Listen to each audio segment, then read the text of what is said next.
Let's pray. God, we beseech thee, Almighty God, members of this honorable house, that they may wisely deliberate for the good of this country and for the glory of thy most holy name. Join me, please, in saying the Lord's Prayer. Our Father, who art in heaven, hallowed be thy name. Thy kingdom come, thy will be done on earth as it is in heaven. Give us this day our daily bread. Forgive us our trespasses, as we forgive those who trespass against us. And deliver us, lead us not in temptation, but deliver us from all evil. For thine is the kingdom, the power and the glory, forever and ever. Amen. Pray, be seated.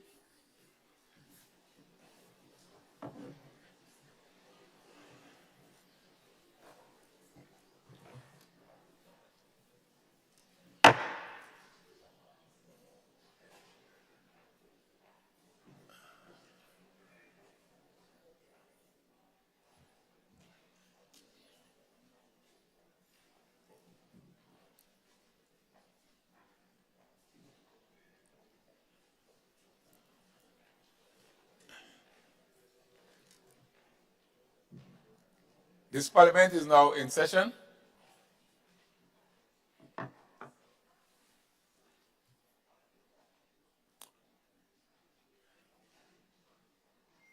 I am aware that the Honorable Clarice Modest Cohen will be joining us late, just a few minutes late. As we start this morning's session, I want to appeal to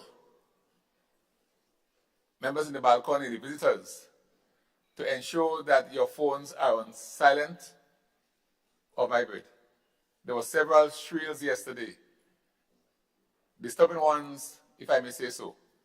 So try and ensure that we don't have these happening today.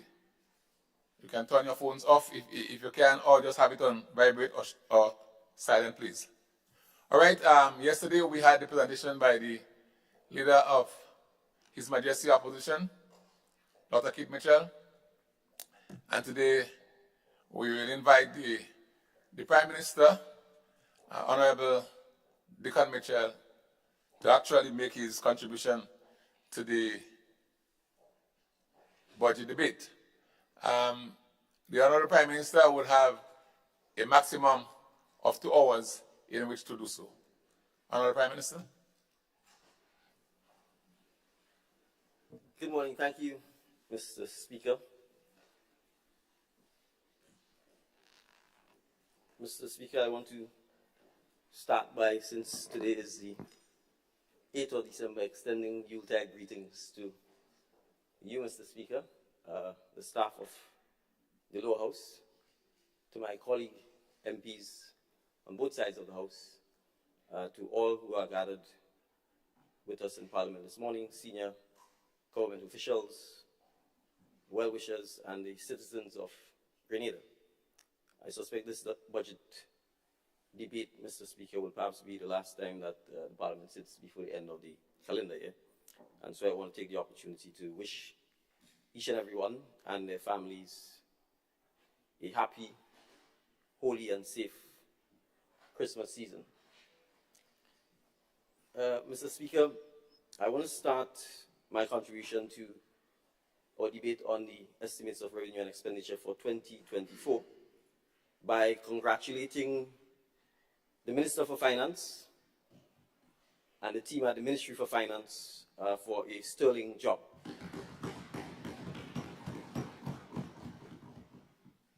We should recognize, Mr. Speaker, that the Minister for Finance only assumed this role in April of this year. And so I want to take the opportunity, since I too held that role for a brief period, to also extend my appreciation to the PS, the Deputy PS, and the entire team at the Ministry of Finance, who would have assisted me in my debut presentation of the 2023 budget. Mr. Speaker, we appreciate that the team at the Ministry of Finance and the respective teams at each of the respective ministries have had to work under difficult and trying circumstances. We inherited a ministerial complex that was not fit for human habitation. As we all know, the air conditioning system in that building is centralized. There's very little natural ventilation, and the air conditioning system was not working. That's what we inherited. It meant that the staff had to work in extremely hot and uncomfortable circumstances with poor air quality. That was compounded by the presence of mold, and this does not extend only to the ministerial complex. It extended to the Ministry of Education, and it also extended to the financial complex. In fact, Mr. Speaker, and it's perhaps important for me to start on that, these three buildings could be classified as sick buildings, and they're perhaps symptomatic of the challenge that the public servants faced over the last several years, in that the working environment was one which was sick, and in many instances led to sickness, trauma. Yet, Mr. Speaker, they've had to persevere, and persevere they did, and we are happy to be working with them to address some of these challenges, and they have done a sterling job despite the difficult circumstances. And so, Mr. Speaker, it is for that reason that the Minister for Finance would have been happy to announce that, given the circumstances under which many of these public servants have had to work, and that includes the entire security apparatus of the state of Grenada, the police force, the police officers, the prisons, the prison officers. What I'm saying about the financial complex and the ministerial complex and the Ministry of Education extends to the national security apparatus. You don't need no engineer to tell you the state of the Grenville police station. A blind man could see that the Coast Guard building burnt and was never repaired. And those are the circumstances in which our men and women who serve Grenada have had to work.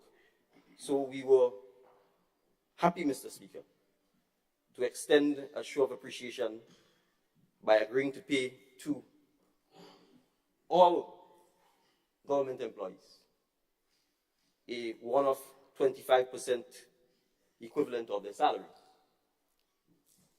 in appreciation of the hard work and dedication that they do in the difficult circumstances that they've had to do it. And so, Mr. Speaker, we didn't have to announce this as part of the 2024 budget because it's not part of the 2024 budget. It is a payment being made before the end of 2023, and it will be paid with the second of the bi-monthly payments that are paid to government employees. So I want to again extend our appreciation to the government employees, all government employees who have worked with us to face and address and find solutions to many of the challenges that we've had to deal with in the year 2023. Mr. Speaker, I suspect many of us may be here this morning anticipating a great showdown. I'm afraid I'm going to have to disappoint Mr. Speaker because, you see, Mr. Speaker, I recall a famous or infamous interview in which I was being interviewed, and may your soul rest in peace, by Ms. Odette Campbell. And as part of that interview, she showed me a video clipping. And she asked for my reaction to the video clipping.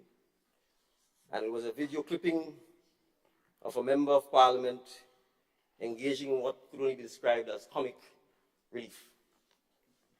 And I sat and I looked at the clipping, and I said my reaction was that it was comic relief and it was not worthy of a response, save to smile.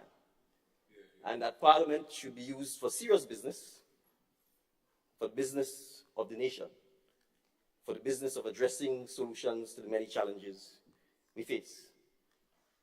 And so the estimates of revenue and expenditure is in essence a set of numbers, but what they seek to do is address in policy form the serious issues that this nation faces. So we will not engage in an exercise in caricature, in parody, in stand-up comedy, or any of the sort. What we will seek to do, Mr. Speaker, is to address the serious issues that we need to address as a nation, not just in 2024, but in the medium term and in the long term. So, Mr. Speaker, I want to start, Mr. Speaker, by thanking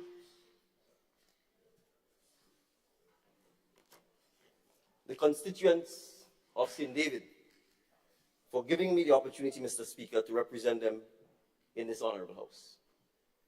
And while it is by chance, Mr. Speaker, that I became the leader of the National Democratic Congress and as a result, Prime Minister, I wasn't elected as Prime Minister. I was elected as the Member of Parliament for the people of St. David. And so, Mr. Speaker, I'm going to start my presentation, and I hope I don't take the entire 2 hours to do it. But if I do, I am unapologetic, because I was appointed the MP for St. David. It is the people of St. David I'm here to represent, and it is to the people of St. David that I'm accountable to first and foremost. And so, Mr. Speaker, you will find that not only me, but that all of my colleagues will in fact start their presentations as part of this budget debate, addressing their constituents, the work they've done, the challenges they've encountered, and the plans for 2024 and beyond, and how the budget plays a role in those plans. If we spend all our time speaking to our constituents, then I dare say, Mr. Speaker, we will have done our job, and nothing more can be expected of us. So, Mr. Speaker, when I asked the people of St. David to give me the opportunity to represent them, this document is what I circulated to them. Very small. It said, together, and I want to emphasize together, we will move St. David forward. And this is what I said to them. I'm Deacon Mitchell, political leader of the National Democratic Congress and a son of the soil of St. David, from the village of Petite, Esperance.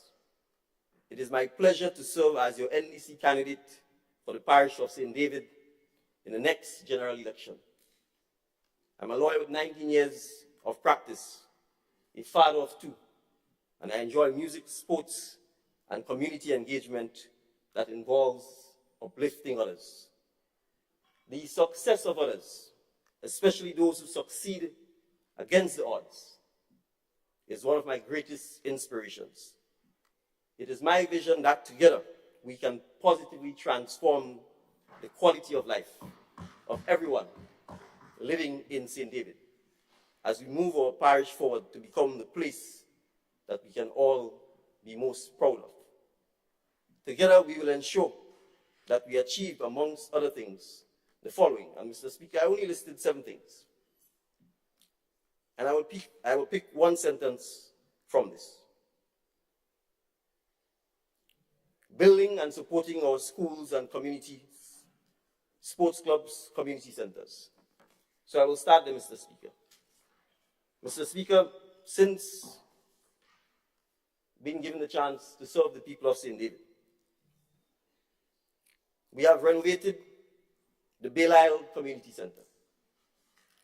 We have renovated the Barrett Community Center. The current community center is 90% complete with renovations.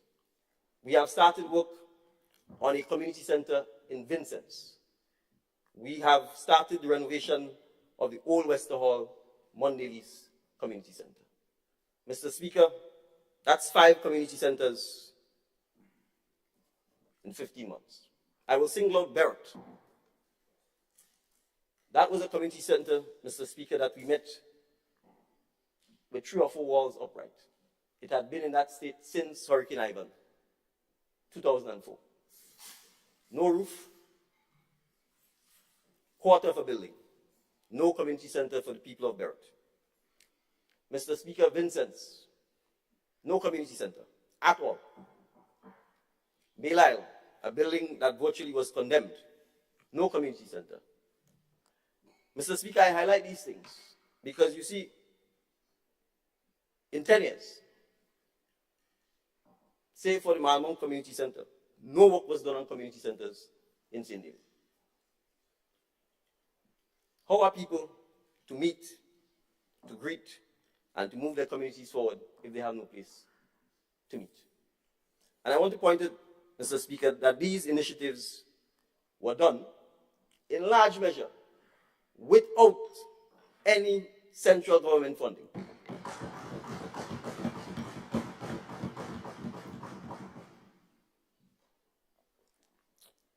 I want to single out our partners. I want to start first with the Catholic Church, Mr. Speaker. In the case of Belial and in the case of Vincent's, the land upon which the buildings are located, and in the case of Belial, the old building itself belongs to the Catholic Church. And they've agreed to partner with us to allow us to renovate the buildings. The renovation, the funds for the renovation, Mr. Speaker, came, and I'm happy to express my profound gratitude to His Excellency the Ambassador of China to Grenada, because the funds for the renovation of the Belial Community Center came from the people and the government of China. And so I place on public record my appreciation to His Excellency for affording us the opportunity to be able to partner and have the community center retrofitted and made available for use by the residents in that community. So both Vincent's and Belial, Mr. Speaker, we've partnered with the Catholic Church. So some may come in here and talk about no consultation with social partners, including the churches. We do more than consult. We partner, we work together, and we deliver. Mr. Speaker, the Beirut Community Center was renovated with funds from a private company, the developer in Lever. We reached out to them and indicated that we wish to renovate a building which for the last 20 years stood as a derelict building, a sore thumb in the community. And they happily partnered with us and advanced funds so that we could complete that project.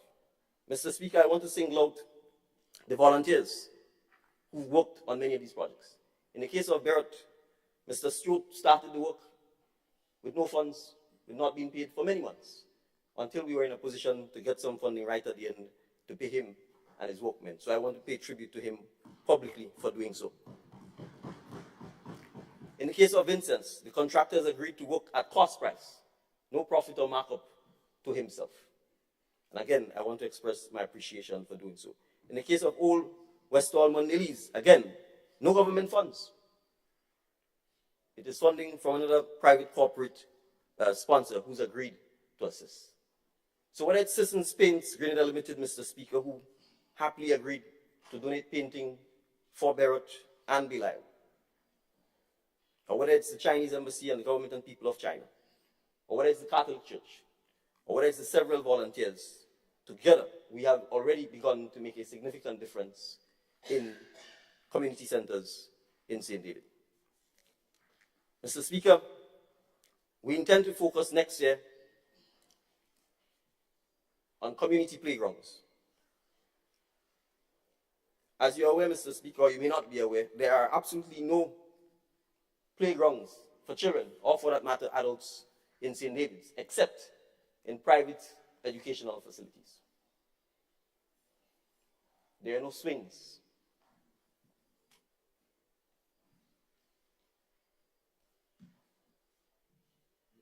And when we think about that, Mr. Speaker, we ask ourselves, what kind of community have we not been building?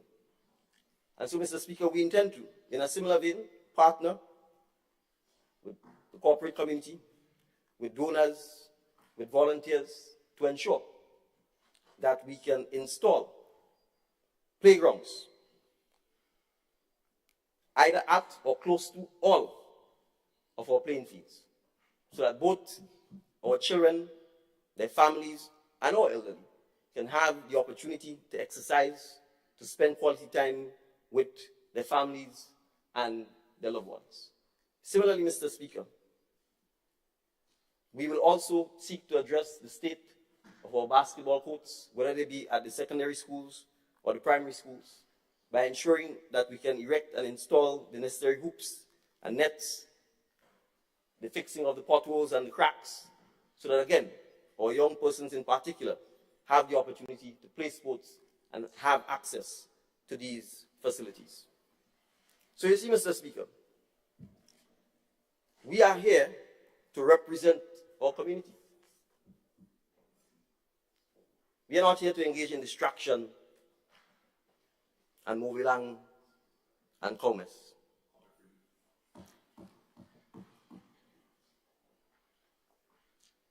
Mr. Speaker, skills training, education, and the youth. It was remarked yesterday that the purpose of the Imani program was to address the large numbers of young people who come out of secondary school and find themselves in no man's land. Well, who had the opportunity for the last 22 years to fix that no man's land problem? I want to provide some context, Mr. Speaker, so that we understand. In 1995, the Honorable Leader of the Opposition became Prime Minister of Grenada. He was 48 years old.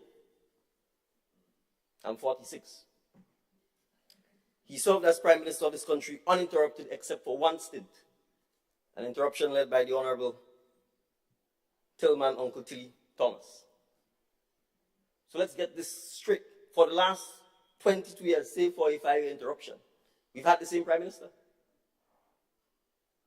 He must have been aware that our education system was producing people who are given credentials or subjects, and that they were leaving school at the age of 16, not yet an adult, and they were being asked to fend for themselves, and that the only 2 institutions in Grenada which could take them was NULO, a non-government institution, founded after the fall of the revolution by Bishop Sidney Charles and other members of the Catholic Presbyterian Methodist Church to help address the challenge posed by the collapse of the revolution and what is now T.A. Marichaud Community College, what was previously known as IFE. That was known. So we knew that each year we were producing hundreds of students who had subjects, no skills, no exposure to skills training, no exposure to technical and vocational skills training. And instead of seeking to address the fundamental root problem, which is our education system, what we sought to do is put a plaster on it by creating the Imani program, which ultimately leads to a situation where people are locked in, receiving $700 for 8, 9, 10 years, and they have to live on that. And oftentimes, when they go into that program, they are dependent on their parents, and then they go and have children. So you have 3 generations of persons who are locked into a cycle of poverty, simply because we are not addressing the root cause of our education system. So, Mr. Speaker, we recognize that change doesn't come overnight, transition doesn't come overnight, and anything that's worth doing is hard. And so, Mr. Speaker, the Minister of Education and his team have begun to introduce technical and vocational education and training in primary schools.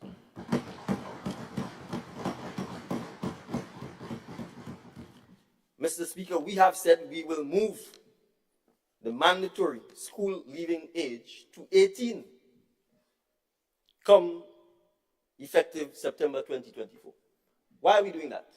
It means, Mr. Speaker, we recognize that allowing you to leave school at 15 and 16 years old, when you are not an adult, with little or no exposure to skills training, puts you in a position where you are almost unemployable, and you therefore become unemployed, and you quickly fall into the category of the youth who are poor. And so it is society's obligation, our obligation, to ensure that we take steps, fundamental steps, to addressing that. And so moving the school leaving age to 18 is one of the many steps we have to take in order to achieve this reversal. 2, making it mandatory that all our students have exposure to technical and vocational education from primary school right throughout secondary school up to 18 years is also such a significant step. It must be done, Mr. Speaker. The issue of skills training is not unique to Grenada. It plagues the Caribbean. It actually plagues the world. In a conversation with the ambassador of China, he indicated that China faces the same challenge. Even advanced economies faces the same challenge. The education system has become outdated and outmoded for the realities of our time.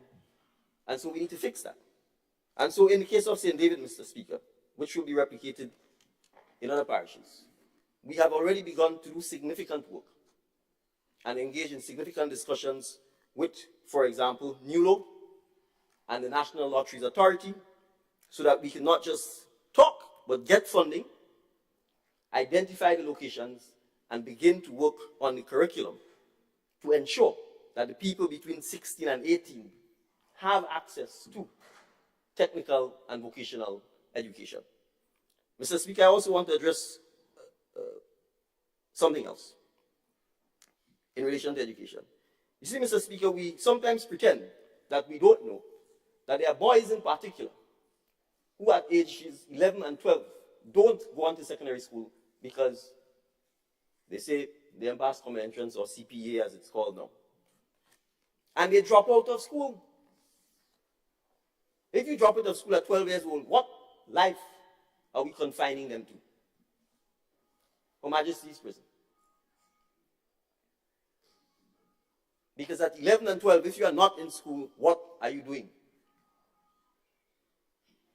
And so, Mr. Speaker, the need to have the technical and vocational training in primary schools also becomes paramount, because we need to ensure that these young men in particular do not feel abandoned and left out, and that they have the opportunity to recognize that not everybody is inclined to or interested in academics, and that it is our responsibility to give them the opportunities to technical, vocational, and skills training.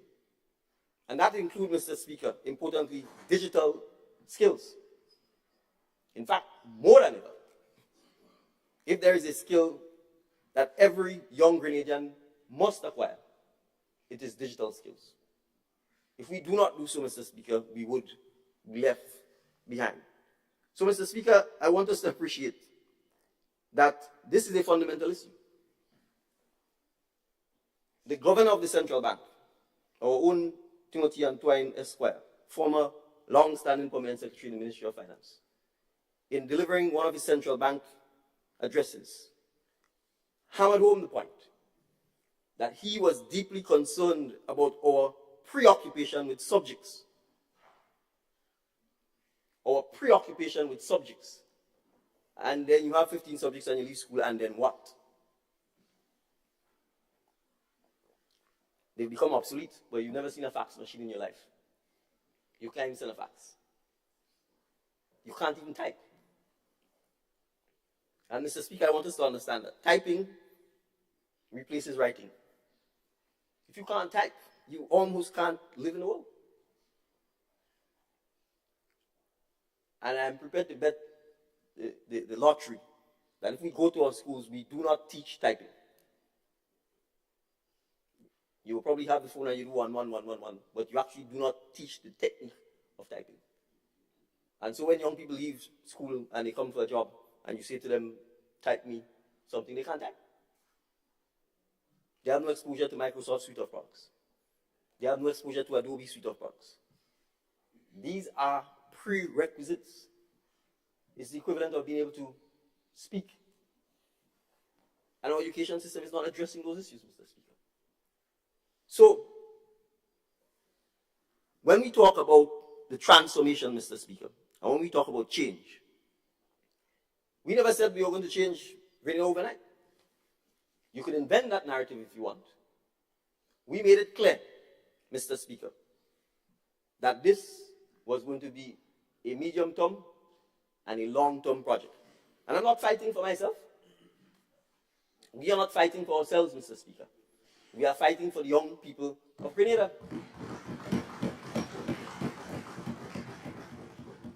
You see, Mr. Speaker, what the Leader of His Majesty's Opposition has to appreciate is that next year he would serve 40 uninterrupted years in the House of Parliament.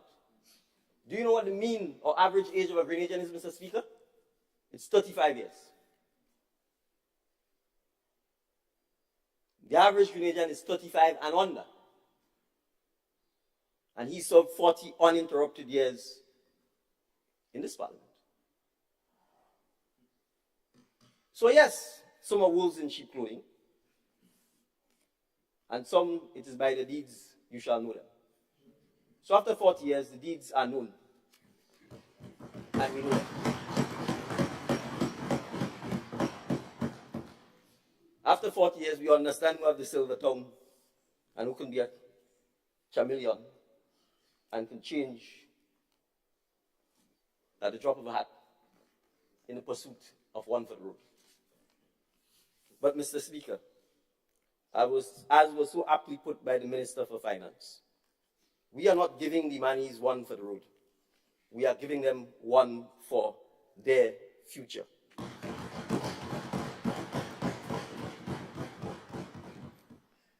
So, Mr. Speaker, I go back to those who like to talk about the poor and vulnerable. Let's take a walk through Belial community, as I did last Friday. There's a young lady by the name of Alika, Mr. Speaker, who probably, up until maybe 18 months ago, would never be thinking about being involved in an initiative such as WASH. WASH. To wash your clothes, you need water. To wash your wares, you need water. To bathe, you need water. To cook, you need water. To clean, you need water. To grow your crops, you need water. You need access to water. To ensure that you, your loved ones, the elderly, the young, live in a healthy environment, you need water. It is water more than anything else. More than even soap that gives us sanitation. So yes, Mr. Speaker, we need water. We need access to water. We need sanitation in homes. But Mr. Speaker, if an elderly person has to get up in the rain that fell yesterday and leave a house and walk a 50 feet or 75 feet to use a pit latrine, you tell me you can sleep good at night? If there are thousands of Grenadians who still have to go through this? You're telling me that you would not support, champion, and scream and shout for a program that ends to systematically eliminate the use of pit latrines? So, Mr. Speaker, when we went into daylight, we didn't say, if you vote for NDC, we will give you a bathroom and toilet on this side. And if you didn't vote for NDC, no bathroom and toilet for this side. We said, go into Belay and identify every person who needs a bathroom and a toilet and access to water. And that includes even taking on those who like to fight for land. Do you know what's the average size of a bathroom, Mr. Speaker, and toilet? 8 by 8. 8 feet by 8 feet. Do you know what the size of some of these homes are? 14 by 16 or 16 by 16. So let's put things in context. 16 by 16 is the size of your home. The bathroom is 8 by 8. The bathroom is half the size of the house.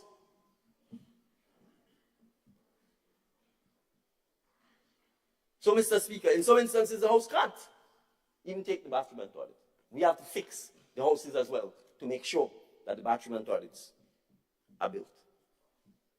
In some instances, Mr. Speaker, the living arrangements is such that you have to share the septic tank. And I'm happy to report that the residents of Belay recognize that we have to do this together. That they have to help dig the septic tanks. That they have to share common septic tanks. And they are doing it. So, Mr. Speaker, when we went on Friday, there were about 14 bathroom and toilets being built simultaneously. We expect by the end of January, Mr. Speaker, to have constructed somewhere in the region of 32 to 36 bathroom and toilets. Mr. Speaker, we've just started. This is a pilot. Why? Because there are issues. People complaining this person's squatting on their land, they don't want them to get a bathroom and toilet, etc. But ask ourselves, what's the size of a grave? 6 by 6? Is that what you put you in when you 6 by 4? 6 by 4. That's the only thing you need to fight for. So all people need to understand that we have to put these petty differences behind us. You can't be worried about an 8 by 8 spot when the eternal Lord has one 6 by 4 waiting for you. Let the people have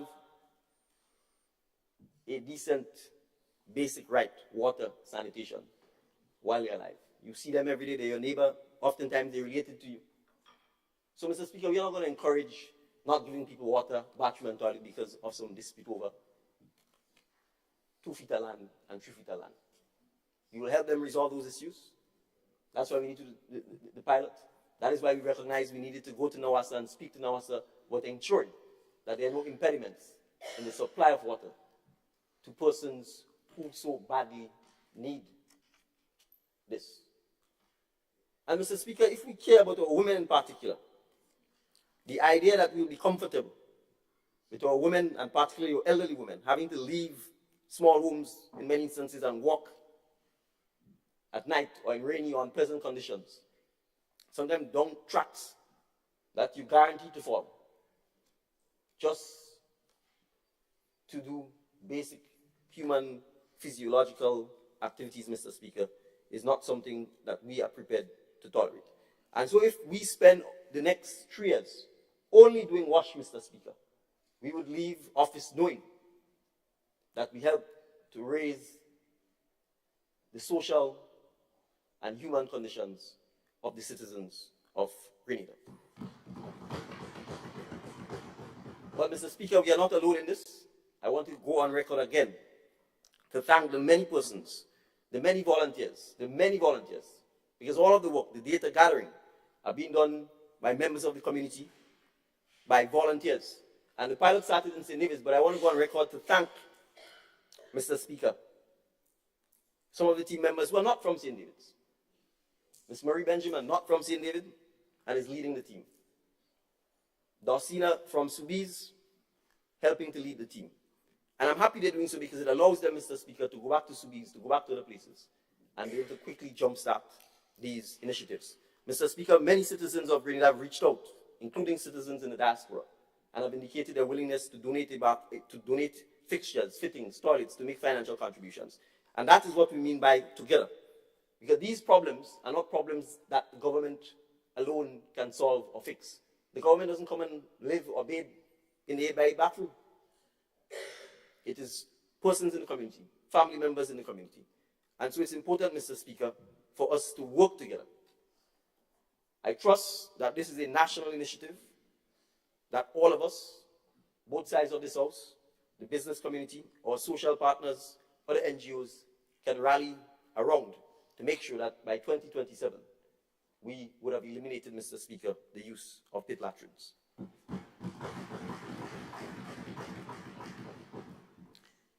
As I said, if I have to spend the entire 2 hours on St. David, so be it.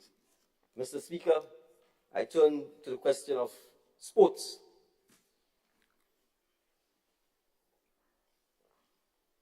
Mr. Speaker, I was very, very happy yesterday in St. Patrick to see the members of Hard Rock honoring their local hero.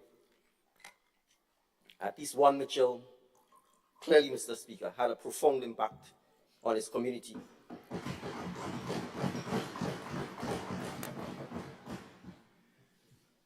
And that Mitchell doesn't have to say that my legacy is secured, because it was in clear and overwhelming evidence yesterday.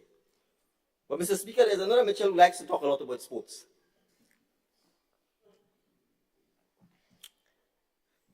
Interestingly enough, there's hard rock. I haven't seen a soft rock or any other equivalent in Northwest, but we will come to that. Mr. Speaker, My father used to play a lot of cricket. As the children of the deceased Honorable Adrian Mitchell said, they probably didn't take his sporting genes, and I probably didn't take my father's sporting genes either. So be that as it may, Mr. Speaker, I have to be a spectator. But, Mr. Speaker, the state of cricket in Grenada is abysmal. And we need to do something about it. So in St. David, Mr. Speaker, I was happy to support an initiative called Joy's Cricket School. Joy stands for Journey of Youth.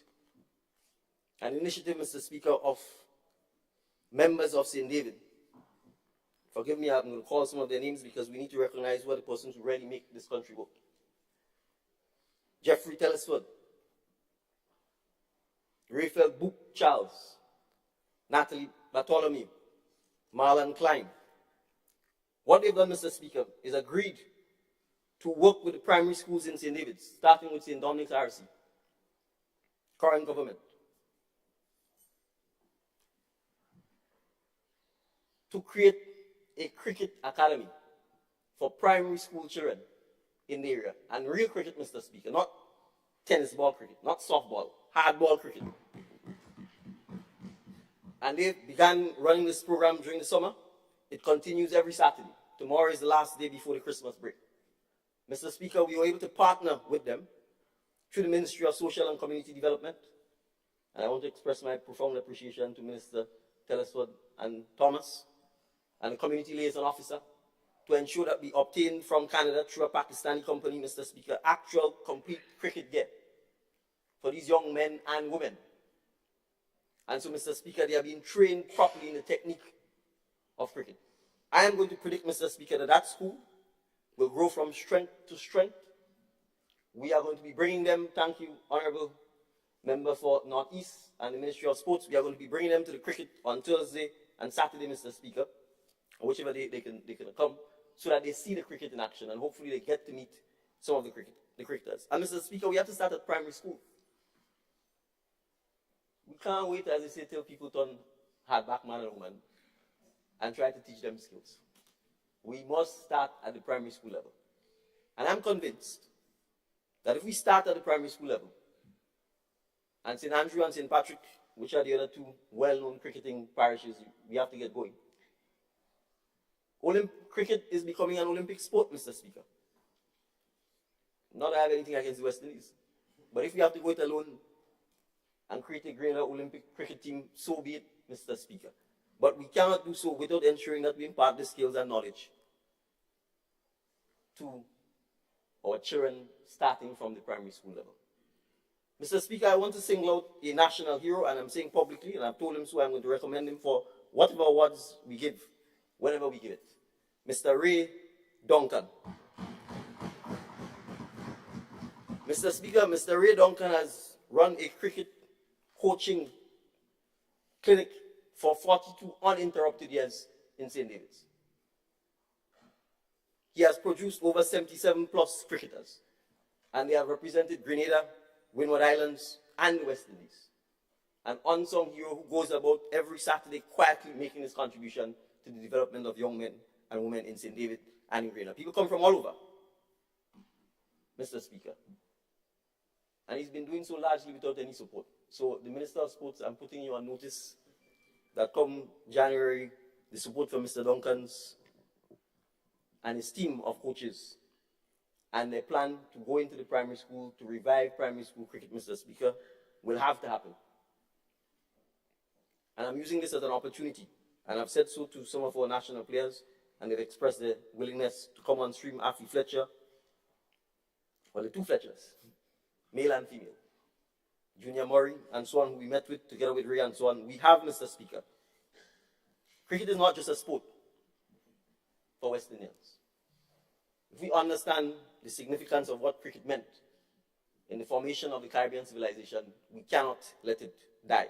The same way in which, Mr. Speaker, or Oveko, or Shotney, or Jab Jab is important to us, the same way cricket, for its historical significance, is important to us. I'm not knocking basketball and tennis and all of that, but there was no West Indian basketball or tennis team that went to England and beat the Englishman at his own game, and went to Australia and beat the Australians at a game they inherited from the English. So, Mr. Speaker, we have to understand that cricket made us proud as black people, as people who were coming out and fighting colonialism. And we owe it to our great legends from Malcolm Marshall, Viv Richards, Junior Murray, etc., to make sure that we invest in our young women and women and men and give them the opportunity to play cricket. And Mr. Speaker, there's more money in cricket now than there ever has been. So it's not just the question of the historical significance of it, but the importance of ensuring that we give young men and women alternative careers. In addition to the subjects, in addition to the other skills training, Mr. Speaker, we need to recognize that sports is a career. But again, if we do not introduce the sport at the primary school level, if we do not train and impart the skills at the primary school level, many a talent will probably go wasted because we did not make the opportunity to give them that chance. So, Mr. Speaker, we will ramp up our support for cricket in St. David in 2024, both via the Ministry of Sports, via public-private partnership, via volunteers, and we expect, Mr. Speaker, again, success doesn't come overnight. Some of us want to give the impression that because the Minister for Mobilization, Implementation and Transformation is helping to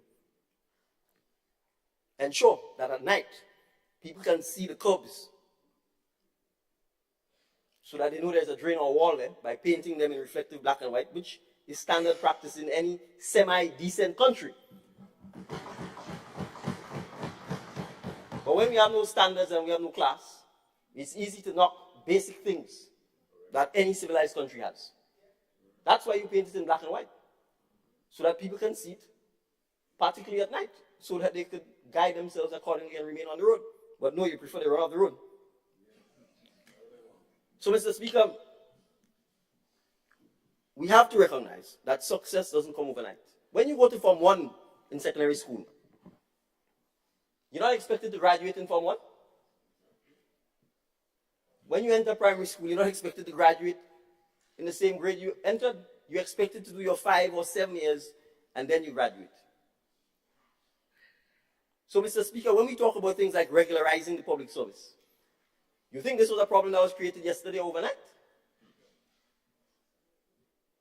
We never said we would regularize the public service in 12 months. We said we would regularize it.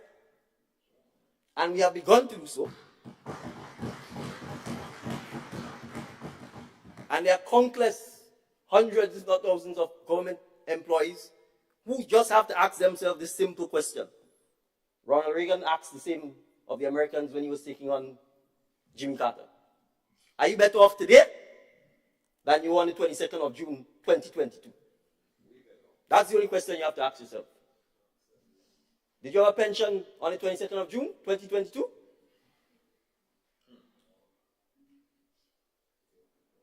For all of those who are with acting Hollywood, Bollywood, and are not confirmed, were you not acting on the 22nd of June?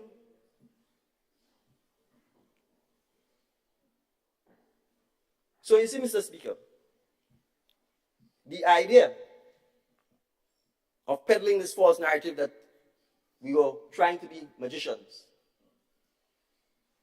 and it's not happening, and the doomsday and the gloomsday narrative that is being pictured, well, that's fine.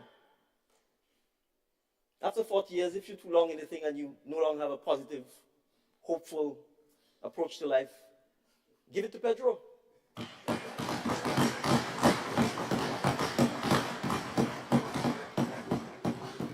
But don't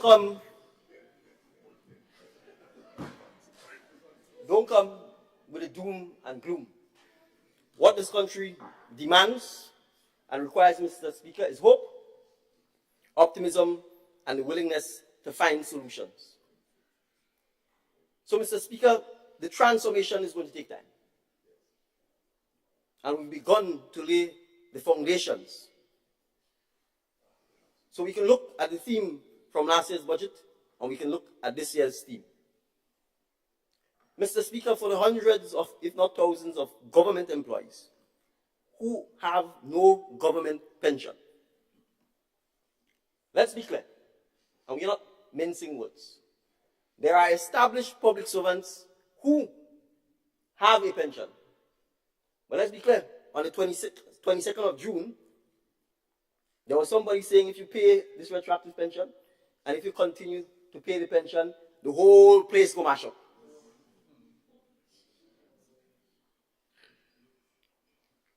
Well, we're not in the Gaza Strip, the place ain't mash up.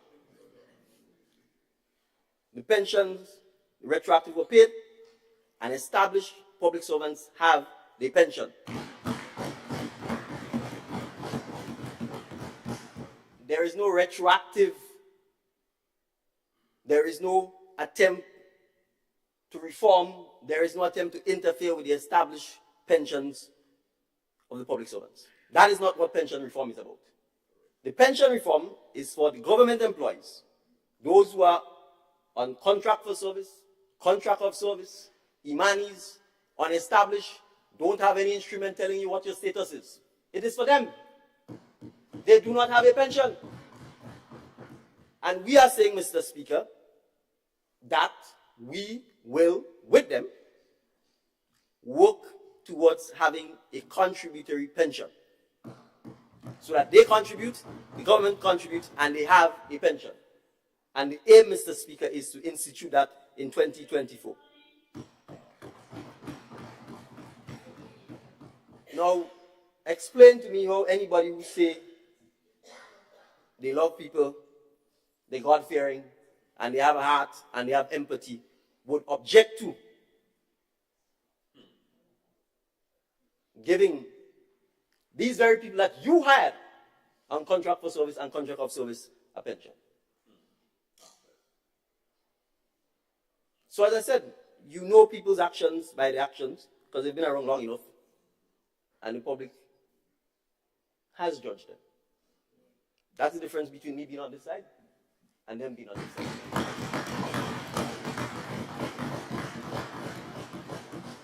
So, Mr. Speaker, as part of the transformation, as part of recognizing that pensions are good things, that when you create the fund itself can invest in businesses, etc., etc. That is what NIS is about. So that you can create more wealth, so that the next generation who's coming after have the opportunity to know that when they retire, they have their little kakada to depend on. That is the kind of transformation that we are talking about. These things don't happen with a snap of a finger. And when we spend our time fixing the mess that other people have done, yes, sometimes you cannot implement even the programs you want, because we have to fix the mess that other persons have created. So, Mr. Speaker, let's talk about the macroeconomic circumstances in which this budget is presented. Mr. Speaker,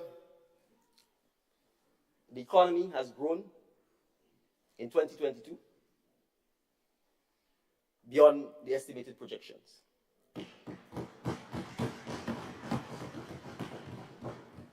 Government revenues have performed better than projected and better than 2022.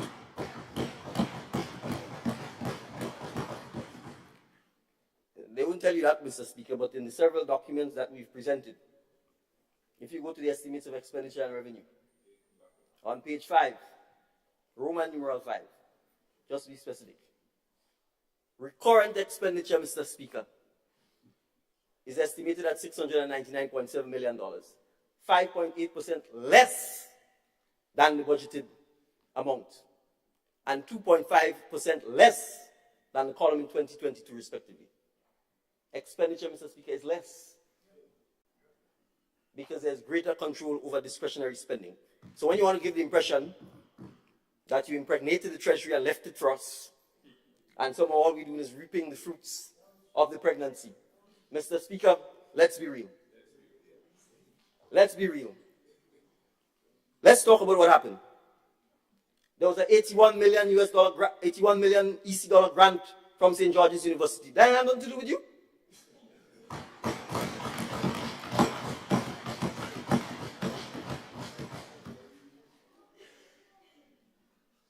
What has to do with you and which you didn't disclose to the good people of Grenada is that you sold Mount Hartman for 40 million US.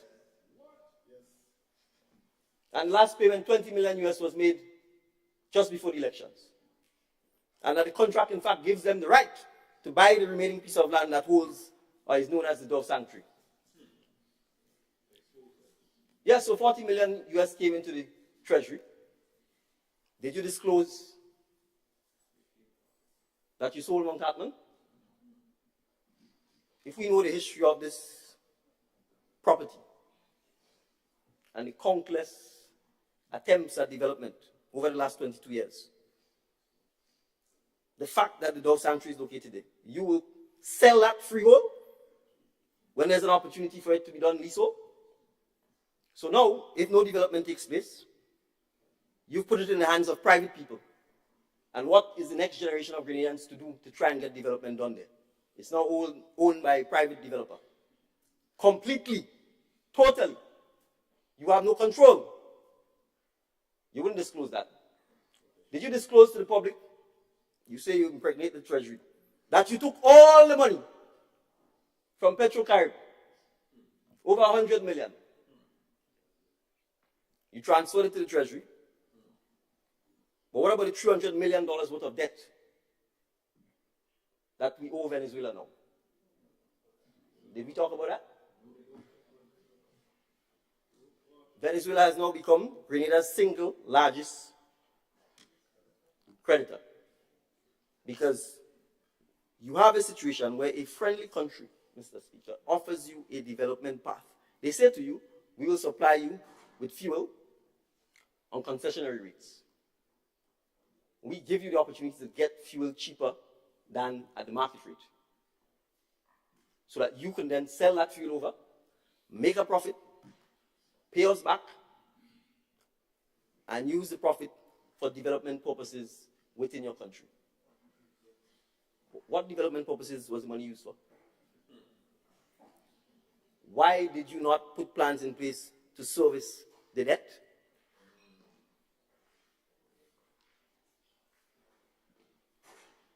But more fundamentally, Mr. Speaker, what all this talk about pregnant treasury is about is the reality of the mindset and what we're dealing with. So we're dealing with a mindset that says, I didn't know Grenadians were actually going to put me out of office. And if I'd known that, I would have engaged in wanton spending so that whoever becomes the successor government would have had a hard time governing and making good for the citizens of Grenada. That is what this mindset is about. And I'm inventing it because it's been publicly said and it's on record. That is the mindset. So the mindset isn't about how we govern as a continuum and put things in place so that the next generation of people who govern this country are in a better position to do so. You see, because you think the money of Grenada is yours. That's what it is. So, Mr. Speaker, what we have to appreciate is the fact that if there's nothing else we should do as persons who are entrusted with leadership, is attempt to make it easier for the next generation of leaders. So let's go where they don't want to go, or they didn't have the courage to go. Let's talk about us in this house, parliamentarians, people who are elected to serve the good citizens of Grenada. Mr. Speaker, I was elected as MP for St. David. When I was elected, I had no office. This is a state of Grenada, an independent state. It's going to be 50 years next year. The people took part in an election. They elected all of us on this side, all of them on this side. Perhaps with the exception of my good friend, the Honorable MP for St. Andrew Northwest. Perhaps she'll tell us when she has a chance. We had no offices. There was no constituency office for St. David that I can go to. My predecessor had an office that was serving as NNP office, and I guess his constituency office as well. So for months, I had no place to go to serve the constituents of St. David.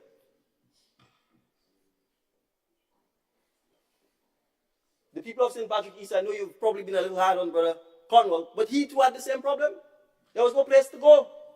And it's compounded in our rural parishes because you don't have any urban centers. In the case of St. David's, there's no town, there's no office buildings. So we had to on our own scramble to try and walk around and identify office. Fight up with the, and we'll come to that. Fight up with the reality that there's no furniture, no phone, no nothing. So no office.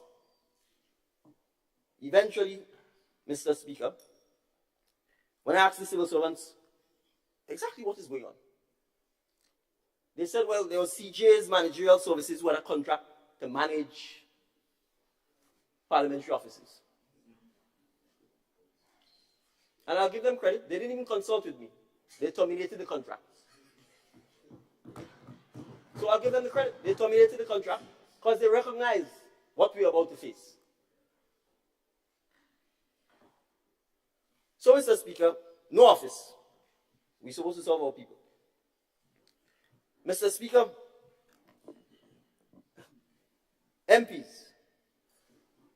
and any MP who is a government minister does not receive any money from the state, whether personally or to do any work. And the public needs to understand that. As an MP, if you're a government minister, you do not receive a dime. Either personally, meaning whether you call it salary, emoluments, or to do anything in your constituency. If you're not a cabinet or government minister, I think you get $1,474. 2,000 now? 1,002. All right, well, 1,200. So what it means, Mr. Speaker, is the 4 honorable members, the 5, on this side get $1,200 a month. The honorable MP, Delma Thomas, also, I believe, gets that $1,200. The MPs here are cabinet ministers, so we get nothing. Let's get that clear first. Nothing. No $1,200, no nothing. So if your citizen meets you and say, boss, gas finished, you can't give me $40 for the gas, you have to find a way to get that money. So ask yourself, what we fighting up over this election and think for want to be an MP? How are you serving your constituents? This is a state apparatus. This is how we met it. First, you had no office. It took forever to get an office. Second, you get no money whatsoever. So we're talking about MPs. We're going to deal with cabinet ministers in a while. So, Mr. Speaker, I'm not hiding this. I said openly during the campaign that that state of affairs cannot serve the people of Grenada.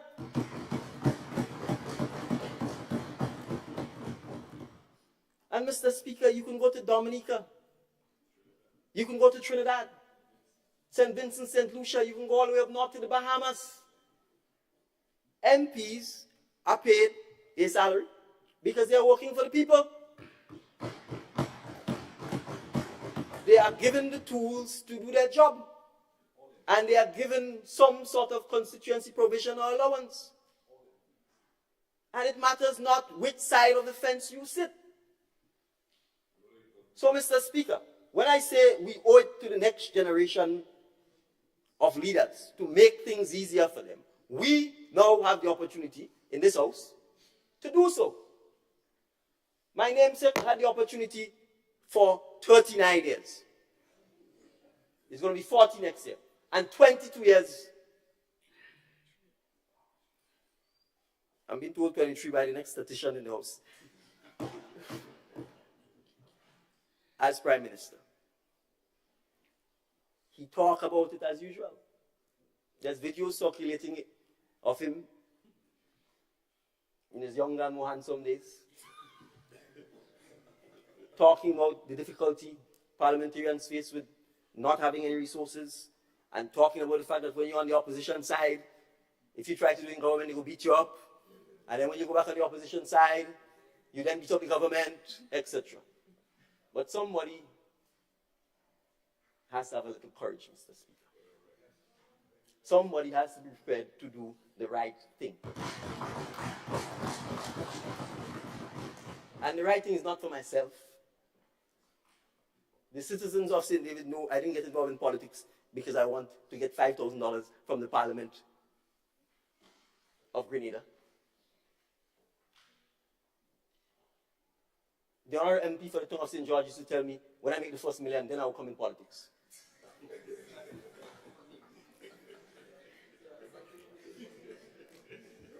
But he was driving at a point, which is, you have to serve the people. If you're hungry mouth, if you beggy, you could come and be parliamentarian. All kind of people come by you because they know you're hungry mouth. So you see, Mr. Speaker, you're a doctor, you're a professional. That's the point. Because you and I are professionals, we can serve and people can't buy us. We can serve with distinction. You could sometimes hold a different perspective than the person who leads you and don't have to worry about what happens to you. But Mr. Speaker, the reality is, what I'm saying, all members of the House agree with, including the leader of the opposition. He just like to have the ability to manipulate people. And if you don't have,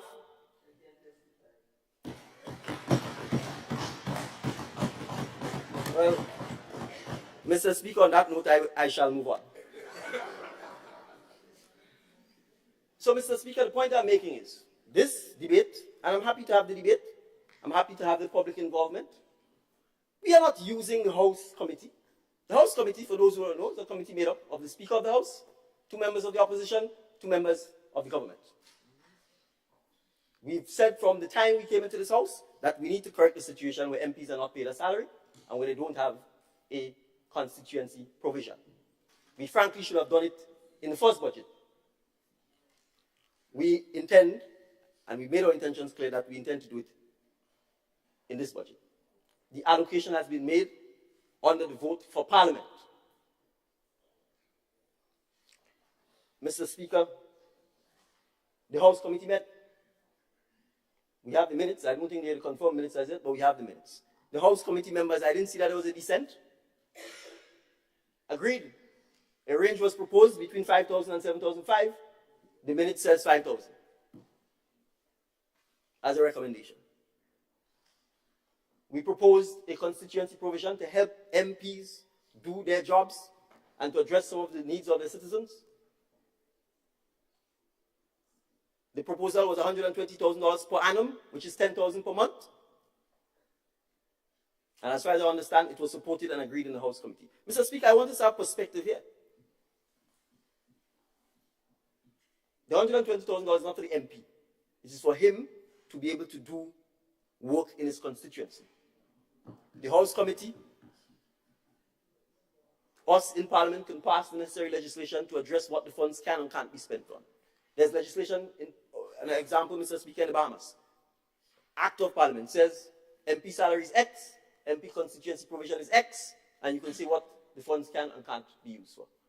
But I want us to keep things in perspective. This $1,200 that my distinguished colleagues on the other side are getting, do you know what the driver, the Parliament has a constituency handbook here. Do you know what the recommended salary for the driver is? $2,400. So your driver, who you hire, is making twice your salary.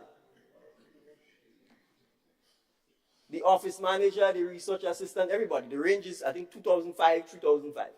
And the MP, the one who put up his face on the placard and go all over the place saying, vote for me, let me work for you. Well, if you're on the government side and you happen to have a ministry, zilch. If you're on the opposition side, fight up with your $1,200. But Mr. Speaker, we have to be real. And the people don't know that. And instead of explaining that to the people, you come in here and talk about attempts by ministers and MPs to increase their income? And you had the opportunity to address those issues. How are we going to attract, Mr. Speaker, persons to want to serve? Are we trying to pretend that being a parliamentarian or being a government minister is some easy job? Are we trying to pretend that? Are you trying to pretend leading a country is an easy job? Why don't you get up and talk about all the sacrifice and the this and the that you made? It is not easy, nor should it be easy. But you have to build the state institutions, Mr. Speaker, that makes it a little easier for the next generation. And that is all what this conversation, this debate is about. So, Mr. Speaker, I will invite the Permanent Secretary in the Ministry of Finance to publish for the public the salaries of each government minister. I will. Mr. Speaker, when we got into office, I inquired as to what cabinet ministers were paid, and I was supplied with information as to what our former colleagues who were government ministers were paid. And I'm going to go and find it and read it. We discovered, Mr. Speaker, that there was some loose arrangement for ministers and God knows who else to go down in the central police station and take gas. How are you managing this? Who audited it? So I could send my son and tell him full up, and he gone fetting or whatever the case is. So we said, Mr. Speaker, we're not getting into this. No minister is going to take no car and go down in the central station and tell the police put gas in and get into this sort of stuff. We inquired what it is drivers are paid at the Parliament, and we were told $2,400.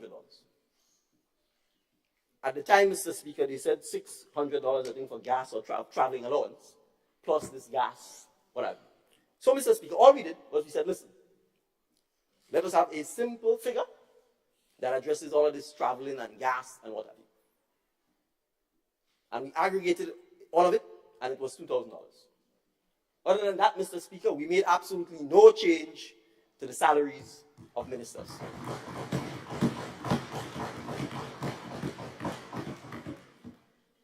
Now, of course, you won't come and say, you're thinking about yourself first, blah, blah, blah, blah, blah. That's standard. That's the expected reaction because for 39 years, that's the sort of behavior you've engaged in. Because with a declared assets of 19 million, obviously, you don't need that.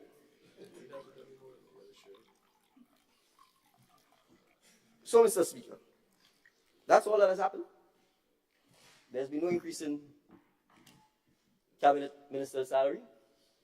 Neither is there any proposal to increase cabinet minister's salary. The budget made absolutely no reference to increasing cabinet minister's salary. And each MP, as was so ably put by the Minister of Finance, whether you're independent, whether you're a backbencher, or whether you're a member of the opposition, you are getting the same thing. You think if the Mitchells were reversed, that would be happening?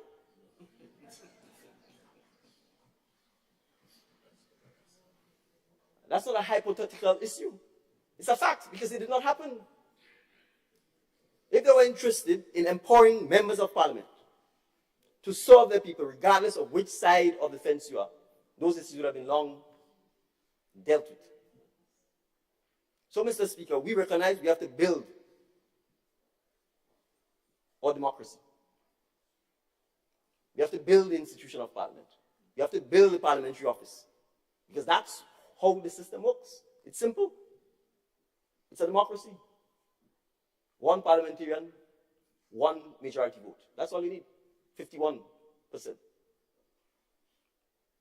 And the citizens need to understand that if you're voting for an MP who's handcuffed, both legs and feet,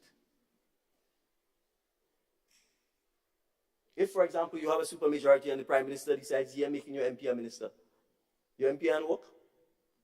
He's not a minister. He's an MP. He or she has no resources. So we are not here to take anything for ourselves. We are not offering anything that the other side isn't getting. And deep down, Mr. Speaker, we all know they support it.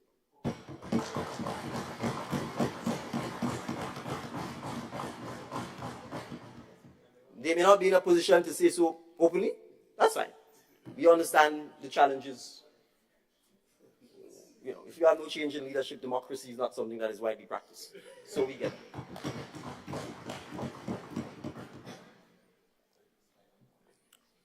Mr. Speaker, let's go on to another mess that we've had to fix. Now we say we can't create no new projects, and it's all NNP projects. I think the speaker will throw some of you all out of your house if you all continue this.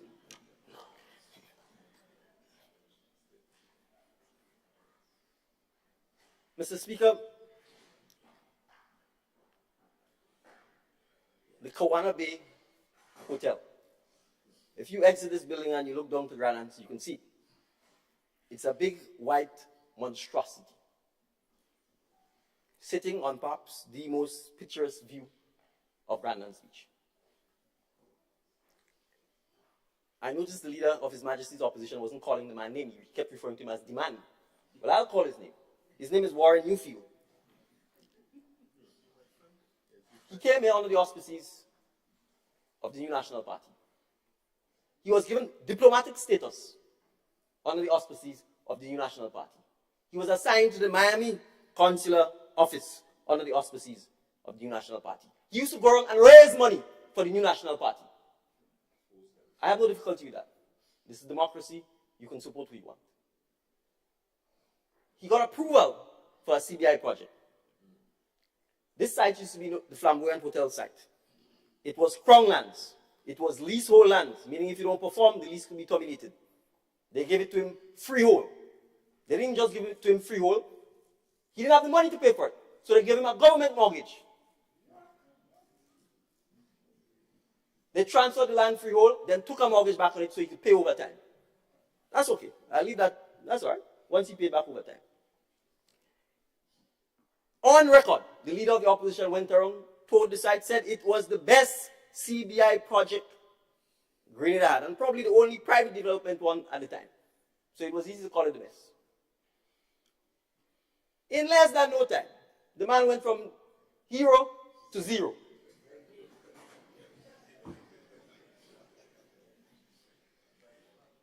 Come in Parliament and call the man a racist and all kind of thing. Why?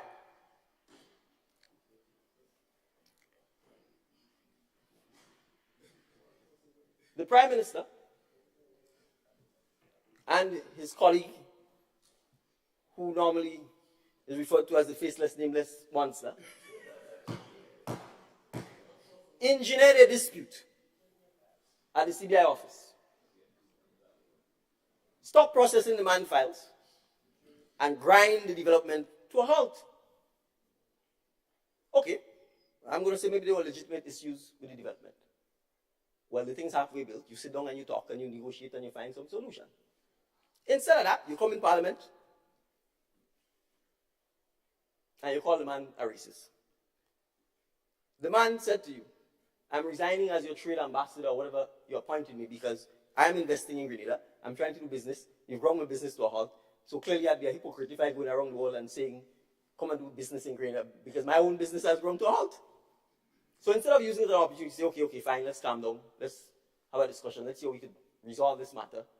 You escalate it. You elevate it. You come and you hide behind the walls of Parliament because you have parliamentary privilege and you say, how can I think about the man? Where does that leave Grenada? It leaves us with a project that's stalled. Creative Designs and Construction Company, Mr. Latouche's company, Grenadians were building it. 200 plus employees. Boom, send home. No work. Project grind to a halt. $100 million lawsuit. We gone back in ICSID. You know what's ICSID? The International Center for the Settlement of Investment Disputes. The last time we were at ICSID, do you know who had us there? WRB. And GPP against Grenada. We end up with another $100 million, almost $100 million judgment against Grenada. We eventually had to pay somewhere between 60 and 70 million US dollars for the 51% shareholding of Grenada. When it was offered for considerably less at a negotiation table, they rejected it. You know why? We're poor. We can do what we want. So, Mr. Speaker, we were faced with the mess of, one, the project grinding to a halt. Two, it's a white elephant, literally, on the most beautiful part of Grandin's Beach, at least view-wise, and $100 million up in Washington. Now, after the experience of WRB and GPP, legal fees alone, the cost alone was $6 or $7 million. You think this Mitchell is going to sit and say, let's go and spend another $10 million in legal fees and run the risk of another $100 million judgment against the people of Grenada, and then the white building still sitting there with nothing happening? We talk about choices and decision making. That's the choice we face. So, Mr. Speaker, the cabinet took the decision to say to the gentleman, we are not backing out with you. You probably chose the wrong partner to lay in bed with. We are here to govern the country. We need to get this project moving, and we're prepared to sit down and negotiate the difficult task. And that is exactly what we did. And I want to start, Mr. Speaker,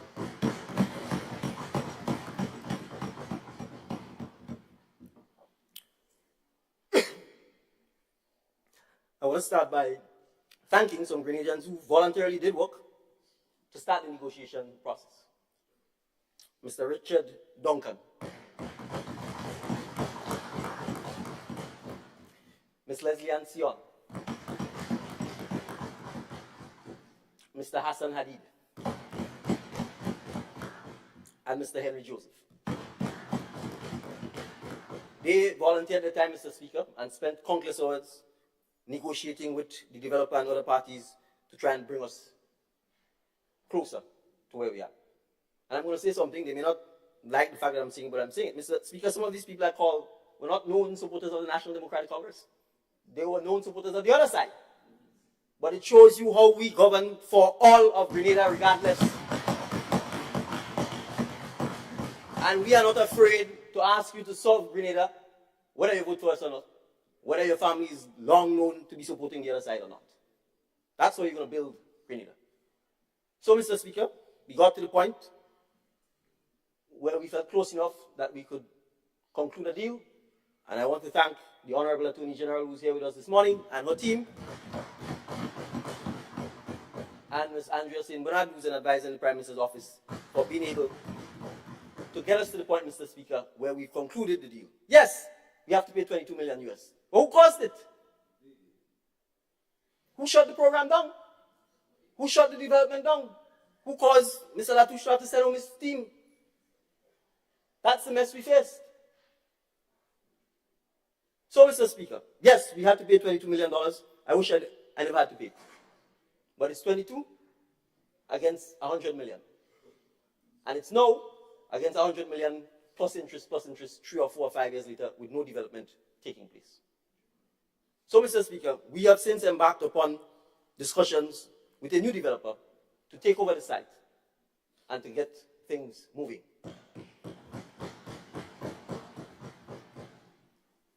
The complaint was made about we announcing things before it happened. There's something called transparency. We have nothing to hide. So yes, we have been in discussions with a company called Joy de Caribbees. It's French, or JDC. The company is owned by Mr. Naguib Sawari. Mr. Naguib Sawari is the principal owner of the Silver Sands Hotel. We are not to hide. We are conducting no negotiations in secret. And we've agreed in principle, Mr. Speaker, that once we sign off, and I believe the Attorney General is here and we are almost there, that we will lease the site, Mr. Speaker, not sell it. That we will lease the site for $8 million US. That we will grant approval for the project to continue as a CBI project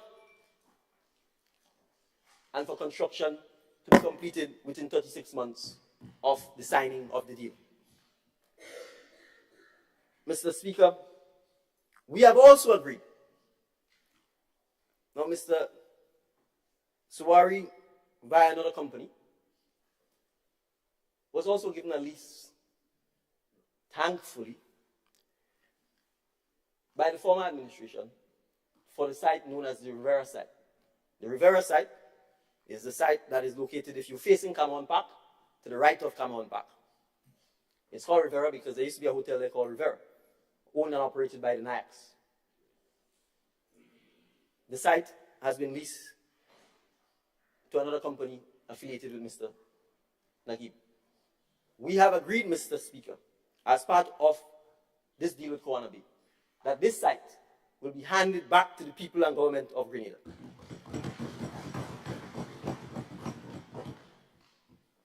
And unlike those who thought it was patriotic to sell Cameron Park, we will not sell, dispose, or lease Cameron Park.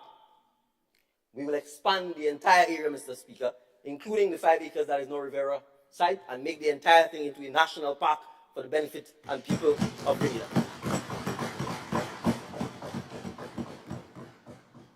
We understand, Mr. Speaker, that Brandon's Beach can't only be about hotels. And there has to be green spaces, there has to be community parks, there has to be national heroes parks.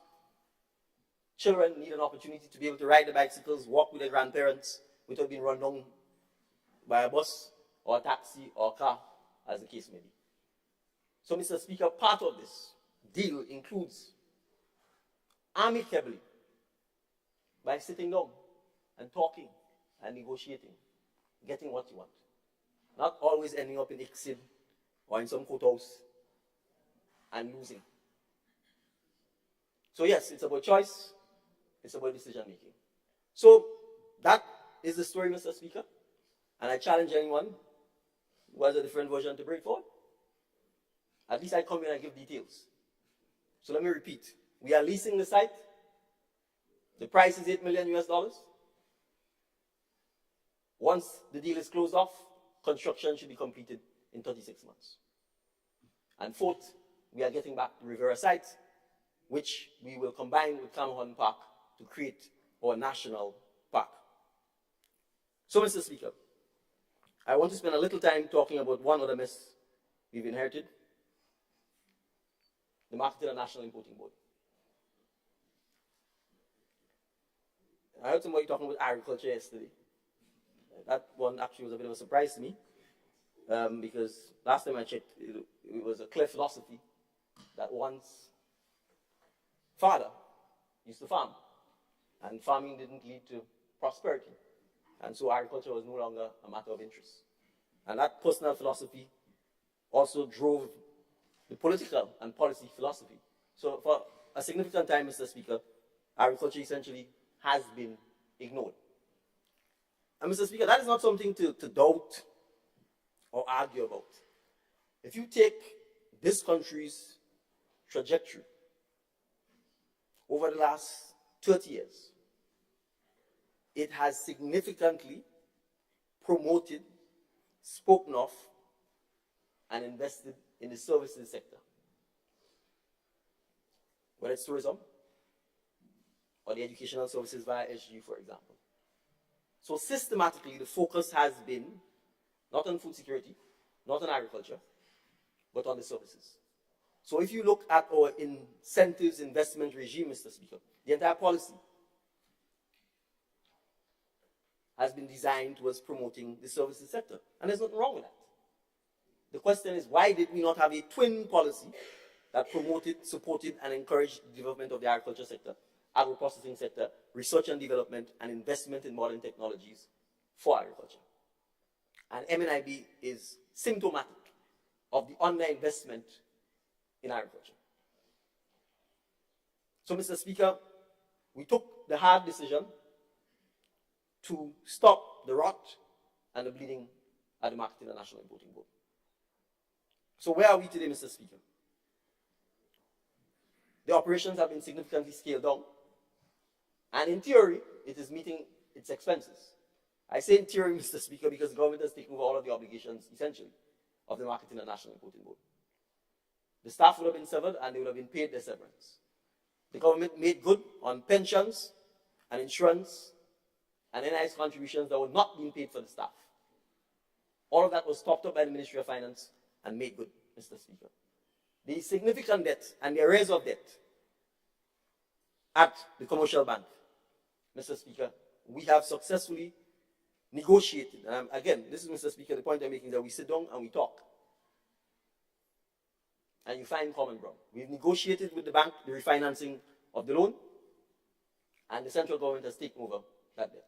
The interest rate has been dropped.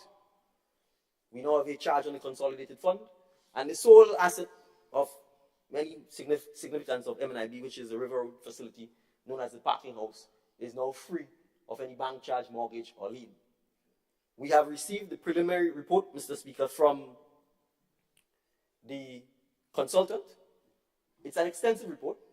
We will publish it, Mr. Speaker, once it's finalized, because it makes good reading and it tells us about the entire agriculture sector and the challenges we face and some of the issues we need to address so that food security isn't something I just talked about, but that we can have a plan that allows us to significantly address our food security over the next 3 to 5 years.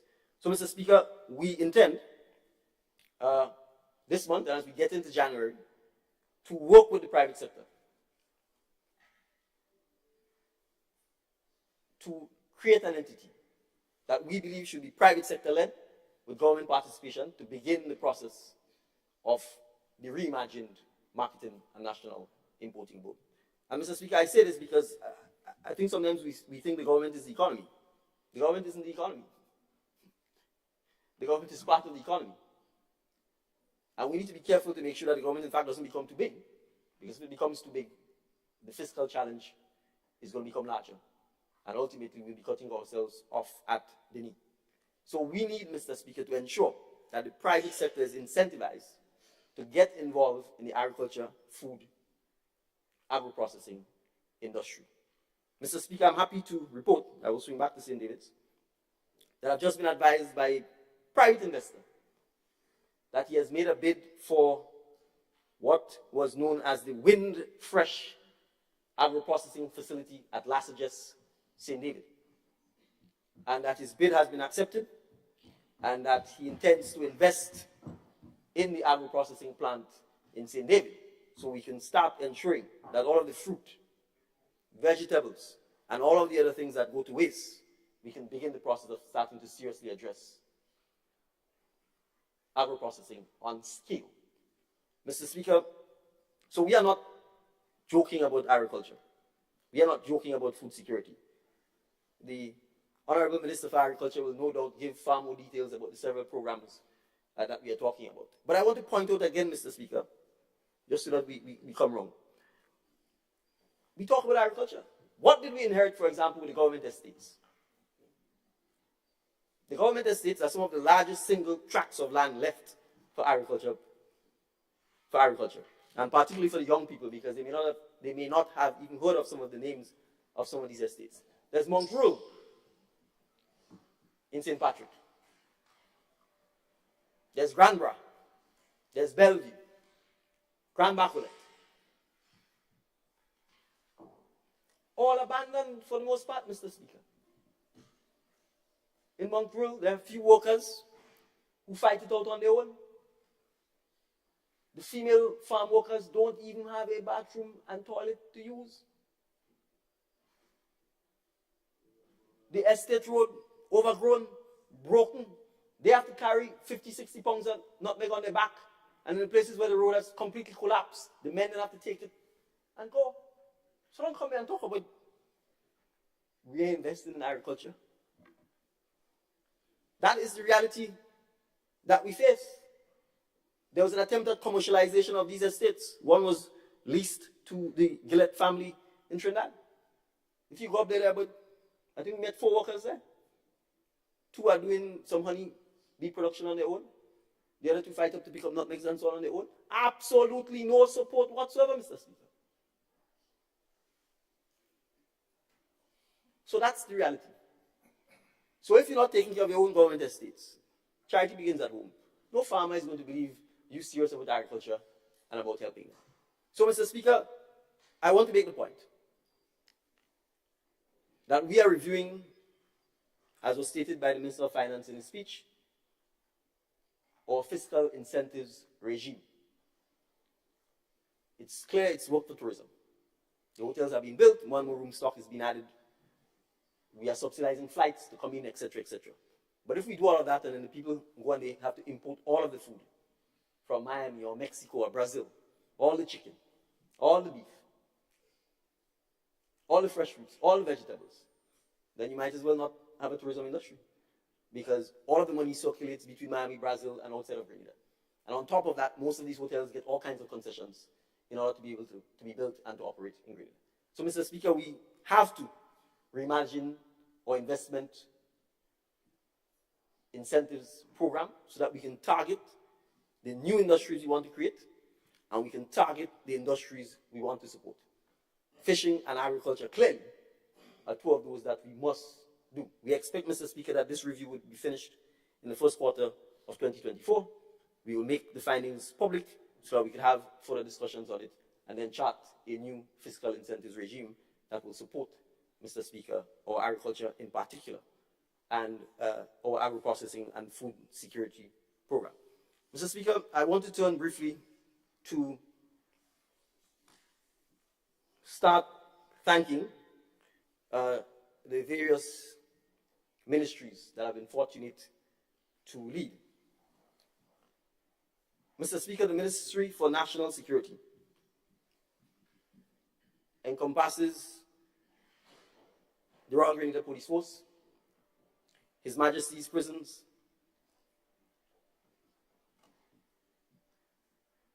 the National Disaster Management Authority.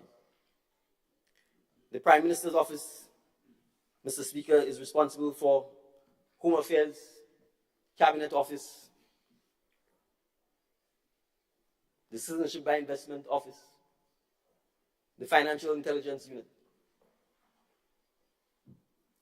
the Printry, I think, between us and Finance, the Government Information Service,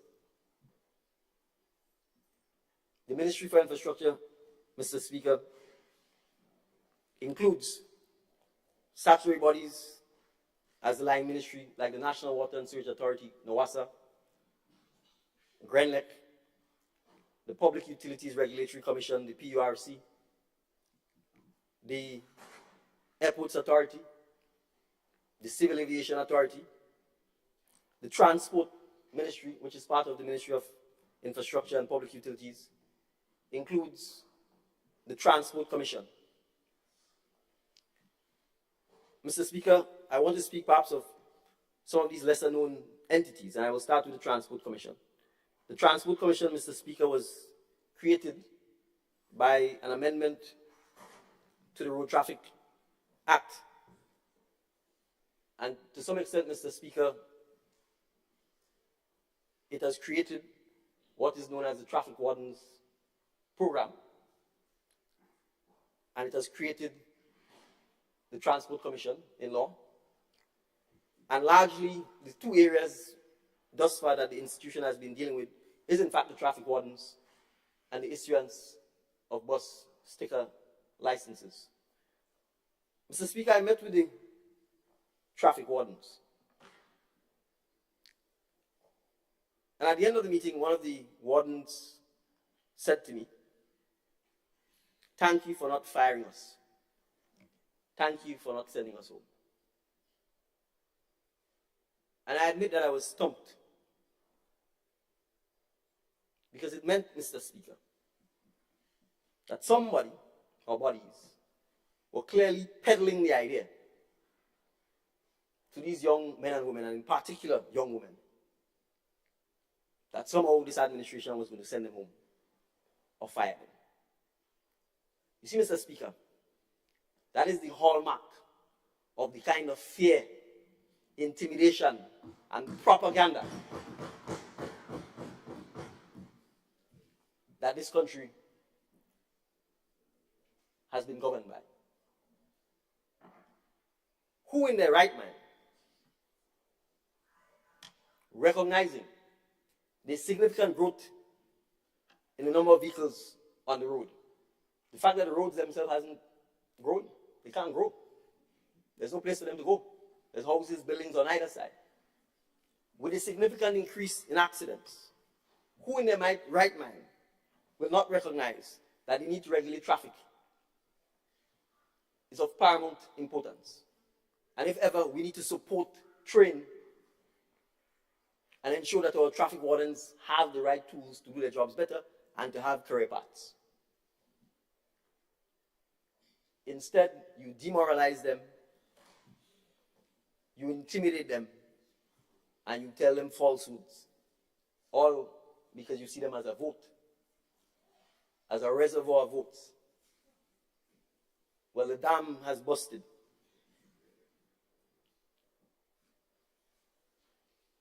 And they say the truth shall set you free. So, Mr. Speaker, it was clear that the traffic wardens were set free. The days of bondage are over. Your job isn't dependent on who you vote for. Your job is dependent on you doing your work. And we are here to support them. We are here to encourage them. And we are here to give them an opportunity for greater career path. Mr. Speaker, we engaged with them.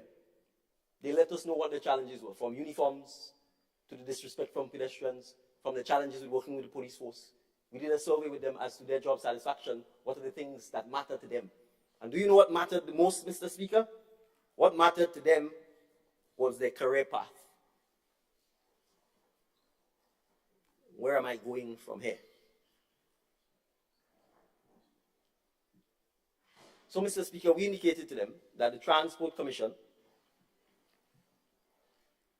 is newly formed and had not really gotten up in earnest. We are happy to report that the Transport Commission is now fully staffed, as in the commissioners. I want to thank P.S. Rhonda Jones and the Commission for the hard work that they've been doing. The Commission is made up of men and women from in Grenada and in the diaspora. You see, Mr. Speaker, we don't talk about those things. When we said we were going to create statutory bodies that we rely on both Grenadians at home and Grenadians in the diaspora, the Transport Commission is a perfect example of that. 3 of the commissioners reside outside of Grenada. But they're on time, they're at their meetings, and they make some of the most significant contributions to the issues that the commission has to address. So, Mr. Speaker, we have commissioned a study via the Caribbean Development Bank, and I'm happy to say that it was a study commissioned by the prior administration. We're happy to give credit. The draft report is in. It is a report that the public needs to see. It's a report we indicated to the Bus Owners Association, who we also met with, that we will share with them. Because, Mr. Speaker, the issue of public transportation in Grenada is one of the significant structural issues we need to address if this economy is going to take off. People cannot continue to buy vehicles, especially diesel and gas vehicles, and just run the roads. We will end up with gridlock. We already have it, Mr. Speaker. You can't get to work on time unless you start leaving an hour and a half before. You can't drop your kids at school. We have to address this challenge. There is nothing wrong with public transportation. All of us just run up to New York and jump on the train. Jump on the bus. Same thing in London. In developed countries, people don't drive private transportation. They take public transportation because you need mass transit, you need efficiency to get where you're going quickly. If all of us driving, one vehicle going down to St. George's, the traffic backing up from Calivini come down. That's the truth. If you drive on 730 Springs Main Road, the traffic backs all the way up to Woodlands. And it will get worse. So, Mr. Speaker, the Transport Commission recognizes that this is not just about bus routes and sticker license. As a state, we have to invest and partner with the bus owners to ensure that there is significant investment in the transportation system and that we reimagine public transport in Grenada. That will involve, Mr. Speaker, transitioning to renewable vehicles and electric vehicles. And so, Mr. Speaker, when we talk about our initiatives, we back that with policy and fiscal announcements. So you would observe, Mr. Speaker, that the Minister of Finance indicated in his budget presentation that we will waive all import customs tax duties on electric vehicles.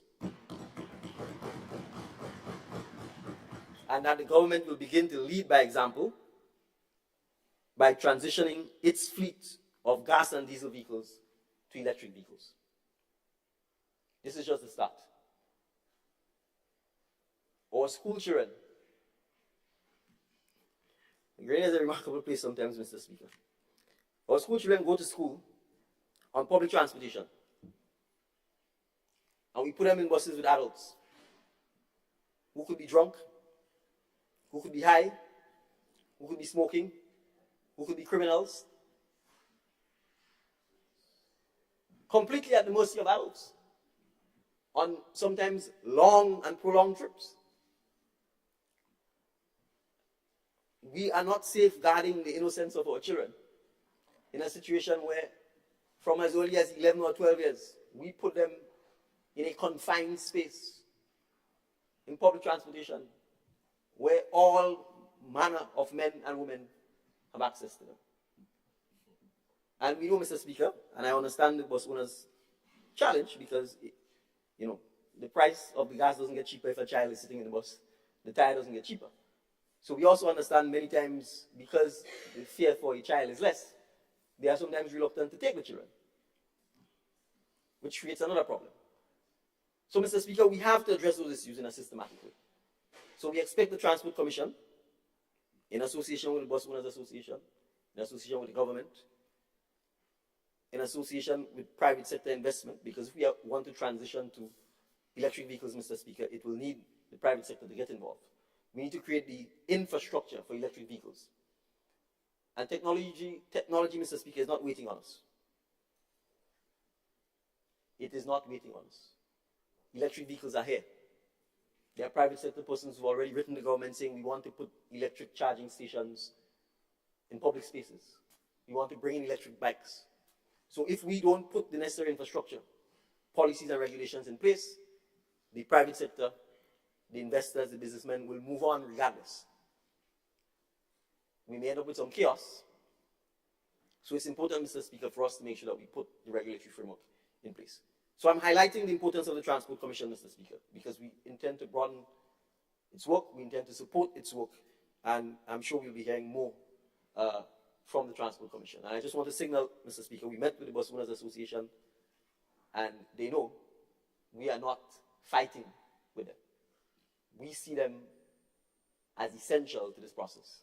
They provide a public service, their buses are owned by them. They don't get any government concessions, they don't get any help.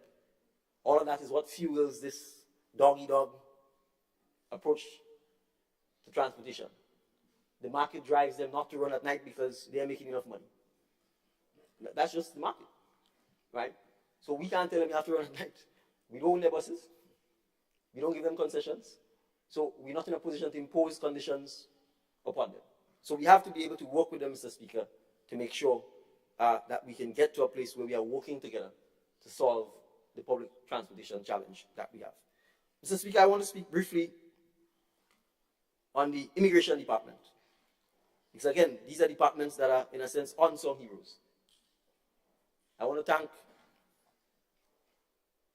Officer Joseph, who retired for his many years of service. And just so we know, Officer Joseph is the brother of the former MP for St. David, Oliver Joseph. So both brothers have served the public. I want to commend Officer Purcell and his team who are leading the Immigration Department. They are probably, Mr. Speaker, one of the departments that is leading in terms of the use of technology to begin to leverage greater and more efficient services to the public. So as you know, Mr. Speaker, they run immigration at our ports of entry. They are also responsible for the passport office. Mr. Speaker, we, in 2023, removed the need for us to fill in this little piece of paper when you're leaving the airport, which I think everyone found highly annoying, the embarkation card. We intend, Mr. Speaker, in the first quarter of this year, to have all embarkation cards to be done electronically. This long sheet of paper that you fill out, the days of that are over. And in addition, it's expensive because the airlines no longer print them, and they expect us to print them. And since they're all cards, Mr. Speaker, we are going to move them online. So the contract has already been signed, and we are expecting to have this implemented in the first quarter of 2024. Mr. Speaker, as you may be aware, you can pay for your passport applications online. You can go to pay.gov.gd. You don't need to come into the office. You can pay online. You get your receipt sent to you electronically, and you can get your passport. Mr. Speaker, we intend to move the entire passport application process online. We have gotten Cabinet's approval for the renewal of the contract with CBN, Canadian Banknote, and they would be helping us from a technology process, Mr. Speaker, to lead that process. So it means in time, your passport application process will be done online, and your payment for your passport will be done online. As you're aware, Mr. Speaker, there are kiosks at the airport, and for Grenadians, when you come in, you don't have to go and see an immigration officer. You can use the kiosk, and you get through much quicker. For countries with machine-readable passports, the United States, England, Canada, Mr. Speaker, the services are going to be extended to them as well. So citizens from those countries can also begin to use the kiosk. Mr. Speaker, as was announced by the Minister for Finance, several Grenadians have complained about the need to have to renew their passport every 5 years. There seems to have been no clear policy perspective as to why the change from 10 to 5 years was made. And Mr. Speaker, we've taken the decision to ensure that the passports go back to 10 years.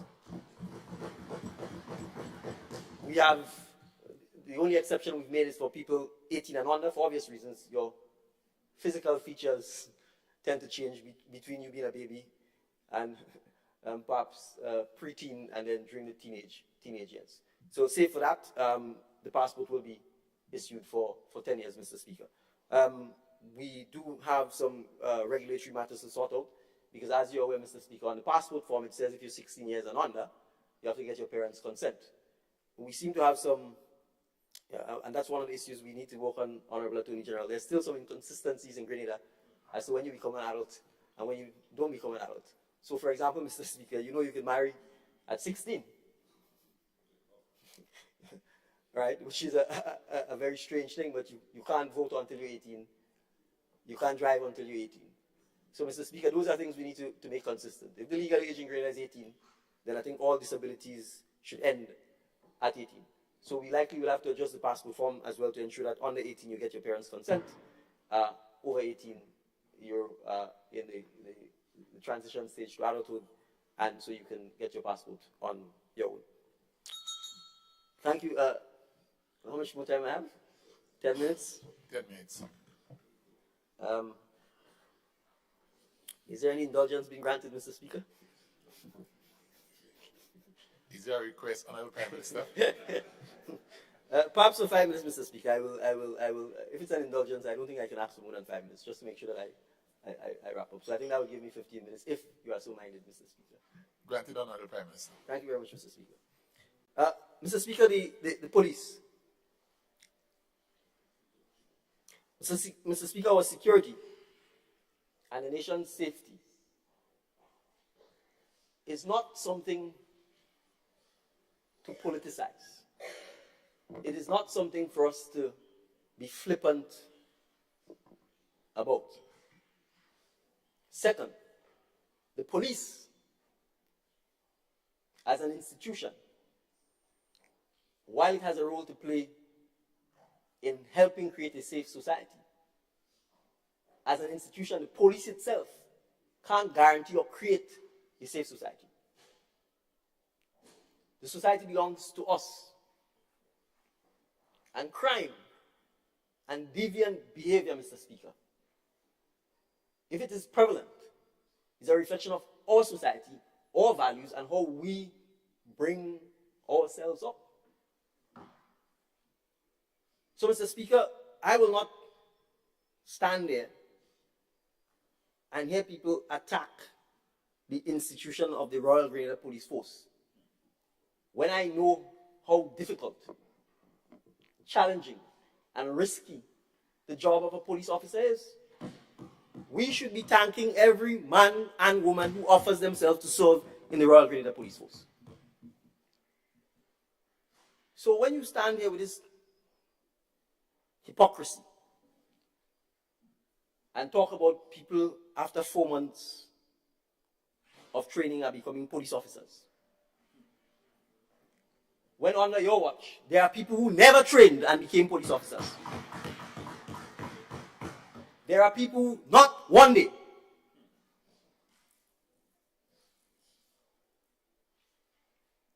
never trained, and they became police officers. So, all I would say, Mr. Speaker, is be careful with the kind of worms you want to open. The idea to paint the picture that the police force is demoralized, that the police stations are falling down, that they haven't been repaired. Well, under whose watch did it happen? Who told William Thompson, call him up in, what is called the place of Happy Village, Shedda? Who called him up there when he was Commissioner of Police and told him, you know, you're not my man? And unceremoniously dumped him from the office of Commissioner of Police. That is what obtained when the other Mitchell reigned. When Fitzroy Bideau was Commissioner of Police, let the police officers tell you what Fitzroy Bideau said. God bless his deceased soul. He, Fitzroy Bideau, is the 16th MP. And that they had to be loyal to that Mitchell. That's what used to obtain with the Royal Grenadier Police Force.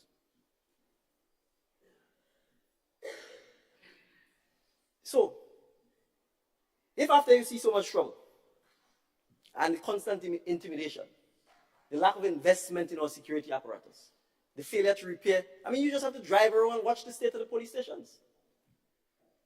Did it happen in 2022 or 2023? They've been so for decades. So if after working in some of these appalling conditions, and you realize pension is being paid now, and you make the decision, rightly or wrongly, to retire, who's going to criticize that? I've never walked in the shoes of a police officer. He's never walked in the shoes of a police officer.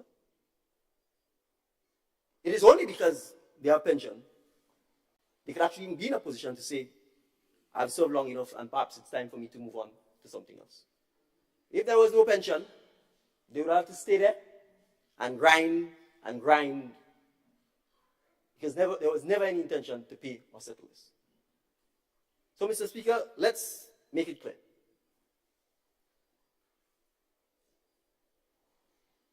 I have no interest in interfering with the Royal Grenadier Police Force. And I'm going to say what people doesn't want to say. There's an honorable MP here whose husband is a member of the Royal Grenadier Police Force. Have I done anything?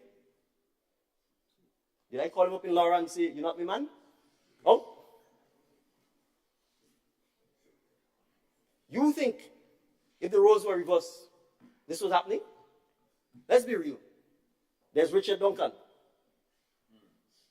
There's Gemma Bain Thomas. There's Julia Roberts.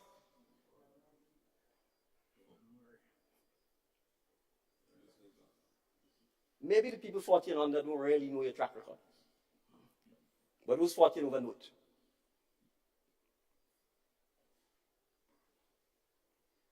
The current Commissioner of Police, what was done to him?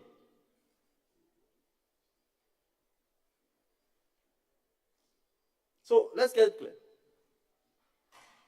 I'm a lawyer by profession. All my life, I've interacted with police officers. I respect the hard work they do. I support them. And as Minister of National Security, I will do everything I can to encourage, support, and to help the Royal Grenadier Police Force to execute its mandate. I am not interested in the nitty-gritty of who gets promoted and who ain't get promoted. And that's for the hierarchy and the management of the Royal Grenadier Police Force and the Public Service Commission. I'm interested in the police officers working and doing their jobs, as difficult as it is. So, Mr. Speaker, we have said strategically the numbers are short according to the management of the police force. They need to recruit more police officers. We will support that. We have said that for institutions such as the Port Authority, who has the ability to pay for its own security, we want back the police officers in the police force. We have said to places like the Airport Authority, if you have police officers there, you can deal with your own security. You can get training from the police, but we want back the police officers in the police force. We have said, Mr. Speaker, that we will begin to install, come 2024, CCTV cameras in hotspots in public places to help the police with securing our public spaces and making sure that we're in a position to keep an eye on trouble spots and what is happening. We have said, Mr. Speaker, that we recognize, from the time I've been in office, I've been saying this. Not because I have premonition, Mr. Speaker, because it is clear, the trend is obvious. Anybody who's reading the statistics on crime in the Caribbean will see that gun crime is a pandemic in the region, and that it was just going to be a matter of time before it reached our shores.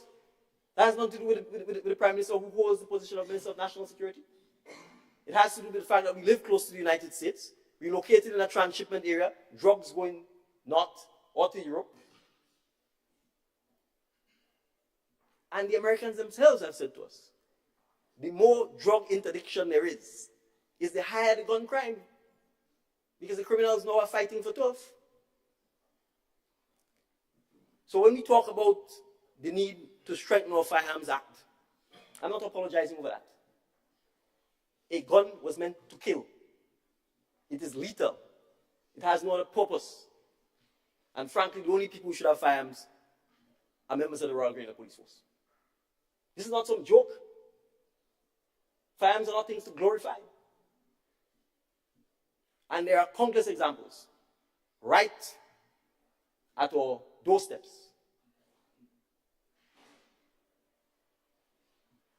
If you want to come like Trinidad and Tobago, fine. Everybody now blames, each party blames the other party for the state of crime in Trinidad and Tobago. I'm not going on that route. So I have no intention, Mr. Speaker, of in any way demonizing the Royal Grenadier Police Force and not supporting them in their mandate to do their jobs. And we should all, frankly, take a bow and salute the members of the Royal Grenadier Police Force for the hard work they do. Mr. Speaker, the prisons. Perhaps more than any other security apparatus has been treated as a stepchild. I just want us to imagine the state of Grenada for a moment. If the 400 inmates, or close to 400 inmates at His Majesty's prison were circulating within this country.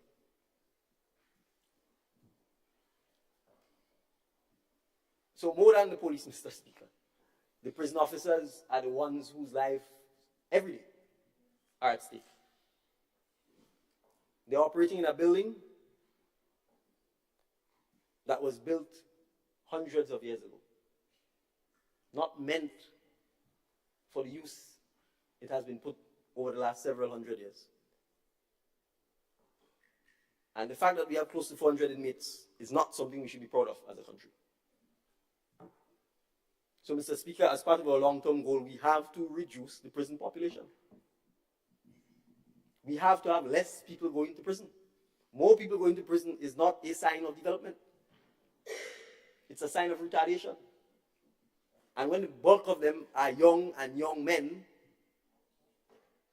it means our talent, a significant group of productive people, are not being productive. And so, Mr. Speaker, we have to recognize that there has to be significant prison reform and there has to be significant investment in the prison system.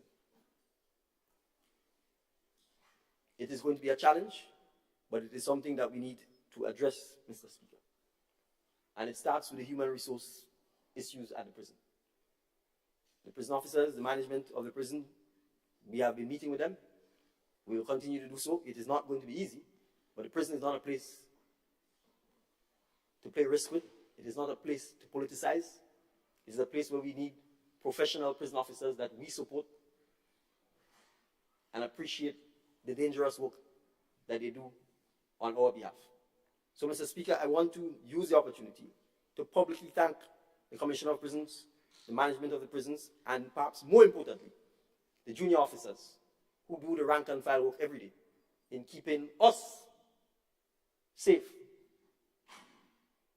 so that we can run up and down the country and run our mouths while they go to work late at night, early in the morning, come rain, come shine. So I publicly wish them and their families, and appreciate that some of them during Christmas will be working at the prisons while we home having a nice time with our families. So, Mr. Speaker, as a nation, we have to pay attention to those things. We have to invest in the prison system to reform it, to make it a place where you go last resort, not first resort. That will take planning. It will take a lot of consultation because the building is not fit for purpose. And the building itself, sooner or later, will become a security risk to us as well. So, Mr. Speaker, since it's 2:03 and I have 2 minutes left, I will say one final point in relation to the security contracts, because there's a large increase in the allocation under the Prime Minister's Ministry for security contracts. Why has this happened? Mr. Speaker, when we took office, we knew that there were private security contracts, meaning contracts given to contractors who say they're security firms or individuals all over the place. Each ministry was issuing security contracts to different people all over, from tourism, housing, education, you name it. In some cases, people were being paid twice because different ministries paying them. There was nobody supervising this, nobody checking, nobody actually saying what's the cost of all of these things. People have contracts. If you go, you can't see them. I discovered, for example, there were contracts for several beaches. I discovered that when Nancy Maguire raised the fact that there was sand mining taking place in Hope. And then I was told, well, there's supposed to be security officers there to prevent that from happening. I was like, really? Who has the contract? Then I was told it's either tourism or board of tourism. That's why I discovered there were security contracts for beaches in Grenada, not just Brandans and BBC. Beaches in the countryside. I was like, really? But sand mining was taking place in Hope. Sand mining is taking place up the entire eastern seaboard. I'm going to call her name in Parliament. Jenny and her gang are sand mining and stripping the East Coast.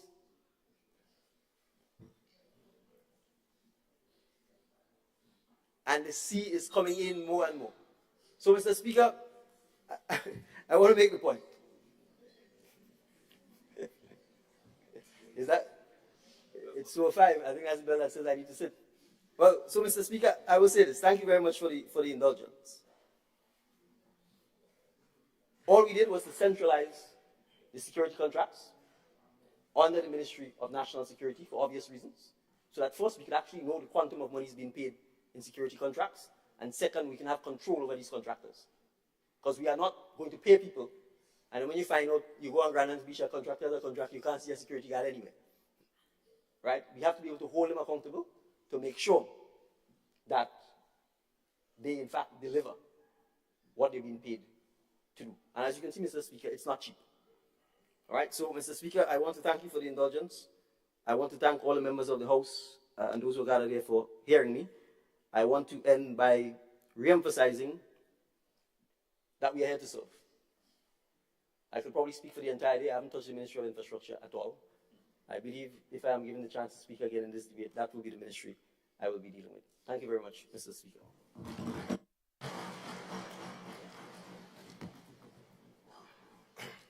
Thank you, Honourable Prime Minister, for your contribution to the budget debate.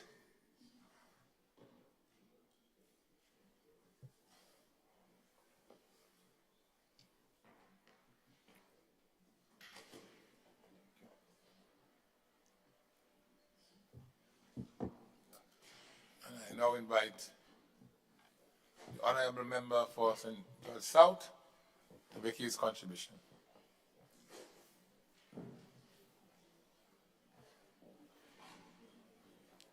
Mr. Speaker, I stand in support of the estimates of revenue and expenditure for 2024 as presented by our Minister of Finance, the Honourable Dennis Cornwall. Mr. Speaker, let me start by saying that he did a wonderful job. And I'm very proud of him and his staff. Mr. Speaker, I want to also thank the member or the members of our cabinet. And Mr. Speaker, I want to also thank the members of the opposition for their support. But Mr. Speaker, I was expecting to see 5. But Mr. Speaker, unfortunately, as we are accustomed through the year, we only seen 4. But Mr. Speaker, I want to start with a quote from the great Maurice Bishop. It goes like this: we don't believe in presidents for life or elected leaders for life. We believe in service for life. And when you finish serve, get out of the way for others to serve.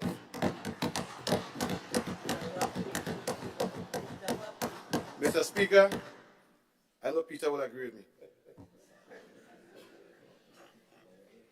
Mr. Speaker, the people of the Great South, we want to thank the Prime Minister, the Cabinet of Grenada, and the ministries, especially Legal Affairs, for fixing the mess that we had when it comes to the Kawanabe issue. Mr. Speaker, we also welcome the fact that Cameron Park will not be taken away from us. But we will not be getting liver also to add to the Cameron Park. Mr. Speaker, to the people of the Great South, I salute you. I honor you. I renew my commitment to you. Without you, I would not be standing here today. Mr. Speaker, allow me to place on record my sincere recognition of the hard-working people of the entire St. George South constituency. To my constituents, I reassure you that your continued support of me and your confidence in me has enabled me to be standing here today to address this honorable House. In my capacity as parliamentary representative, I made every effort to serve you, my beloved constituents, with utmost sincerity, passion, and dedication. Mr. Speaker, sometimes I know my mother is concerned about me. Mr. Speaker, my colleagues express their concerns to Mr. Speaker because they say, Andy, always going. But Mr. Speaker, if you understand what we face, or what I face, you will understand my commitment to the people of the South. Mr. Speaker, the people of the South voted for me by a landslide. Although they were given money, they were given all sorts of bribes, all sorts of things, Mr. Speaker, they showed their support. And for that, I'm very thankful. Mr. Speaker, let's take a look at the community development outreach and mobilization of the constituency of St. George South.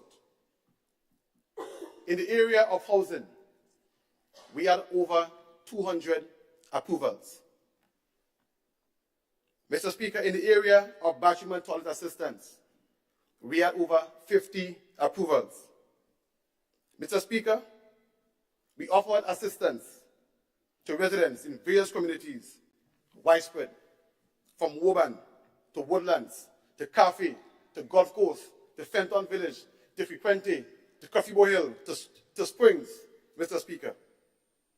As a parliamentary representative and minister, Mr. Speaker, I pride myself on governing for the people. Under the Community Enhancement and Empowerment Program, I am proud of our accomplishments. Mr. Speaker, some of the activities we did again in the South included the Cadiz Bay garbage cleanup, the Pandy Beach cleanup, the Silver Sands garbage cleanup, the Wall Street drains cleanup, the Limes garbage and drain cleanup, Sugar Mill drain power wash, CK's bus stop cleanup, Coconut Beach garbage cleanup, Woburn Mangrove cleaning and restoration. Mr. Speaker, all this was done with the help of my constituents. Mr. Speaker, truth be told, there isn't a day that goes without me visiting my communities. I try to visit at least 4 days a week. And I know, along with my team, I have spearheaded the formation of community-based groups in various areas within the constituency. Mr. Speaker, numerous residents of the Great South receive assistance under the SEED program, as well as through housing assistance program. But Mr. Speaker, let me just say this. My journey began with support for the people long before I thought of entering the political arena. Many can attest to my helping hand whenever and wherever I could. In this regard, Mr. Speaker, in the constituency of South St. George, we can talk about the distribution of food supplies and other basic needs continued under the stewardship of the parliamentary representative. Mr. Speaker, let me just say that I am at my best whenever I'm helping to empower another human being. This is where I get my fulfillment, Mr. Speaker. As part of the constituency outreach, I have participated alongside numerous groups and individuals in reviving the community spirit and fostering a collaborative partnership for development. This included working with the businesses and church communities within my constituency, such programs also included the funding and sports, donations to schools, donations to vulnerable community members, Mr. Speaker. Mr. Speaker, we are currently doing work on the Limes pasture. And before we came into office, Mr. Speaker, when I used to be a supporter of the other side, Mr. Speaker, whenever election is coming or is on its way, you see work is being done on the line playing field. Mr. Speaker, to be honest with you, over 10 years now, approximately 10 years now, Mr. Speaker, work is being done on the line playing field. But this time, a proper fix will be done on the line playing field. Mr. Speaker, we are doing work on the Grandland's Court at present. As a little boy, remember when the bus used to drop me across the road, and I look across by the court, I will see people playing tennis on the court. Mr. Speaker, as a little boy again, I will see We have a basketball competition, netball on the court. Mr. Speaker, for years, the court has been deteriorating. And Mr. Speaker, no one came to the rescue of Ghana's court. To date, we can boast of us changing the fencing, changing the lighting, changing the basketball rings, working on the grounds. And Mr. Speaker, as the MP for the South, I believe in empowering people of the South. So what we did not go to procure some of these items abroad. We got people, and I'm talking about youths in the South, to actually make some of these things that will be used on the basketball court. Mr. Speaker, for years, we have seen Monrouge pasture. A pasture where you have intersector football and cricket every year. Mr. Speaker, people have been asking for the pasture to be lit. And Mr. Speaker, I'm proud to say, through the help of the Minister of Sports, that the infrastructure, everything is set up for the lighting of the field.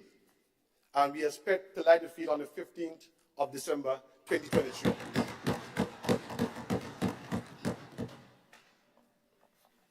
Mr. Speaker, when we're talking about lighting, let's talk about the lines. The lines pasture was lit last month. Mr. Speaker, Springs pasture, the infrastructure is there, and we expect it to be lit immediately after the Monrouge playing field. Mr. Speaker, we are currently doing work on various bypass roads in the south. And by this I mean there's a road that connects Golf Course to or Callan Park to the back of Food Fair road there. We are approximately 80% complete with that road. We are currently working on connecting Golf Course again to the sugar factory, Mr. Speaker. We have started work on Guankai. And Mr. Speaker, again, we can talk about Guankai. Every time election come again, it's some kind of gimmick, and afterwards, it's just left to deteriorate. But Mr. Speaker, I'm here to tell the people of the South, election is not in 2023. Election is not in 2024. But we are working. We are working, Mr. Speaker. And we are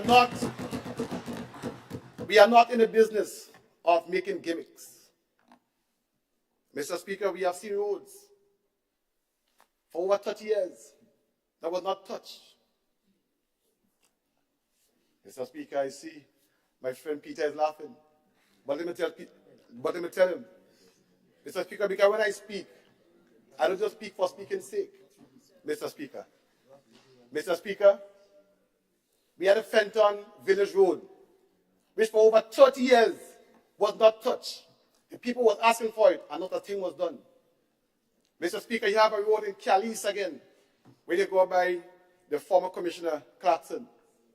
Mr. Speaker, it was said by the residents that one side was green, one side was another color, and because the side was another color, nothing was done. But Mr. Speaker, I'm proud to say that that road was dealt with, and the people of Frequency are happy for the road. Mr. Speaker, while I have the responsibility for the constituency of the Great South and the Ministry of Mobilization, Implementation and Transformation, I commit to meeting the needs of every Grenadian citizen. Mr. Speaker, we must always remember that our primary goal is to serve the people. Mr. Speaker, I want to support our Minister of Finance and our Prime Minister, and I welcome the MP allowance. And let me tell you why. Mr. Speaker, every time we go into our office on a Thursday, we have to work with extra money. Mr. Speaker, and I can tell you, not just me, but my colleagues also. Mr. Speaker, there was a time when I had no money left, and a gentleman came and asked me for $20 to buy lunch. Mr. Speaker, someone just dropped a bowl of oil on for me. Yes, sir. I love you, bowl of oil on. Mr. Speaker, I had nothing to give him. So I had to give him a plate of oil on. So now, and I like my belly. Mr. Speaker, so now we have some resources to work with. We can better serve the people of our constituency, Mr. Speaker, and that is why they place us there. Mr. Speaker, our decisions should be driven by a desire to improve the lives of citizens, particularly the most vulnerable among us. It is for this very reason that government remains relentless in our pursuit of equitable and inclusive growth, ensuring that no one is left behind. Mr. Speaker, I try to be an effective minister and a caring parliamentary representative. I am of the people and for the people, and I'm humbled to have been chosen by the people. Mr. Speaker, I take this responsibility very serious, and I call on the entire constituency to rally with me as we move the Great South forward. Mr. Speaker, I encourage everyone to get involved in the 50th anniversary activities and to contribute to the overall success of our beloved nation. One people, one journey, one future. Let us move up, up, up. Mr. Speaker,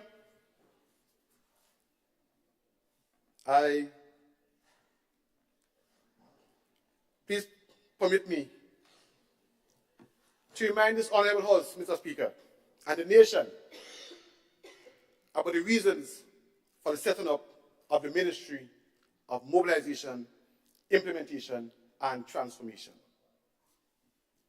Permit me also to take liberty to thank the people of Grenada, Carriacou, and Petite Martinique for electing this NDC administration to govern this country in keeping with our manifesto promises. Mr. Speaker, in plain and simple terms, my ministry, MIT, was established to speed up and bring greater efficiency to project implementation.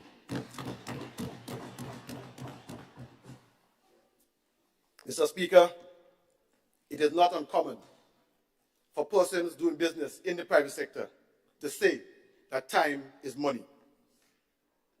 Mr. Speaker, too often we forget that this is also true in the public sector.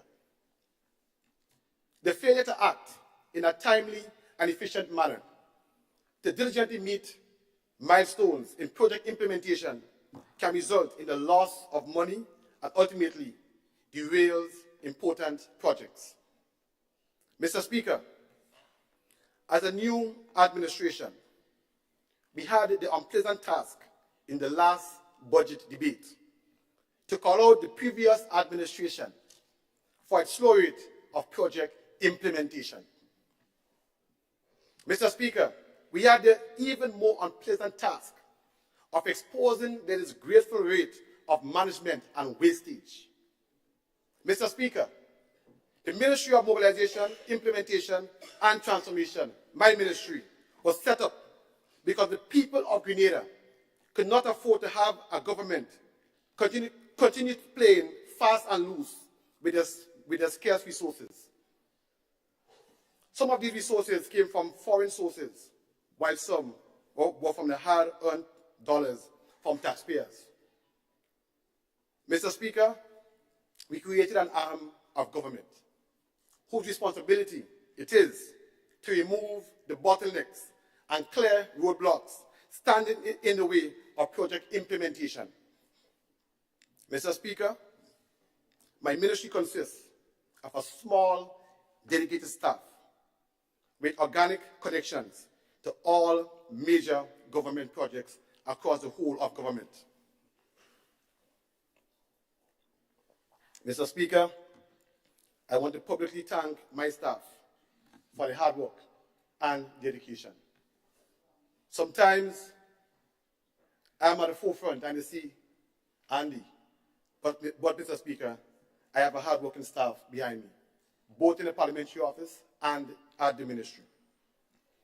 Mr. Speaker, as the Minister for Mobilization, Implementation and Transformation, my responsibility is to ensure effectiveness and efficiency in achieving our government's strategic priorities.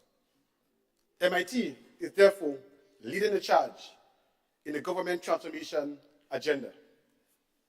Mr. Speaker, I cannot overstate the importance of prudent fiscal management. In these challenging times, it is critically important that every penny of our taxpayers' money is spent wisely. Our citizens have placed their trust in us to be responsible stewards. Therefore, it is our duty to care and to safeguard our nation's resources. Mr. Speaker, we will remain steadfast in the mission, and the onus is on us to fulfill our duty to the people. Mr. Speaker, MIT has achieved significant milestones in 2023, despite our small workforce. Having said that, I wish to make only a few key points as the focus of this debate. Mr. Speaker, MIT ensures that programs and projects are undertaken in alignment with our government priorities. Our overall focus is on impacting and improving people's lives and livelihoods. Mr. Speaker, the project implementation record of this NDC administration stands in stark contrast to the project implementation record of our predecessors. Mr. Speaker, I believe that every government needs an MIT. Prior to this administration being in office, Mr. Speaker, our predecessors' excuse and their mantra was, this project is in the pipeline. Mr. Speaker, this is a pipeline. Mr. Speaker, that project is in the pipeline. Mr. Speaker, everything is in the pipeline. What pipeline? Mr. Speaker, CDB and World Bank funded projects had little or no implementation. These projects, Mr. Speaker, was said by them in the pipeline. Mr. Speaker, I'm talking about grant funding, money that we didn't have to repay. Imagine that in the pipeline, Mr. Speaker. Mr. Speaker, what pipeline? Mr. Speaker, is it this pipeline?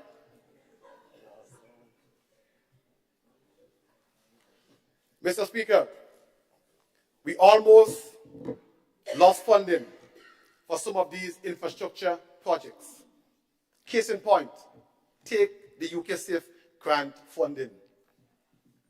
Imagine, Mr. Speaker, the sum of approximately $80 million was given to Grenada to roll out the Western Main Road Corridor Project and the Southern Water Expansion Project. Mr. Speaker, and the leader of the opposition have the belly to blame us for losing the money. Mr. Speaker, in 2015, Dave Cameron visited Grenada. In 2016, the $80 million was made available to us. Mr. Speaker, let's look at the logic. If you give me $80 million in 2016, and in 2022 you take it back, how much money you spend in 6 months' time? Sorry, in 6 years' time? The answer is nothing. Nothing was spent. Mr. Speaker, after 6 years, the project for that funding could not make it on the pipeline, unfortunately. Mr. Speaker, the funding walked out the door, or it got blocked in the pipeline. But Mr. Speaker, let me just say this. Because they like to call us inexperienced, and they like to call us children. Well, Mr. Speaker, the team of inexperienced children had to renegotiate with the funders to get back the majority of the funding for the choked project, UK SIF.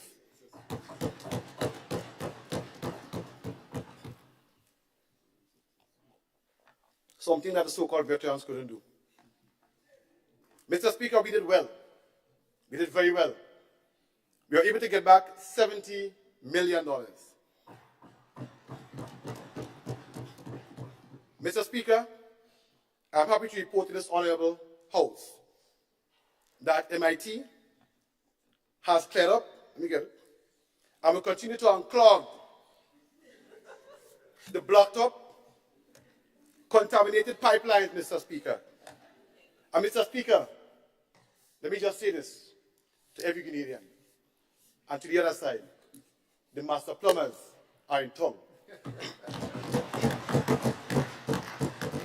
Mr. Speaker, the pipeline is unblocked. So, Mr. Speaker,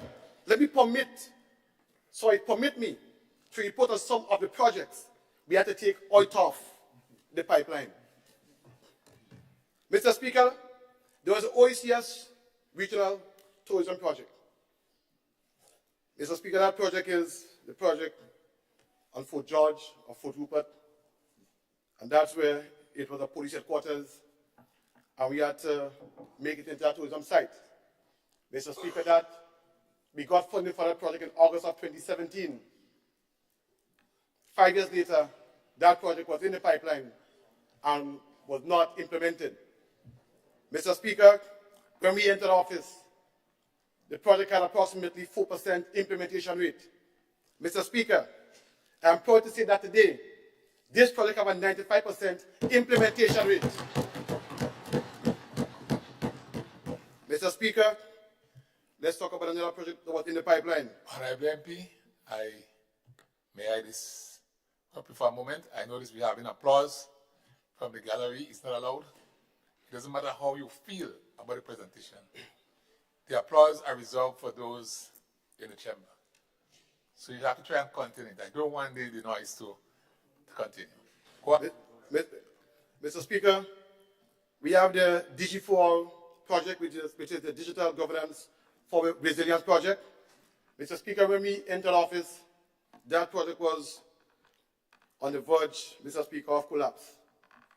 And Mr. Speaker, I want to thank the Ministry of Economic Development, ICT, Mr. Orlando Romain. Mr. Speaker, to date, we have a project implementation rate on that project of approximately 98%, Mr. Speaker. Mr. Speaker, we have the G-Cruise project, Climate Resilient Water Sector in Grenada project. Mr. Speaker, that project again was in the red. That again, Mr. Speaker, was in the pipeline. But Mr. Speaker, I want to thank again Mr. Bagwan and the Ministry of Economic Development for their hard work and dedication, Mr. Speaker. And today, we have a project implementation rate of approximately 95%. Mr. Speaker, we have a solar PV farm project in Carriacou since 2018, Mr. Speaker. Mr. Speaker, that project is, we're talking about renewable energy on the island, Mr. Speaker, of Carriacou. Since 2018, nothing was done, Mr. Speaker. And today, we have a project implementation rate of approximately 100%.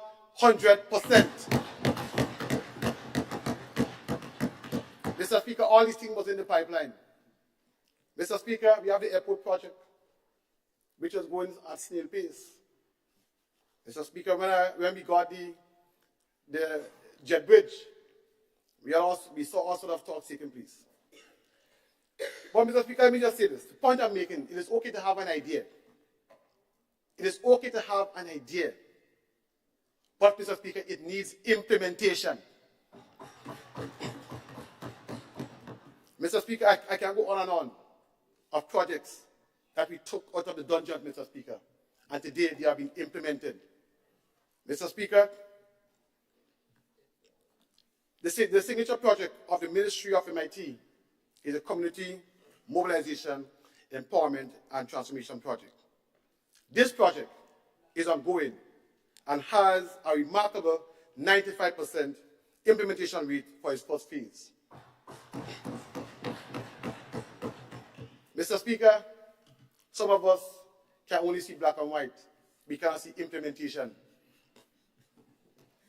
Mr. Speaker, activities under this phase of the project include tagging and pickup of derelict vehicles and boats.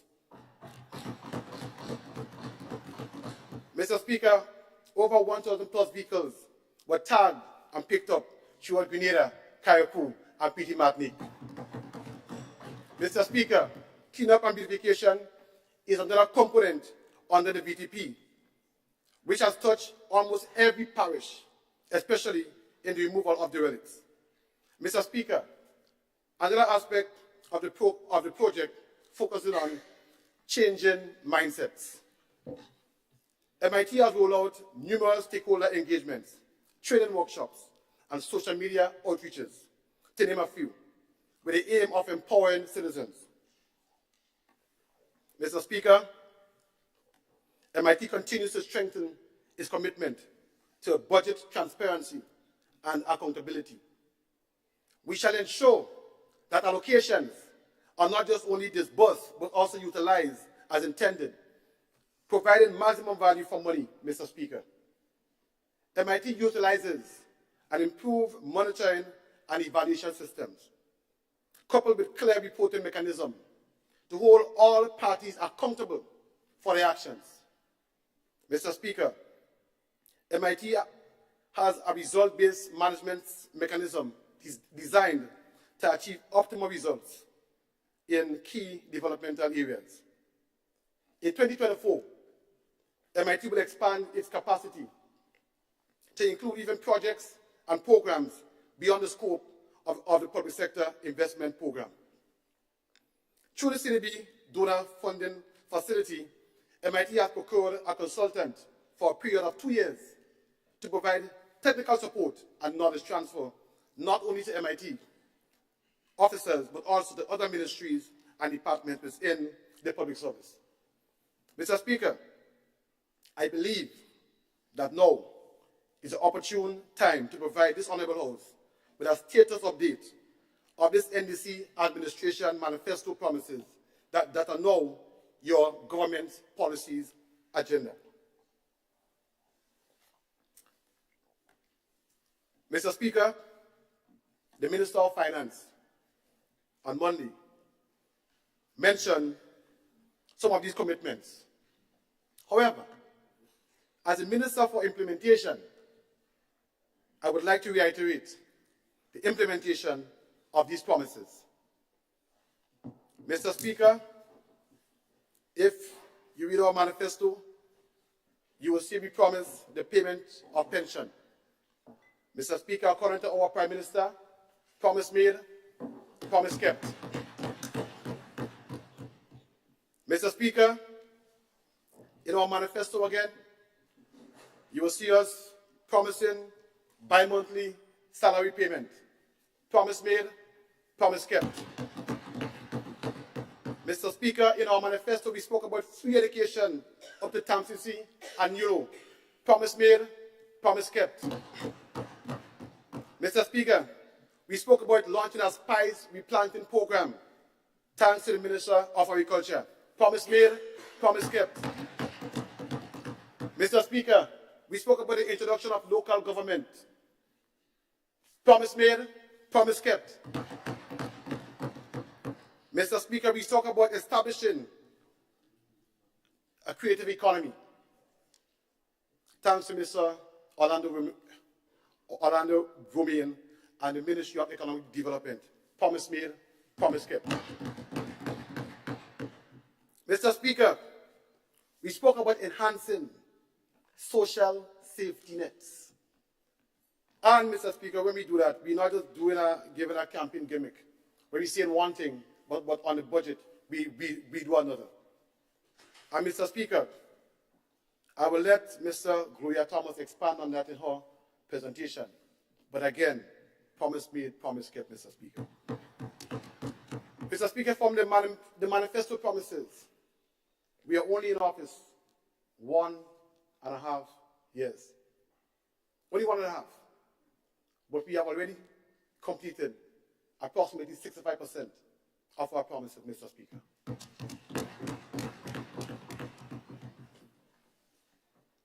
I expected a clap, Mr. Speaker. Mr. Speaker, this record speaks for itself. We have made significant progress on delivering our commitments to the people of Grenada, Carriacou, and Petite Martinique. Your government has achieved a great deal in less than 2 years since assuming office. Our citizens are our major partners and stakeholders in the development of this nation. MIT, therefore, remains committed to active engagement of our citizens through consultation. Your expertise and perspective have enriched our decision-making processes and ensure that our priorities reflect the people's diverse needs and aspirations.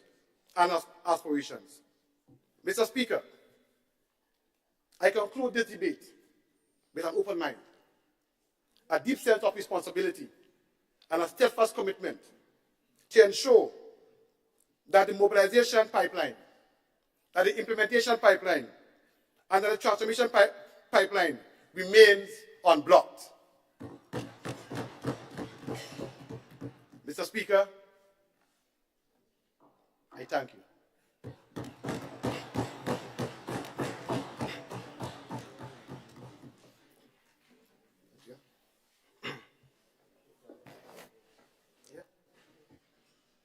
Thank you too, Honorable MP for South St. George, for your contribution to the debate.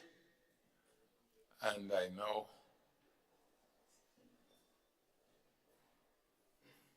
invite the Honorable Kevin Andrew.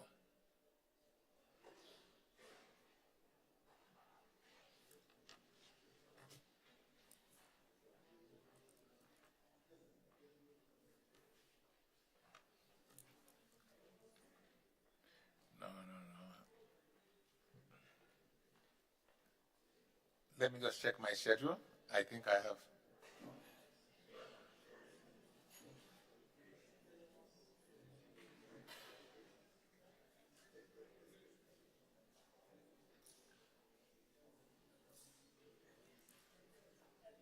Stephen.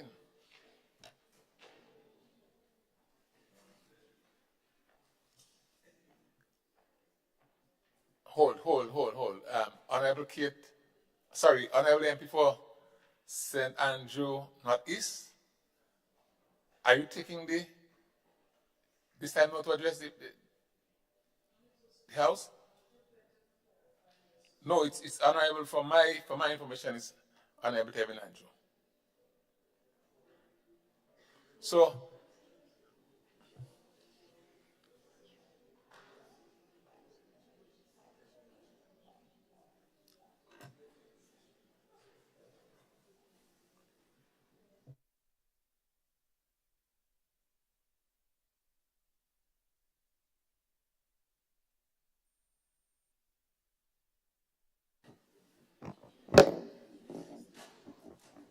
thank you very much, Mr. Speaker. And let me start by congratulating the Minister for Finance and the team at the Ministry of Finance for an excellent job on Budget 2024. Mr. Speaker, Carriacou and Petite Martinique. You know, my presentation will be a bit short because, you know, if I talk about the constituency, I'm talking about the ministry. If I talk about the ministry, I'm talking about the constituency. Local government. We are talking about we want our own flag and we want our own government. I just want to make that clear. But Mr. Speaker, before I begin my presentation, I would like to express my deepest appreciation to the people of Carriacou and Petite Martinique who continues to show their support and confidence in me, and thank them for their continued commitment in working along with me and this administration so that we can take Petite, Martinique, and Carriacou, and by extension Grenada, to higher heights. I want to acknowledge my parliamentary staff and the team that came down, that braved the weather. They came from overseas, Mr. Speaker, to be here. So my staff at the parliamentary office, my staff at the ministry, I'm not sure if my permanent secretary is here, but the staff, right, the staff is here. So, Mr. Speaker, I also want to acknowledge the business community of Carriacou and Petite Martinique for their continued support and assistance towards the development of Carriacou and Petite Martinique. And let me start off by thanking citizen Trevor Kent and citizen Leo Joseph. It has already been recorded, but I'll repeat it again, that they assisted in paying for a feasibility study for the port or the jetty in Hillsborough. Many of you may or may not know, Hillsborough was the main port of entry for Carriacou, and for some strange reason, the former administration made the decision to move the port operations from Hillsborough and into Tyrrell Bay, Harveyville. As a result of that, Mr. Speaker, the town of Hillsborough has never really recovered economically. There's been really a ghost town. And one of the things that we have promised with the business community is to try our best to somewhat revitalize economic activities in the town of Hillsborough. But in addition to that, Mr. Speaker, a number of people are affected, especially the people of Petite Martinique, having to come out all the way from Petite Martinique overseas and go all the way to Tyrrell Bay to either get the Osprey or to do their whatever transactions all the way down to Hillsborough, to Harveyville. So a number of people are affected as a result of this move. And the business community has led the charge in working along with us to try and bring a solution to that problem. The government has already started discussions, and I'm extremely happy and excited about some of the announcements that we'll be making in the not too distant future. But the business community of Hillsborough and the people of Petite Martinique and Carriacou can rest assured that we are well aware of the problem and that steps are being made to resolve this long-standing issue, because we are about putting the people first. Mr. Speaker, I don't know, you haven't been to Carriacou in a little while, so I'll invite you again and invite those of my colleagues and friends to come to Carriacou who haven't been in a little while. And if you come, Mr. Speaker, you'll realize, especially in the town of Hillsborough, that we now have street signs and it tells you the name of the street that you're on. And this initiative was a brainchild of citizen Valerie Thompson and businessman Kim Mills. So Valerie Thompson came up with a brilliant idea, which I supported 100%, and businessman Kim Mills also supported the idea by financing and purchasing of the street signs, over $40,000 worth of street signs, and not just the names of the streets, Mr. Speaker, but also the traffic signs and so on. So citizen Kim Mills, Mr. Speaker, businessman Kim Mills, and citizen Valerie Thompson, Mr. Speaker, must be commended for this wonderful collaboration.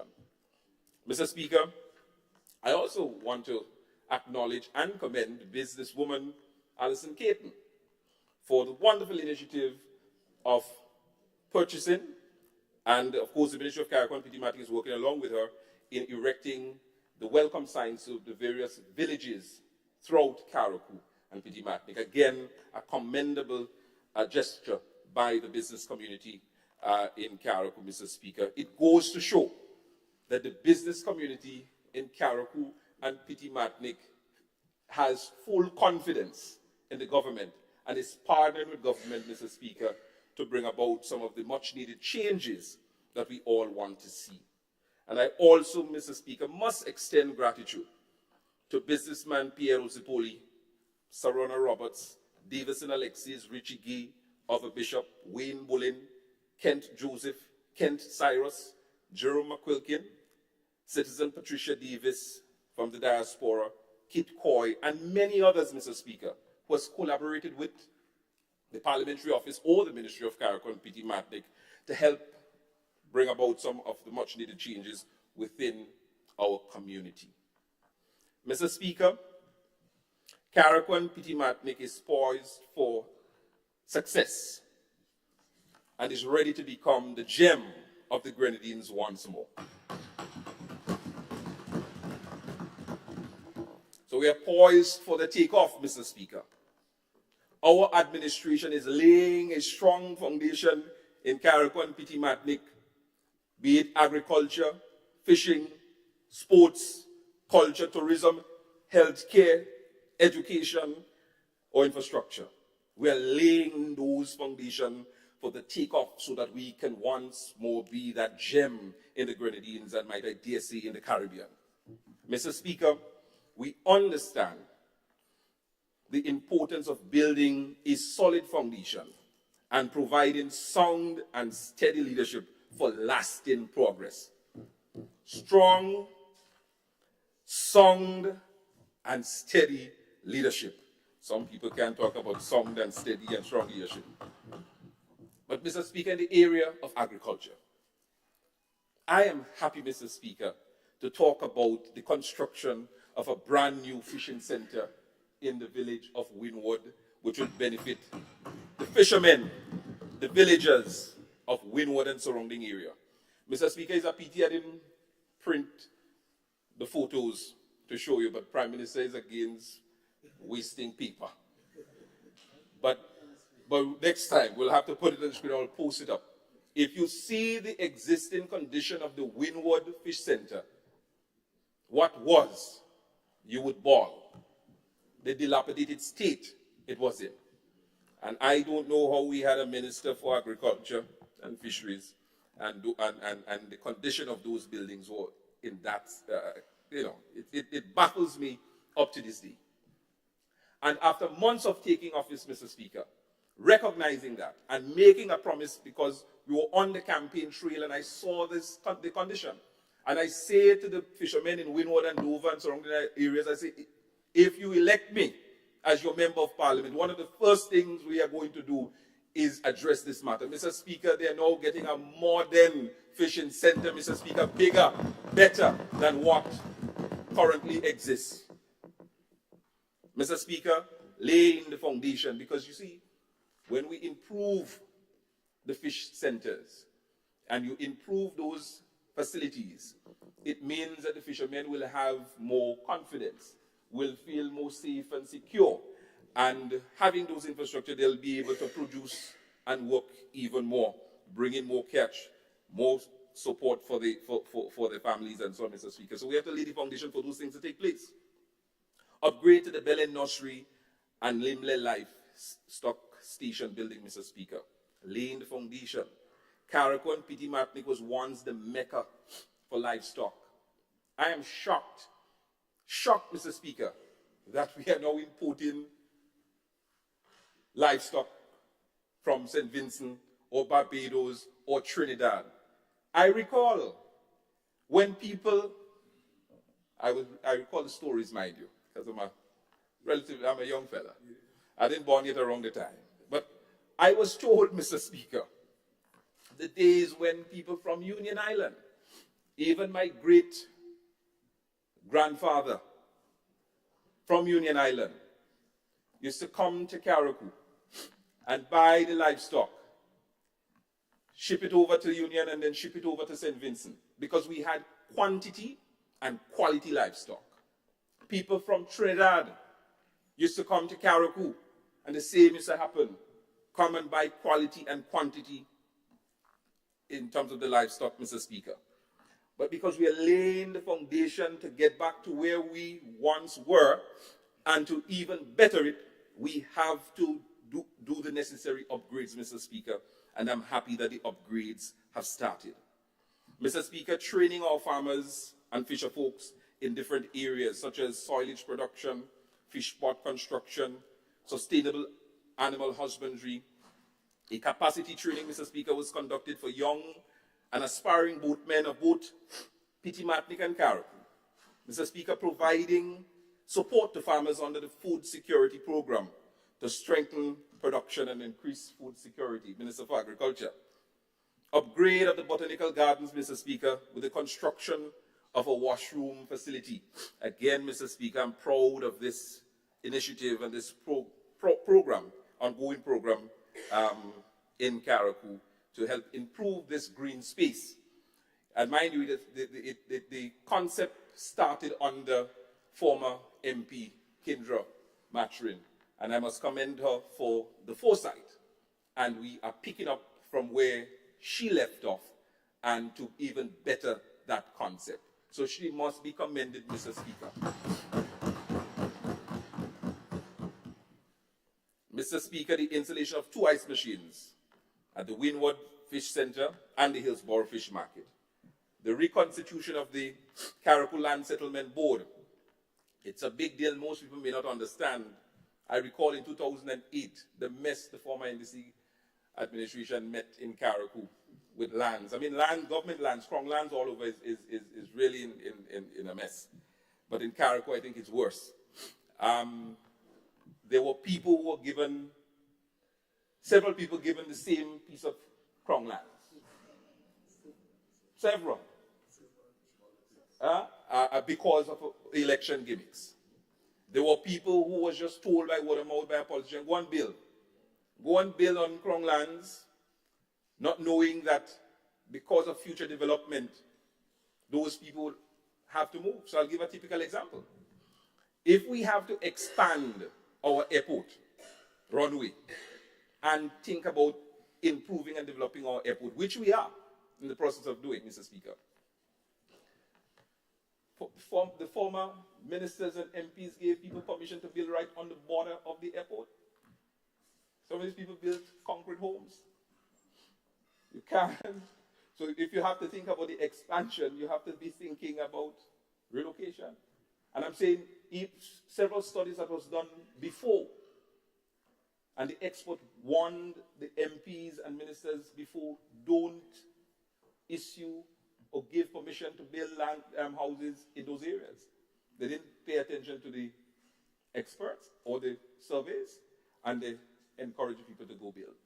And today, of course, we would have to clean those mess up, Mr. Speaker, because we have to think futuristic. So the Land Settlement and Development Board was reconstituted to help us with those matters, Mr. Speaker. They did an excellent job in the 2008 era, and of course they'll help us with dealing with some of the issues that we now faced with.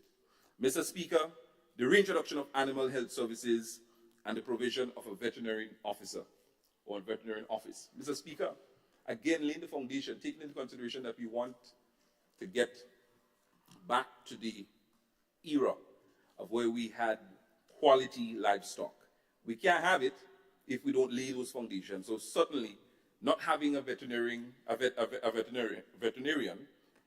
within the Ministry of Agriculture to help provide support to our farmers, our livestock farmers, and even our own farm proved to be futile. And as a result of that, coming in, recognizing the importance of where we want to take livestock, the livestock industry in Carriacou, we decided to hire a full-time veterinarian, Mr. Speaker. And for that, I'm extremely happy, Mr. Speaker.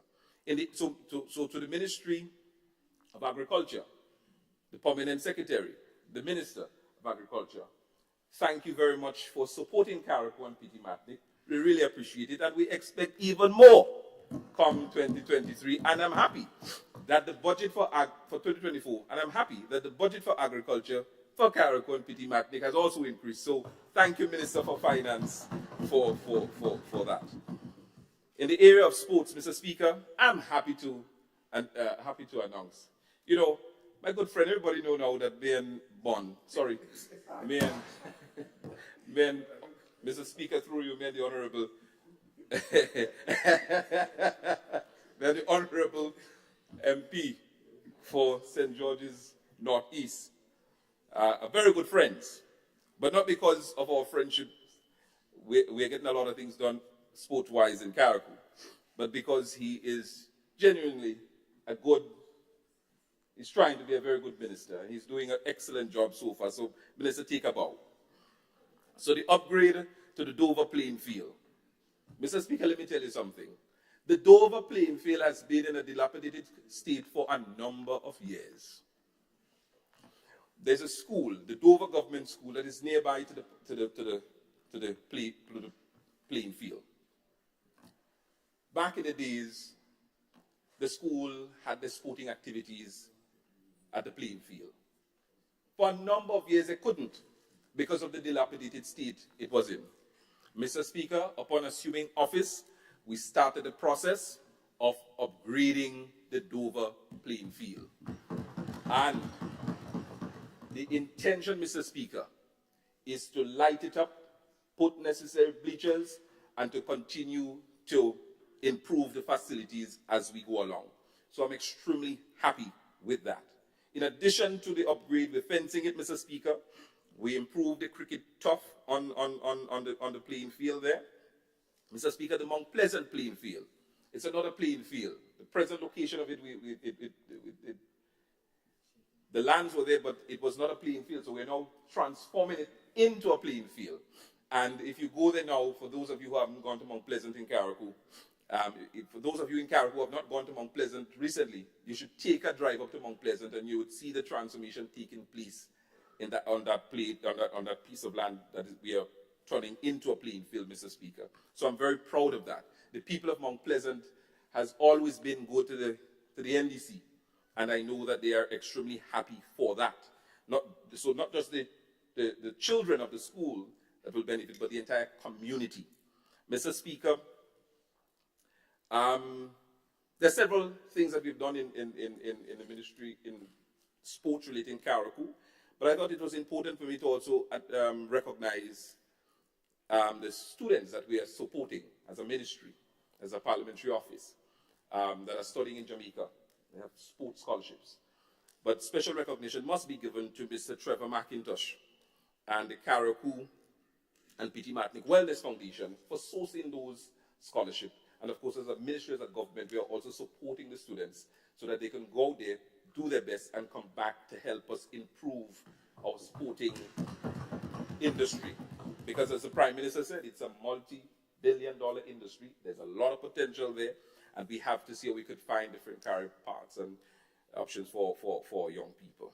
Mr. Speaker, in the area of culture and tourism, now you would see what Prime Minister, mentioning all the ministries. They have all the ministries in Carriacou, but that's how Carriacou is. There's a branch of every ministry in Carriacou. I'm going to get to local government in a while.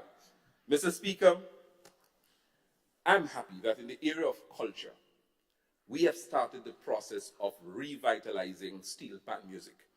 And special commendation must be given to Ms. Georgina Ray, our youth coordinator, and Chantel Dixon Benjamin, a youth officer, who have taken up the charge to help us with the revitalizing of steel pan. Mr. Speaker, my great-granduncle, Mr. Tyrrell Frank, from Carriacou, from Monva, in a village called Belmont, but it's a little place called Monva. He then resided in Abbeville. He brought steel pan from Trinidad to Carriacou. And almost every village in Carriacou had a steel band. Had a steel band group. Mr. Speaker, fast forward to today, there's no village on the island that has steel band. So recognizing that we once had steel band groups in every village, we've decided that we are going to work along with those individuals to help us to revitalize it. And so far, Mr. Speaker, it is going wonderful. And I think we must be commended for that. Also, the Ministry of Youth has assisted us in some ways to help us with the revitalization. So thank you again, Minister for Youth and Culture, for that, for the support. Mr. Speaker, teaching of string band music, as everybody knows, when you come to Carriacou, you look forward to the sweet sound of string band music. Of course, Mr. Speaker, the tradition is dying because the support is not there. I'm happy, Mr. Speaker, to announce that the Ministry of Carriacou and Petite Martinique and the Greater Lotteries Authority has partnered together to try our best to revitalize string band music in our schools. So we are working with the community and with the school, with the youngsters in the community to help teach them string band music so that the culture remain alive and well, Mr. Speaker. Mr. Speaker, more support has been given to our festivals. And I want to say this, Mr. Speaker, because this is, I see the Minister for Youth laughing. I know why he's laughing. More support and increase for festivals in Carriacou. I make no apology saying this. This is the first administration that has demonstrated its commitment, not only by words, but by action, has demonstrated that we are going to put our money where our mouth is to give the necessary subventions to our cultural heritage and festivals in Carriacou and Petite. All festivals on the island got an increase in subventions. All, Mr. Speaker. Because why? We understand the impact of the festivals and traditions. We understand it. And as a result of that, we are investing more and more in our culture and our heritage and in our people. The only administration that has done such, I want to put it on record, Mr. Speaker. The record is clear when it comes to that. And if anybody else have another narrative, well, we'll have a conversation after. I know my good friend from St. Mark's, Mr. Speaker, likes to talk about Carriacou and Petite Martinique. So I'm waiting with bated breath, waiting to hear what she has to say, Mr. Speaker. Mr. Speaker, you know, when I got the news, I recall, Mr. Speaker, we were called into a consultation. And we were talking about all the things that the Board of Tourism is doing in Grenada. And a discussion came up. And I said, what about Carriacou? We want X, Y, and Z. And my colleagues, Mr. Speaker, would tell you that sometimes, I mean, this is something I could be a little bit dictative. But I'm very aggressive. And it's just my nature that I want what I want for Carriacou and Petite Martinique. So in this consultation, they were talking about all the things that's been done for Grenada and so on. I said, well, we need something for Carriacou. And I pressed, but the good thing is that the chairman, the managers, the management, and staff of the Greater Tourism Authority, GT, well trained. Well, I mean, we trained the chairman. I think the Minister of Finance was saying that there was a training for chairman, so the chairman was well trained because of our initiative. And we selected the chairman. I just want to mention that. And the Prime Minister taught the chairman in school too. So he was well trained.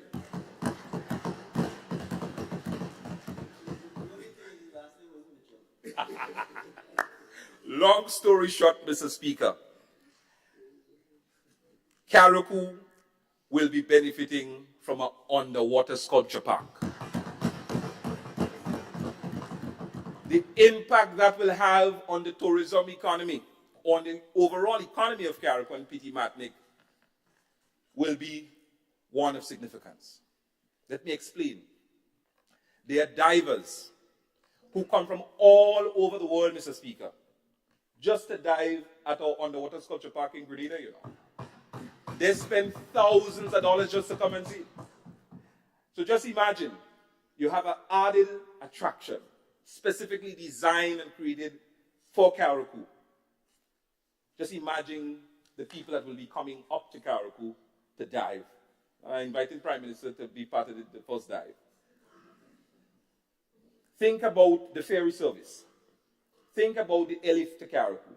Think about the hotels, the Airbnb, the restaurants, the taxi men and women. Think about the impact it will have.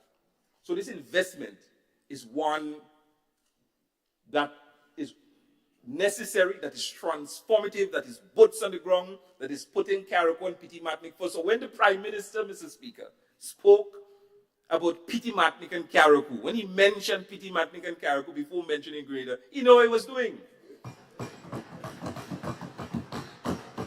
He knew what he was doing. Because if you look at the level of investment that is taking place in Carriacou and Petite Martinique today, compared to years ago, you can't compare the two. Carriacou and Petite Martinique is getting the attention it deserves.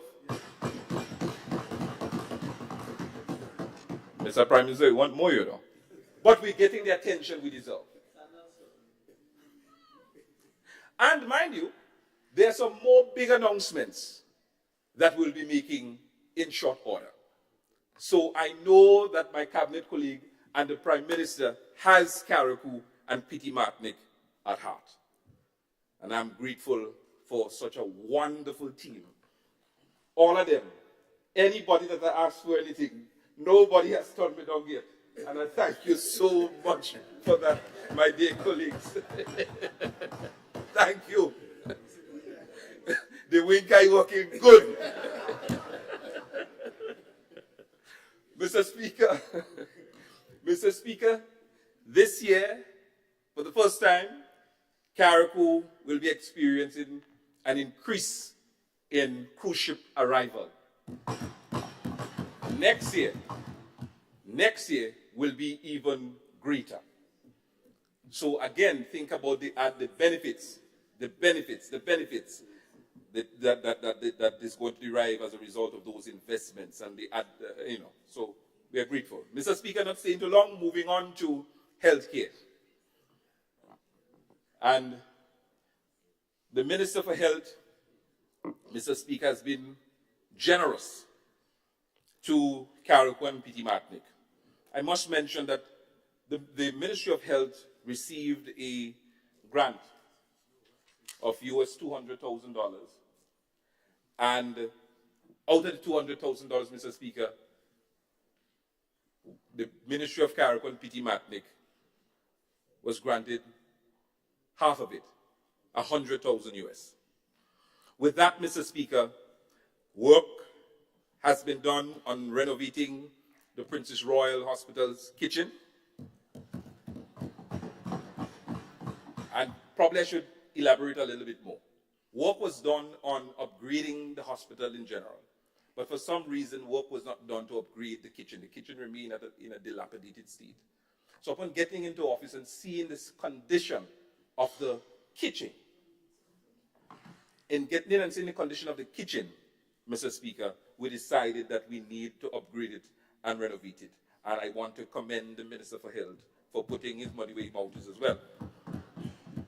Mr. Speaker, I think it was last week or week before, I had to address a concern that I heard on the platform, on the political platform by my good friend from St. Mark's, my good friend, talking about dental service in Petite Martinique, and that there's no dentist visiting Petite Martinique and all of that. And the fact is that the dentists do visit Petite Martinique. The truth is the dentist just can't operate. Because if you don't have the facilities, you can't operate. You have a chair that is 30 years old, the only thing you could do is extraction. The people at Petite Martinique deserve better than that. And as a result of that, Mr. Speaker, as I reported to the House, we purchased 2 dental units, thanks to the Minister and Ministry of Health. Those units are on the port in Carriacou, and I believe in a matter of days or so, it will be set up by the biotech team, and we'll distribute 1 to Petite Martinique, 1 to Carriacou, to help improve the quality of dental service in Carriacou and Petite Martinique, Mr. Speaker. Mr. Speaker, in addition to that, we've also lobbied and received over $100,000 worth of medical supplies, and it was donated to our Princess Royal Hospital and various clinics throughout Carriacou, Petite Martinique included. And I must say, Mr. Speaker, that this year, and I'm sure P.S. Williams will also agree, that I've been out of all the ministries, I think the Ministry of Health has been one of the ministries that has given us greater or better collaboration in terms of how we work together So I must commend the Minister for Health and his prominent secretaries for working along with us in ensuring that we get the things that we need. Education. Mr. Speaker, you know the challenge that the people of Carriacou and Petite face. It's unfortunate, you know, but we're going to improve it. We're a year and a half old, so we can't do everything once. I appreciate that. But with time, we're going to improve it. It's unfortunate that our T. Marshall Community College campus is limited in what we offer. It's unfortunate. And as a result of that, a number of the students, because of the limited areas that have been offered at the campus in Carriacou, have to come down to Grenada. As a result of that, they have to find accommodation, the food, the added expense compared to that of a child from Grenada.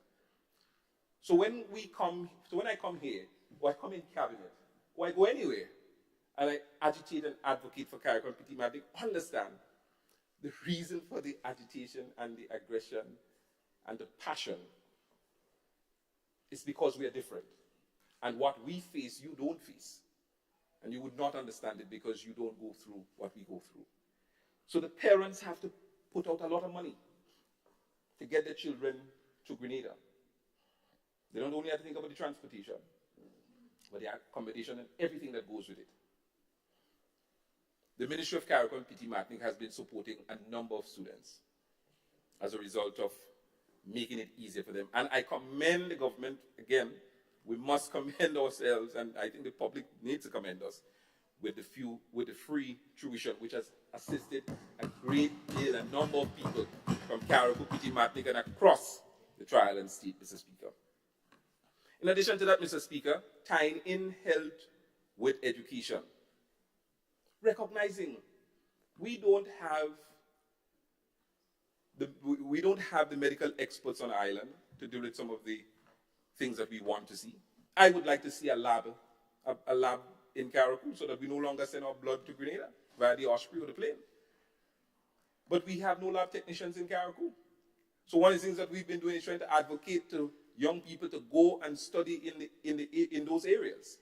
And Mr. Speaker, the good thing is that we've managed to find 4 young people who are now on scholarship, thanks to the Ministry of Education and the Ministry of Carriacou and Petite Martinique for out studying. And there are several others that are out. I think when you combine the total list together, we're looking at probably almost 17 or 18 students, or even way more than that, that we are supporting out there. And the intention is to increase the numbers, Mr. Speaker. So as I often tell people, the issue is not that we can't get the medical equipment, you know. The issue is that we don't have the trained people, the HR, the manpower, to get the job done. So my vision, our vision for Carriacou and Petite Martinique is that in the next 5 years, we don't send our blood to Grenada, we'll be able to do our own thing in Carriacou, which will help with the diagnosis of many of the diseases and so on before patients are transferred to Grenada, and limit as well the patient transfer to Grenada. So there's a lot of work to do. And Mr. Speaker, so through education, that's some of the things that we're doing, and of course it's helping improve things on the island. Infrastructure. The construction of a ministerial complex, the first phase and design and assessment, all of that has been done. So come 2024, Mr. Speaker, even though there are some people that think it's too big for Carriacou and Petite Martinique, we're getting a ministerial complex come next year. I'll drink some water on that. So all the work has been put in. So the Ministry of Infrastructure just have to accelerate and give us a ministerial complex. That has been in the budget, Mr. Speaker. Mr. Speaker, for years, you know. Since 2008, there's a line item in the budget for Carriacou and Petite Martinique, Carriacou Ministerial Complex. Every year, the same thing. This administration, what we have done is to put in all the necessary work. So the drawings, the bill of quantity, all of those things have been done.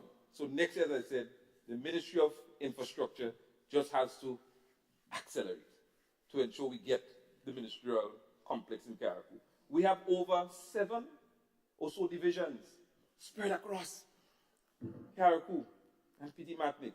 Just imagine that glorious day where when the staff could come into one building so that the public, we can serve the public better and they could have a little bit more satisfaction and the workers can feel a little bit more together. And hopefully, with the workers coming together, we would have more productivity coming very soon. So, Ministry of Infrastructure, I'm just putting you on notice, that's all. Widening of the corners and intersections and reconstructions of sidewalks in and around Hillsborough. Now, if you've been in Hillsborough probably last year or year before, and you go into Hillsborough today, in and around the town, you would see the vast improvement. We ain't talking about the sidewalks like what they in Grenville, you know. We're talking proper thing that was built by proper contractors in Carriacou and Petite Martinique. Mr. Speaker, and I mean the drains and the roads and all that, I mean we could talk about all of what we've done, whether it's the Bele Hospital road that we're doing, Upper Lawrencetown, Lower Lawrencetown, Montgelou, Mont Desire, Prospicol, Madame Payne, Petite Martinique, and I can go on and on with the roads that we've built, roads that we're going to build, hundreds of feet of road, thousands of feet of road that we have done so far, Mr. Speaker, and I'm proud of that. But of course, that's what you elected us to do. So I'm not doing anybody a favor, but I thought it's important that we highlight some of the things that we are doing, and we will continue to do the necessary work which will benefit the people of Carriacou and Petite Martinique. One of the things that is a good highlight for us as well in Carriacou and Petite Martinique. I mentioned it here before, but I'll mention it again because a lot of work went in to get it. Now a driver had to apply for his driver's license and had to wait months to get back his license because it was printed in St. George's. And sometime wrong information on the license, so you had to go back and redo it. Mr. Speaker, it took me less than 10 minutes to print my license, to pay for it in the Treasury and for them to print it. Less than 10 minutes. And it's because of this government's initiative, Mr. Speaker. And I want to particularly thank the Minister for Social Development who assisted in making this a reality. So thank you, Minister. And of course, to the Commissioner of Police and to the hardworking men of the Royal Greater Police Force. Mr. Speaker, again, for years, the people of Carriacou and Petite Martinique couldn't understand it, and I still can't wrap it over my head, Mr. Speaker. We had to wait for an electrical inspector to come from Grenada, to come and inspect electrical works in Carriacou and Petite Martinique.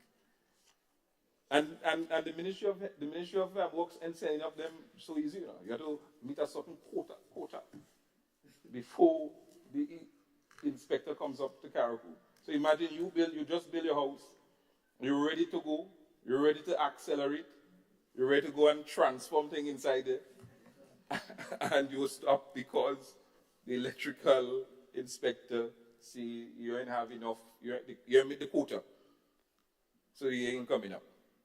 Mr. Speaker, those are days gone by.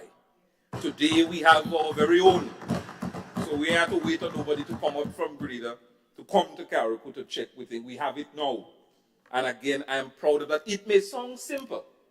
To you, it may sound simple, it may sound fragile, but to the people of Carriacou and Petite Martinique, it's a big deal. It's a big deal for us, Mr. Speaker. And it's the little things that matters, Mr. Speaker. The little things that matters. So for after how much years? Almost 25 years of representing the people of Carriacou and Petite Martinique.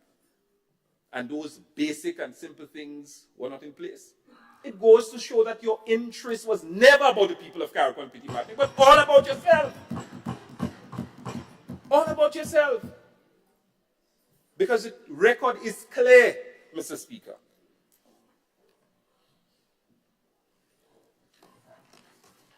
What are we looking forward to? More support to rehabilitate the Limley farm, because we are taking livestock up, and more up. Mr. Speaker, the implementation of local government, the Attorney General is not here, the Minister for Legal Affairs stepped out. But the implementation of local government for 2024, Mr. Speaker, will be top priority for the people of Carriacou and Petite Martinique, for this MP and for the Ministry of Carriacou and Petite Martinique. The time for local government for Carriacou and Petite Martinique is now. It has arrived. And we want the local government now. For years, you know, Mr. Speaker, for years, the promise has been made. For years, we have a ministry, Carriacou and Petite Martinique, and local government. With the local government, they're still looking for it. We are going to implement local government, and the time for it has arrived. It is now, and it is now or never. We're going to make it happen. We might think about coming and ask for something else. Maybe we might ask for the name to be on the passport soon. But let me work on local government for now. One at a time. Yes, brother. Yes, I hear you. One at a time. One at a time. Local government is most important, because with the local government we are able to have some level of self-governance, and that is what the people of Carriacou and Petite Martinique really deserve and needs, Mr. Speaker. Mr. Speaker, another thing that I'm proud about, and you know, this is the first time the people of Petite Martinique has been given so much support. I mean, the record is clear. But what we're doing for the 2024 budget is building a commune building in Windward, next to the Windward Jetty, so that the people that are coming from Petite Martinique will have an area to shelter the elements.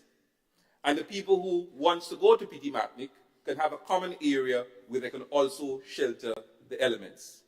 But now, if the rain comes, you have to go in somebody's yard, you have to go somewhere in the bushes so to go and hide from the elements. Well, we ain't have snow. But we are working to ensure that this happens, and the people of Petite Martinique will certainly benefit from this, Mr. Speaker. Again, putting the people of Carriacou and Petite Martinique first. Mr. Speaker, first for Carriacou and Petite Martinique. Boat building for Carriacou is a big deal. The traditional boat building. And it's something that is slowly dying. And we recognize that. So what we have done, we have budgeted for the first time monies that will go towards preserving boat building, the traditional boat building in Carriacou and Petite Martinique. We intend to revitalize and to lift the boat building, the traditional boat building in Carriacou and Petite Martinique, up, so that the next generations to come will know what it's all about. And when we do that, and we make the investments in the traditional boat building industry, Mr. Speaker, just think about it.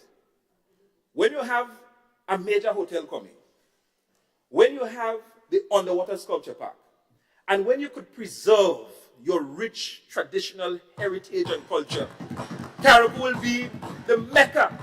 It is already, but the Mecca of all Mecca of rich cultural heritage. We're preserving it.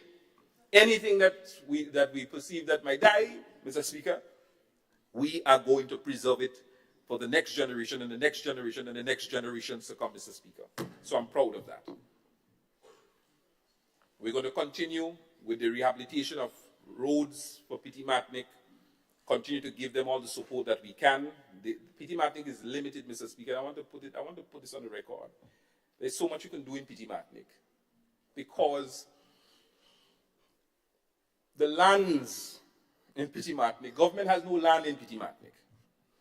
And it's hardly you can find an individual who own a land in Petite Martinique because most of the lands, estate lands, are family lands.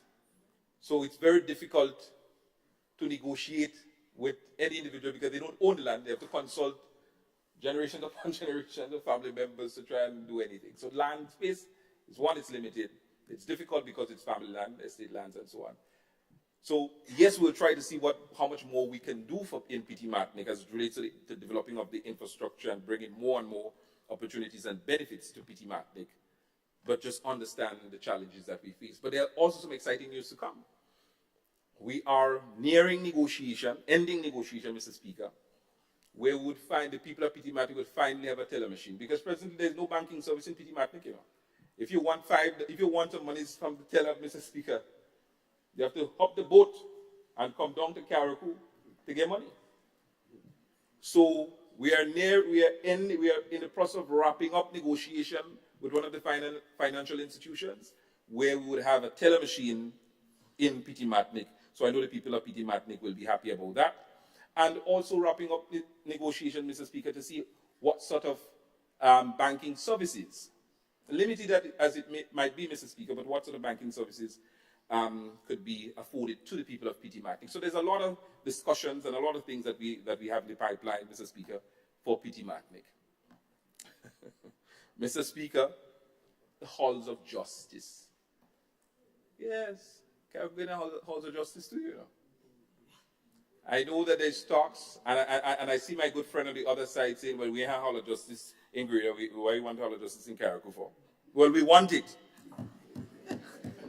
We want it, Mr. Speaker. Mr. Speaker, the present courthouse is located upstairs the Hillsborough police station. And could you imagine the granny or the grandpa who have to access the courts, but because of their limitations or their disability, Mr. Speaker, they can't access the stairs? Well, with the Hall of Justice that is coming next year, Mr. Speaker, they'll be able to access it. And they would also, be able to have High Court hearing in Carriacou and Petite Martinique, Mr. Speaker. So it's improving. We're improving access to justice in Carriacou as well. So yes, we are working long-term, thinking about healthcare for the long term, because we are now investing in the human resource, sending our young people to go train and study, so that in 4 and 5 years' time they come back and help with improving our healthcare services on island.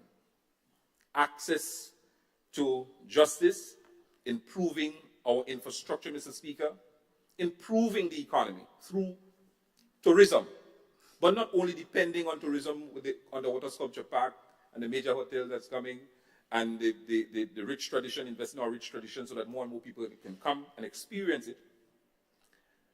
But, Mr. Speaker, we are also investing in our people. We are also investing in our people. And for that, Mr. Speaker, I'm grateful that this administration continues to demonstrate that it puts Carriacou and Petite Martinique first and foremost. And we don't just talk Carriacou and Petite Martinique, Mr. Speaker, but we demonstrate it. And with that, as I end, and I will yield the remainder of the time, Mr. Speaker, to the Prime Minister for a wrap-up. So if the Prime Minister have 2 minutes to wrap up, if we have 2 minutes to wrap up, I'm yielding the rest of the time to him, Mr. Speaker, when the time comes. But, Mr. Speaker, I'm thanking the Prime Minister for his leadership, for his stewardship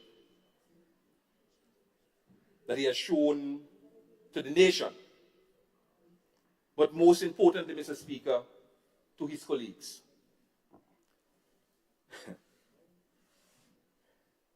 You know, the Prime Minister has taught me a lot of things I even think he knows that he taught me.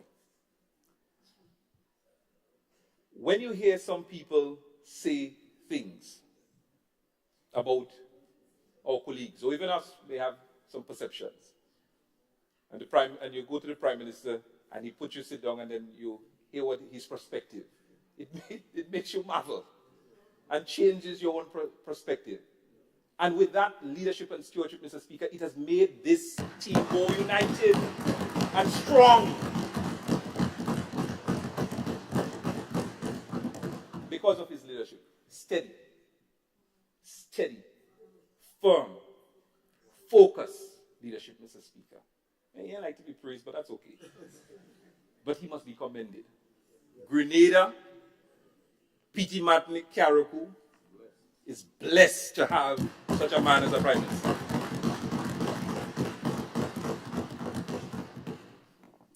And I'm only saying that because I want more next year. But it is the truth. We are grateful for his leadership. And I think Grenada has truly been liberated with the leadership of Honorable Deacon Mitchell. To my colleagues, thank you. Oh boy. The year and a half that we have served together, colleagues, you have demonstrated your love and commitment. Honorable, the bell went. Oh, sorry. Can I have, I'm just wrapping up. So 5 minutes. Or 10 minutes till, yes. Yes, so. Go on, Honorable. I'm reminded that it was just a 10-minute allot. Oh, because I was just going to wrap up, because I was going to say, well, I wanted to wish the grandfather of the house, Merry Christmas, but he's not here. But let me just take the remainder time that I have.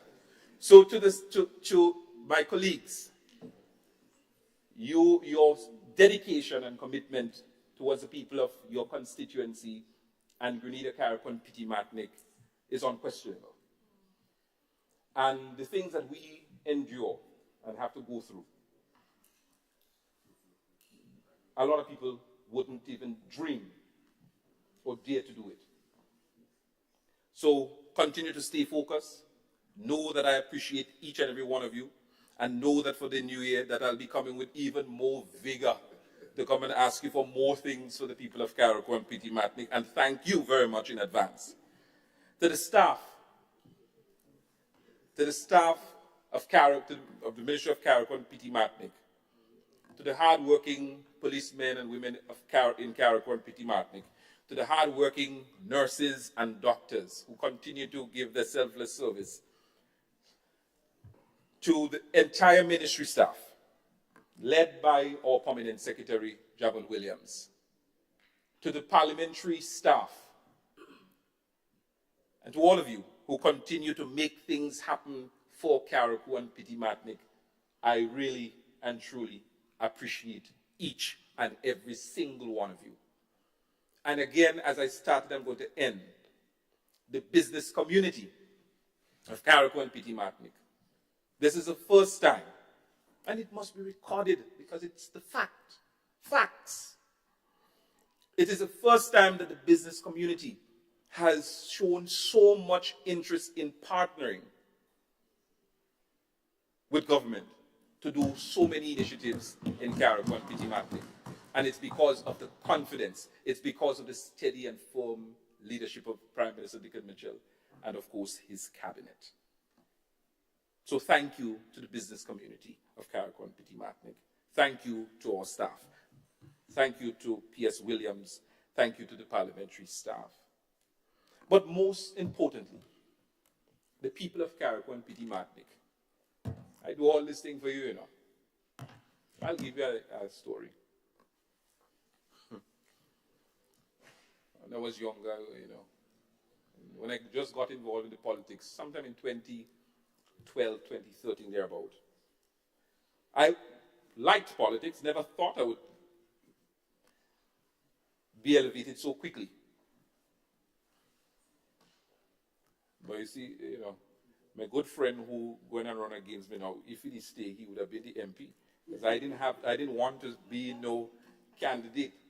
But because he get an offer on the other side, he went on the other side, and I had to be the scapegoat. And that's why I'm here. But nevertheless, long story short, I don't intend to overstay my time in politics as some people will. I understand that we all have a mission, and that mission, that aim, is to serve the people of Grenada, Carriacou, and Petite Martinique. My mission is to take little Carriacou and Petite Martinique from where it is to higher heights. And I'm going to fight with every ounce of energy and blood in my body to ensure that the people of Carriacou and Petite Martinique continues to get the respect that it deserves.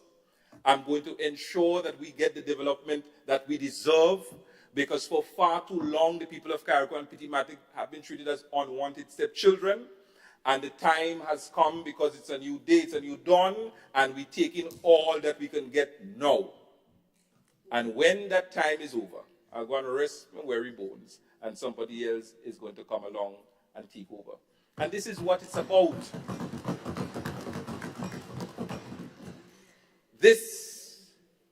We're involved in this because of service. Service to our country, service to our nation, service to others. We're servant leaders. And we want to ensure that we leave Grenada, Carriacou, and Petite Martinique a little bit better than where we got it.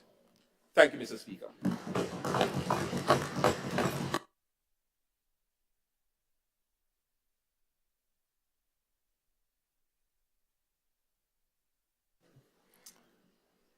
Thank you, Honorable Member for the Constituency of Carriacou and Petite Martinique.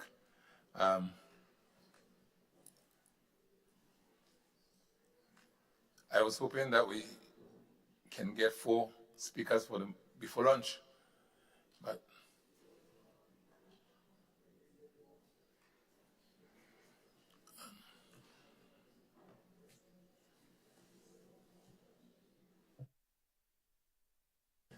I now pose the question to the floor.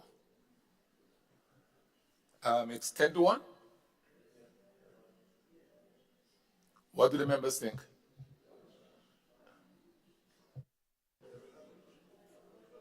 All right, so the question is that we have lunch now. All those of that opinion say aye. Those of the contrary opinion say no. All right, honorable members, this House now adjourns for lunch. And can we be back here to resume at 2? Is that okay? This Honorable House now adjourns for lunch.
Honorable House now resumes.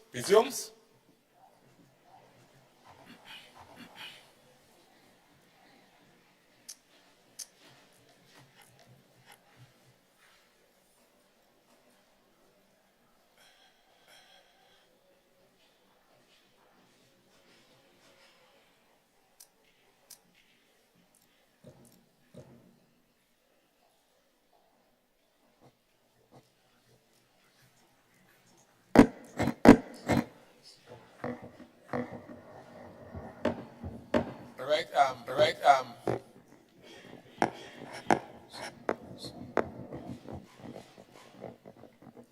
Before the honorable member commences her presentation, I just wish to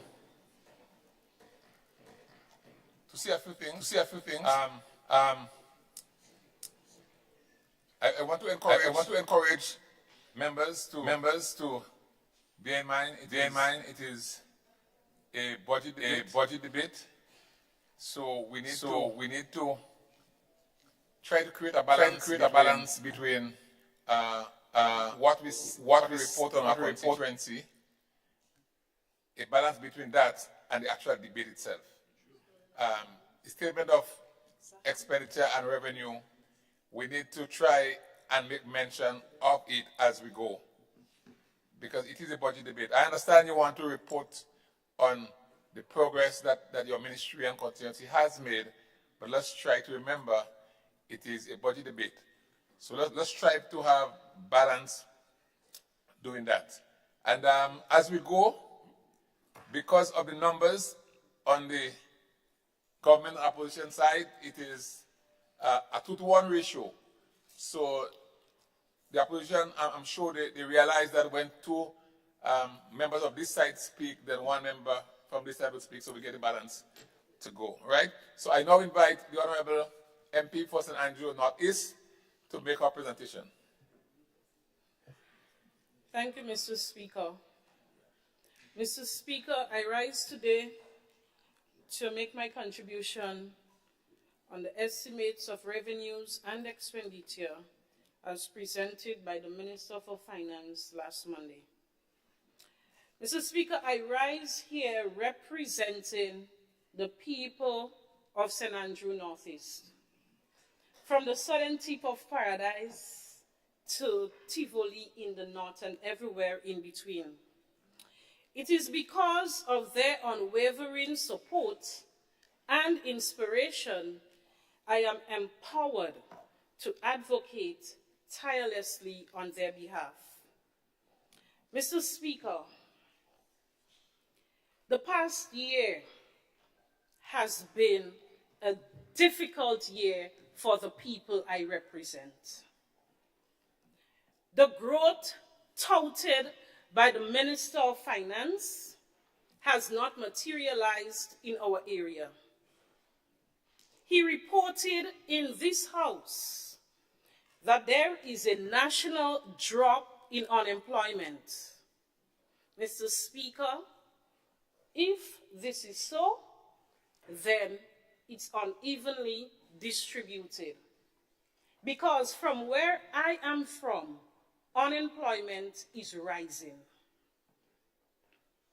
Mr. Speaker, maybe, just maybe, the people from St. Andrew Northeast are being penalized for the political choices they made in the last elections. It might be a different story across the border, you know. But, Mr. Speaker, not for the people I represent.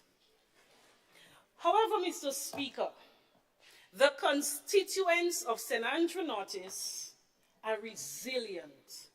And today, I commend their resiliency. On good days, they make ends meet. But on bad days, which are just too many, their only recourse is hope. Hope for divine intervention. because they have lost hope in government's intervention. Mr. Speaker, the people of St. Andrew Northeast never anticipated this level of victimization and marginalization following the last general election. Unfortunately, the reality has been harsher than any slick talking point could disguise. The figures presented in this budget do not align with our experiences, nor does the accompanying hype. In areas that you know so well, Mr. Speaker, in the words of Morgan Heritage, there is nothing to smile about. For many people, the desperation has set in. All they long for is a little payday.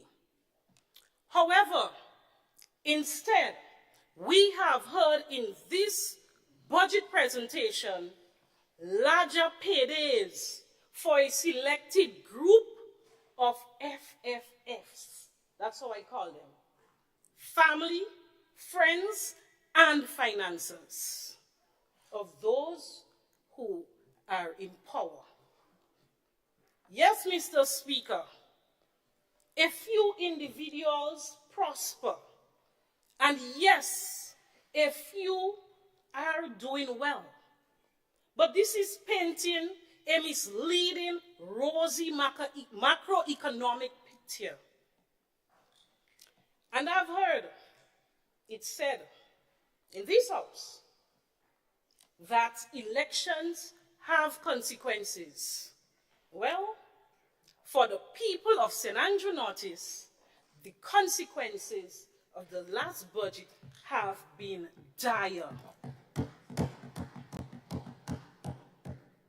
While some enjoy the big payouts, the young people in areas like Simon, Paradise, Pearls, Upper and Lower St. John's and Paraclete are left behind. Mr. Speaker, this budget paints a picture of two Grenadiers. One that is flourishing under the guise of the Our Time Now posse. They grab everything and anything. They secure big contracts and unexplained wealth. Then, Mr. Speaker, there is the people I represent. For them, paradise is merely a place, not a state of being. You see, Mr. Speaker, when I see the guys who have returned to the blocks because they have lost hope in the system, and a single mother with 9 children whose public assistance went from $375 to $75, I know that the budget presented is not for the people I represent.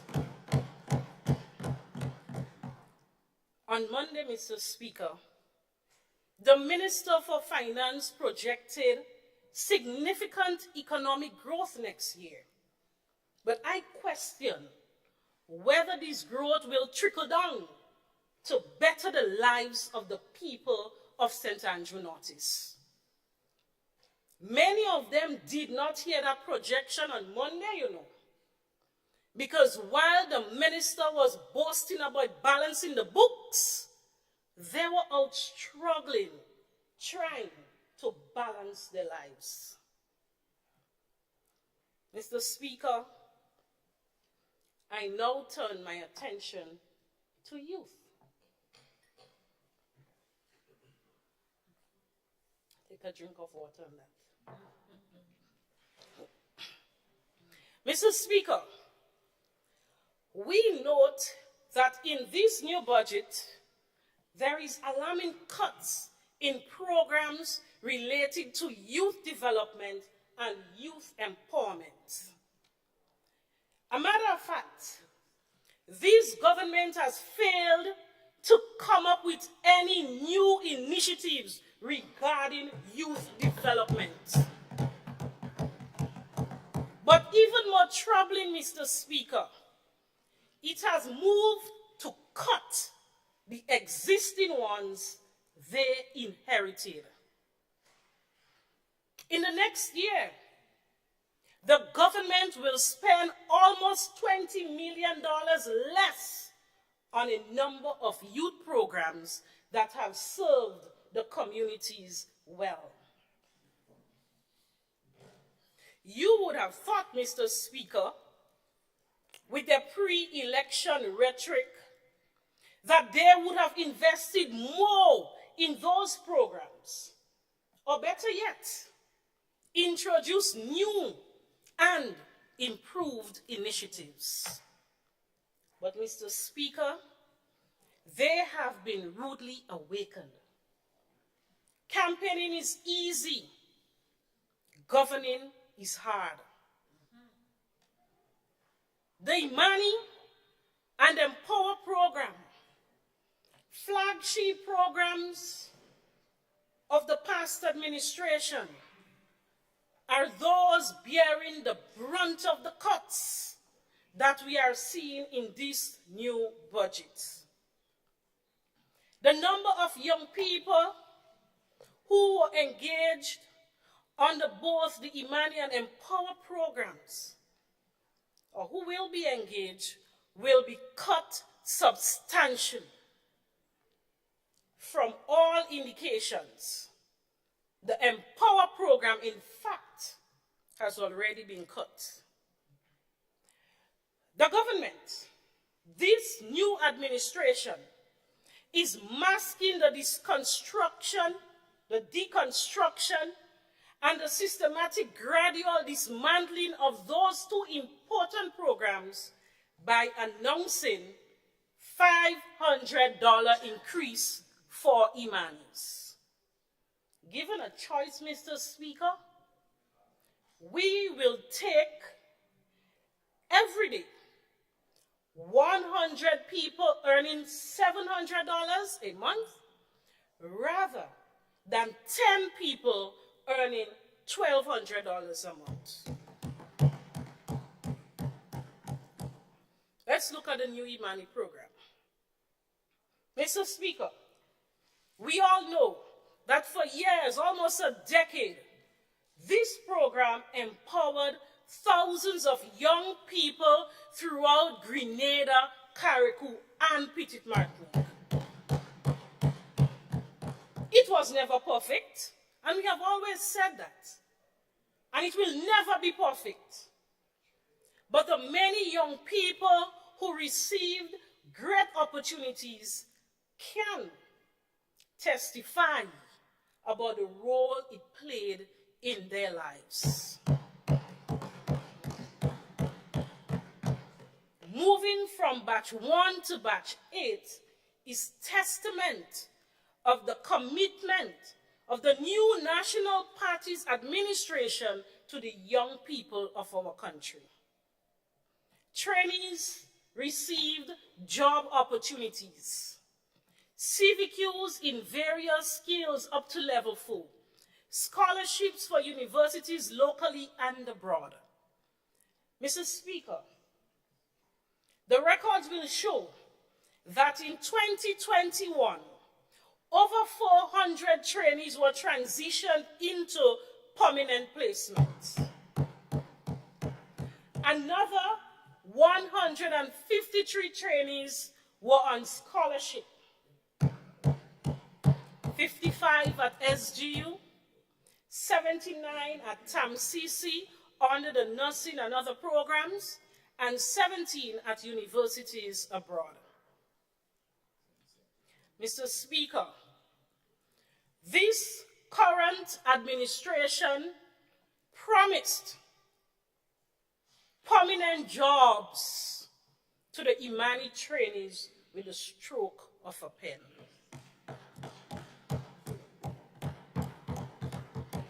they have accepted that the pen cut a stroke.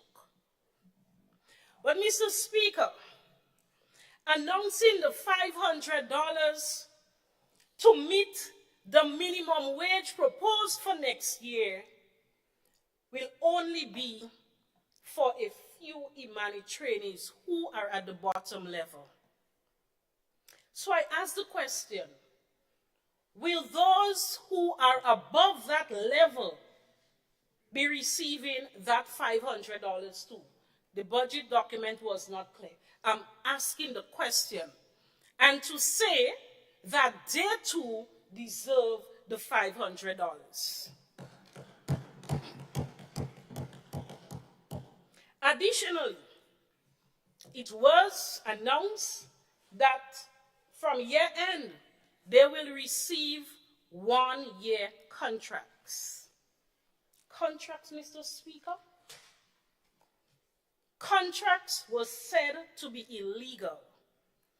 So, Mr. Speaker, I am calling on this current administration to make them permanent as you promised them on the campaign trail. Mr. Speaker,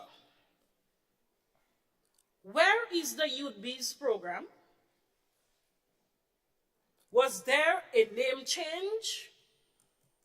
Or the program for our young entrepreneurs, is it no longer existing? You see, Mr. Speaker, this program provided young entrepreneurs with loan and grant financing in areas such as farming, agro-processing, food preparation, and graphic design, just to name a few. Additionally, support centers were established in St. Mark and partnering with GIDC St. Andrew to train and assist those young entrepreneurs to operate successful businesses. Today, this program is no more. Maybe there is a name change, like the debushing program, I don't know, I'm asking. The loans that they received, Mr. Speaker, was done in partnership with the Grenada Development Bank. Since the loans from GDB have been moving in other direction, there is none for our young entrepreneurs. The Empower program.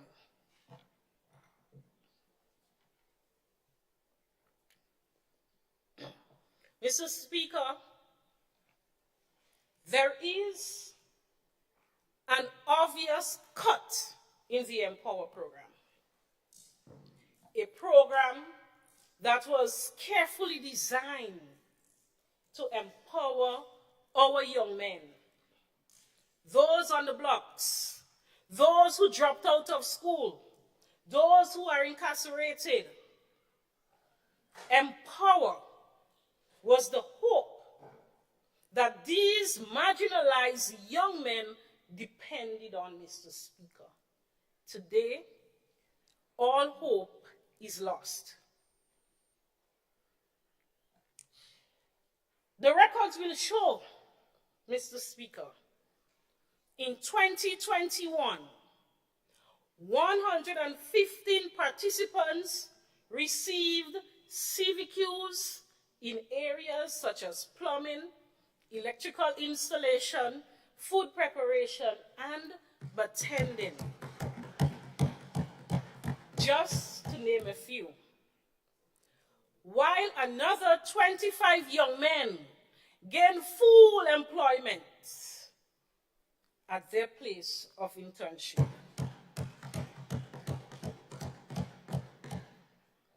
Project Fly, fostering level-headed youth.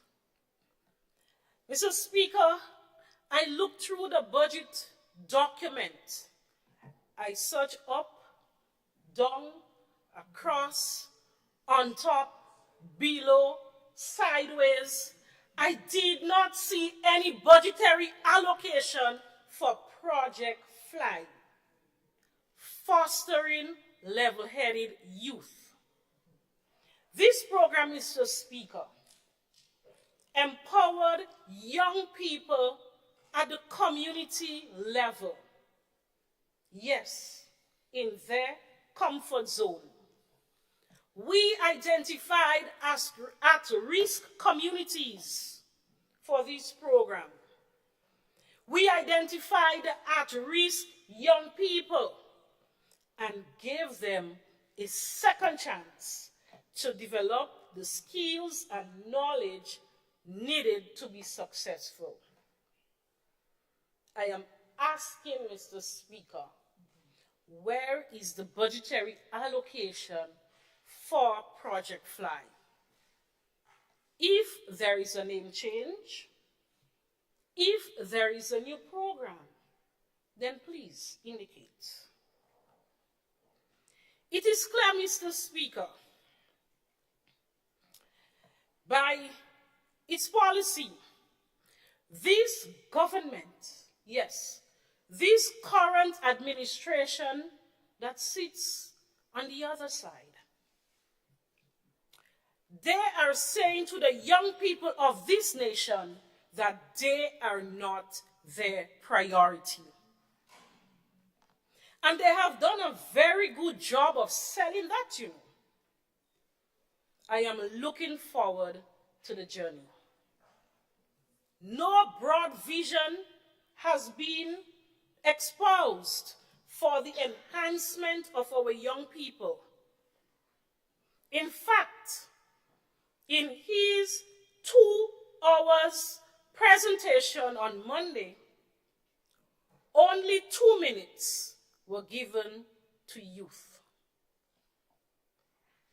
Mr. Speaker, I predict that within the next 3 years, there will no longer be an Imani program. There will no longer be an Empower program. For all the intents and purposes, these programs will no longer exist. It may be a case of history repeating itself. I therefore conclude, Mr. Speaker, that Mama Guy is this new government's policy to enhance the well-being of our young people. Let us turn to sports, Mr. Speaker. Mr. Speaker, we also get no sense of any hopeful initiatives for the enhancement and advancement of sports in this country. Government has recently unveiled a national sports policy, but serious questions remain about the execution of that policy and the framework and the support that are being put in place for effective administering. Its proposed introduction is already riddled with conflicts and contradictions and has been effectively set up to fail. There are no initiatives that will help associations in the process of talent identification and development. And this should have been the key metric upon which any successful sports policy would have to be measured. Mr. Speaker, finally, the track at the Kirani James Athletic Stadium will be relayed. Well, it's better late than never. And we hope that it will happen in time so that Grenada will host a successful Carifta Games next year. Grenada missed out on several important athletic activities in the year 2023, simply because this current government failed to execute the original proposed schedule to have the track relayed. It is the same problem, Mr. Speaker, with the National Cricket Stadium. Grenada failed to bid for any matches in next year's ICC 2020 World Cup, because once again, they failed to have executed promptly the refurbishing of the stadium. That schedule was put in place before the change of government. But a simple plan, Mr. Speaker, they could not have executed. Mr. Speaker, the Minister for Finance in his presentation announced that the refurbishment will take place early next year. But in the interim, we have missed out on the action in cricket's biggest global tournament, the World Cup. It goes without saying, Mr. Speaker, that if the NMP was still in office and if the opposition leader was still the Prime Minister, we would have moved heaven and earth to ensure that we were ready to bid to host the World Cup matches. It has been done before. So the evidence is clear. You see, Mr. Speaker, what they don't understand is that an event like this does not come around often to any region. It could be more than 12 years again before the Caribbean will have such opportunity again. However, Mr. Speaker, in the interim, we look forward to Grenada hosting West Indies and England next week in the matches here. We note, Mr. Speaker, in some quarters, however, that there are some concerns about government's commitment and engagement at some levels. We pray and we hope that as a nation we will not be embarrassed. And for the sake of our collective good name, we hope that all will be done and they will do all it takes to ensure the successful staging of the games next week. It is significant, Mr. Speaker, that at this time, I am making these comments the day after we bid farewell to perhaps one of the best sports minister in post-independence Grenada, Adrian Spaceman Mitchell. While we all hailed his stewardship, his vision, his engagement, his effectiveness, if we compare it to what transpires now, it's like night and day.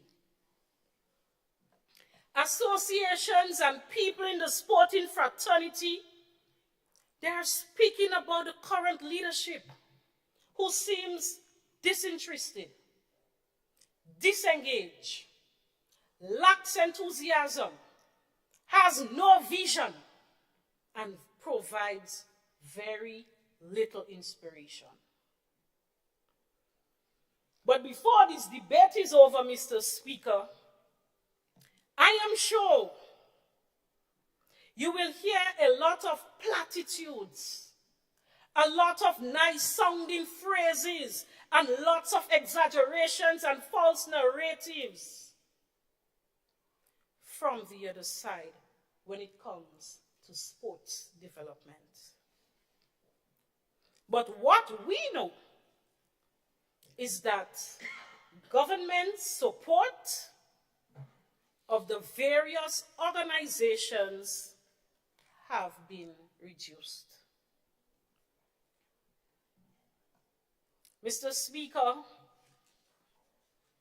the question must be asked, what is government's policy going forward for the development of sports and culture? Do they have one? Is it prepared, or does this government prepare to implement some of the blueprints they speak about? That's all they do, implement. Some of the blueprints they have inherited? Or does this government have a vision of its own? Is it a case where sports and culture are not worthy of being a significant part of the so-called transformation agenda? I ask this question. What is the policy direction, Mr. Speaker, given to the National Lottery Authority?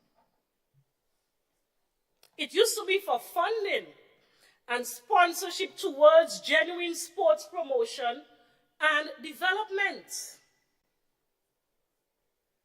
Today, it is now heavily influenced by partisan considerations. It is alleged that political activists have been paid from the coffers of the National Lotteries Authority, Mr. Speaker. This must be investigated. Mr. Speaker, what about a systematic approach to funding and supporting community-based events, cultural events, and festivals that will help enhance our culture? It was once said many moons ago that where there is no vision, the people perish. I say no more on that. Mr. Speaker, the creative industries.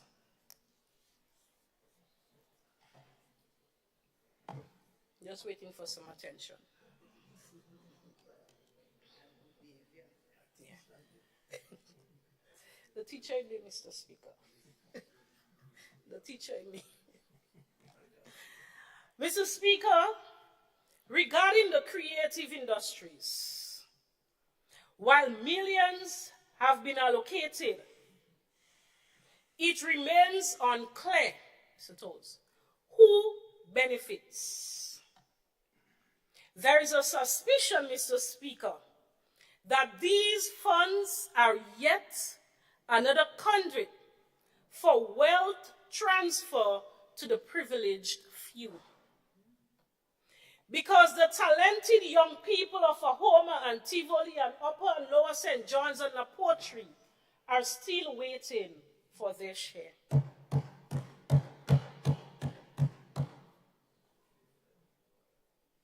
Mr. Speaker, we applaud, and I said it before, the idea of putting a fresh emphasis on the creatives. I've said it.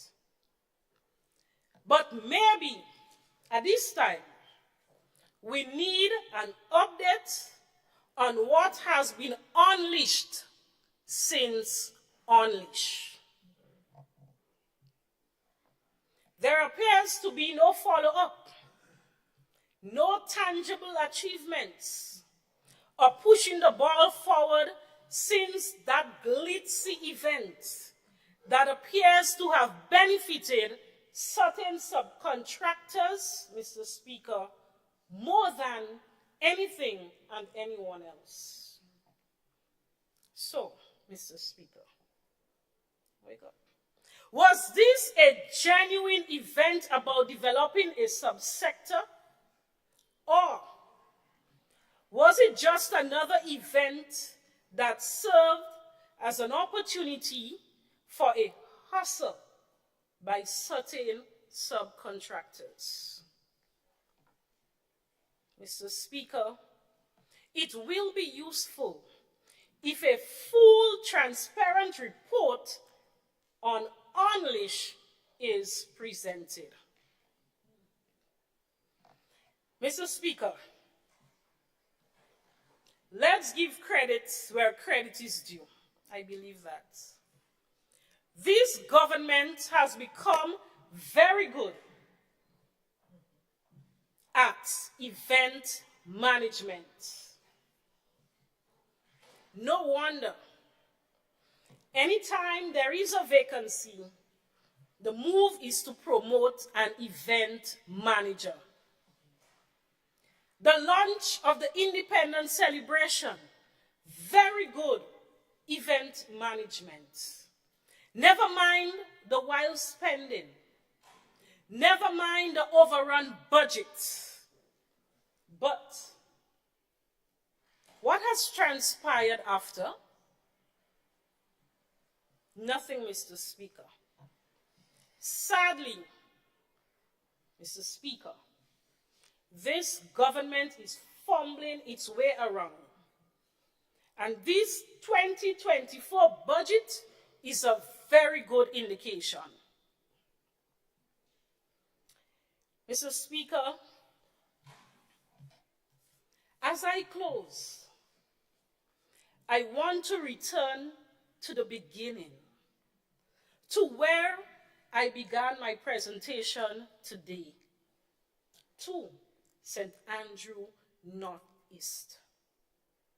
It has been my honor, it has been the honor of my lifetime to have been voted twice by the people of that constituency. With them, I have a sacred bond. And they have carried me when I have fallen. And I am committed to standing up with them, especially when they are done. Mr. Speaker, let's look at some specific issues in the constituency of St. Andrew Northeast. We already had a tough 18 months under this administration. Very tough for the people. I wish to draw the attention of this House, first and foremost, to the Paul's, Minister gone, to the Paul's playing field. This facility once was brimming with energy and the aspirations of our young people, now lies in a state of neglect. The maintenance of the field is below standard. It is now often referred to by the residents as the Pearl's Man. I am therefore, Mr. Speaker, calling on this administration to investigate the issue, because after several complaints by the residents, they have started to cut it. But the conditions remain poor because of the months of neglect, of course. And as a result of that, coaches are complaining. The ground, it is not good for any sport at this time. I heard there was a cricket match last weekend. They had to use the other section of the park, of the playing field, because the cricket area was poor. The standard was very poor. Mr. Speaker, we need to go back to preserving this important physical space, which once nurtured the dreams and talents of our young athletes and students.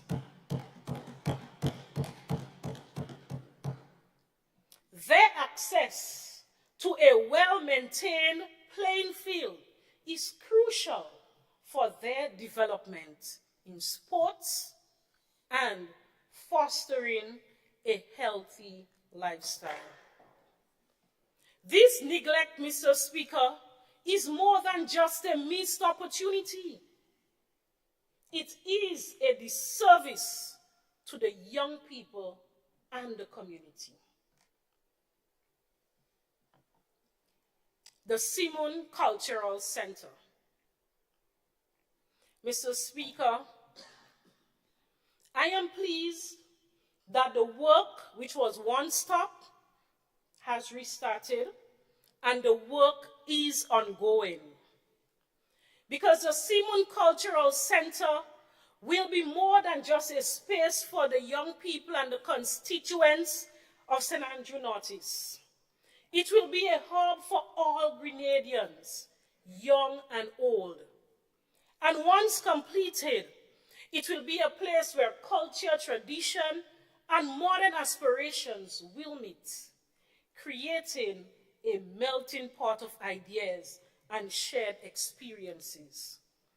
That is why, Mr. Speaker, once I got into government, under the new National Party administration, I advocated heavily to get this project off the ground.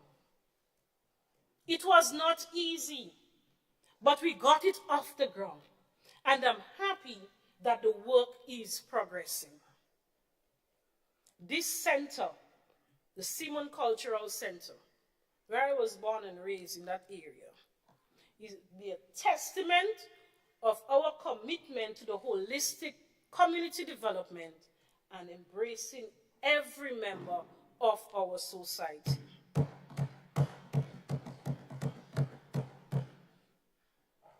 The La Poterie Playing Field Expansion Development. The playing field expansion development started a few years ago. We were able to expand the grounds, level the grounds, build the bleachers, and also we started the fencing of the playing field and the installation of the lights. Upon assuming office, Mr. Speaker, all that the people was asking for under this current administration is for the lights to be connected with electricity. It's been 18 months, and this new administration has not delivered on this important resource to the people of La Poterie. Only electricity, Mr. Speaker. The lights are up. It's already installed. You see, this delay is depriving the community, particularly our young people who depend on these facilities for the evening activities. I am calling on the administration to complete the work that we started on the La Poterie playing field lighting installation. Our community deserves that much, Mr. Speaker. Mr. Speaker,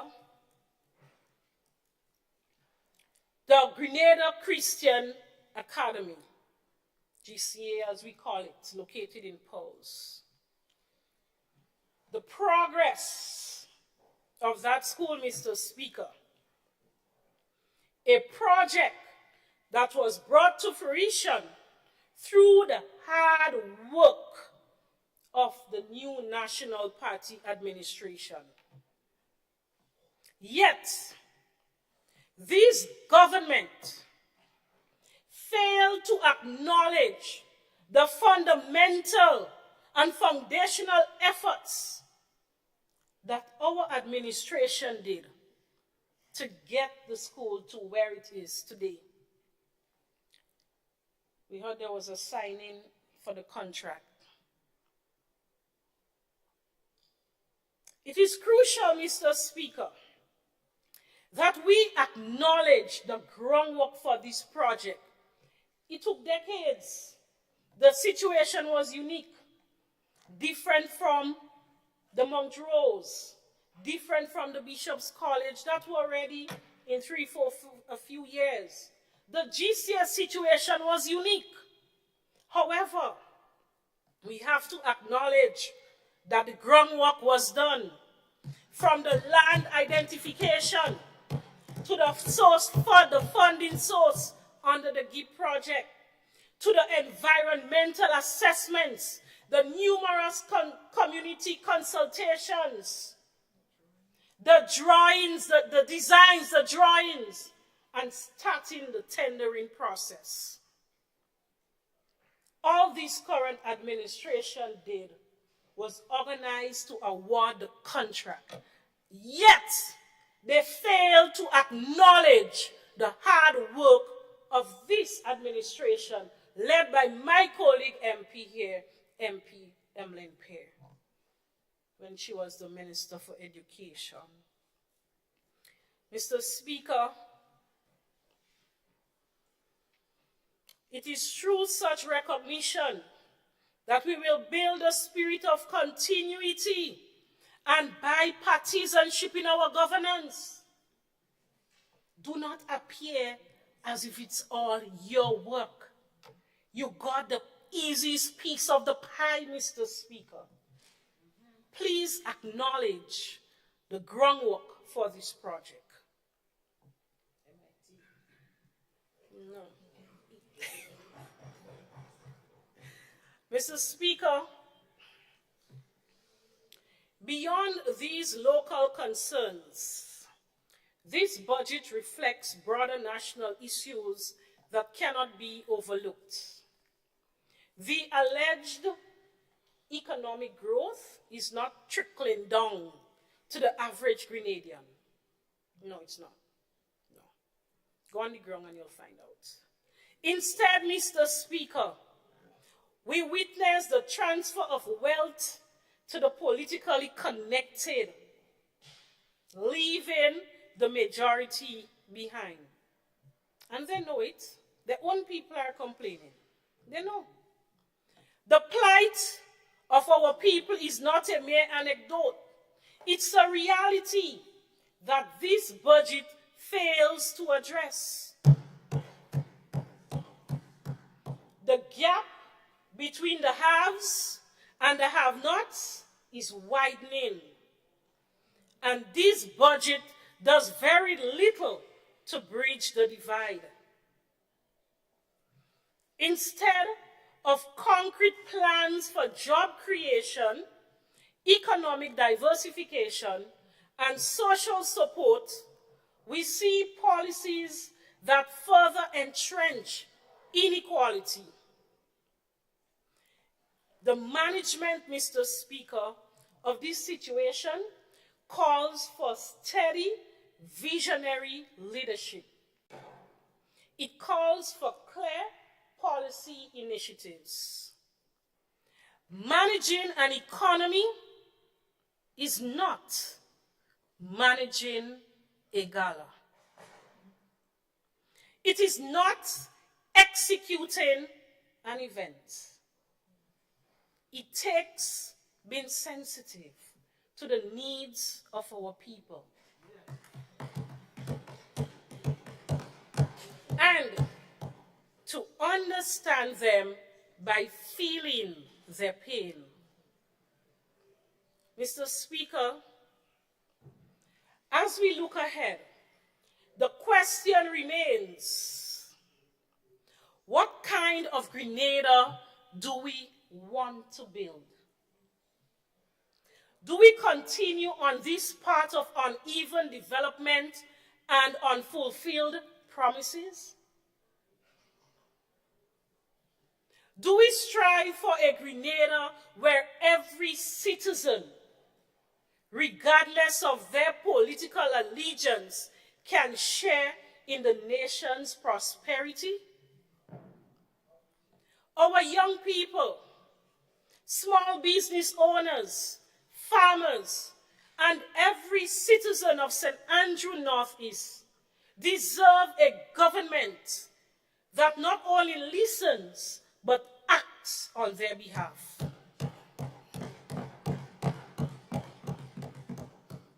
We need policies that genuinely addresses the needs of many and not just a few.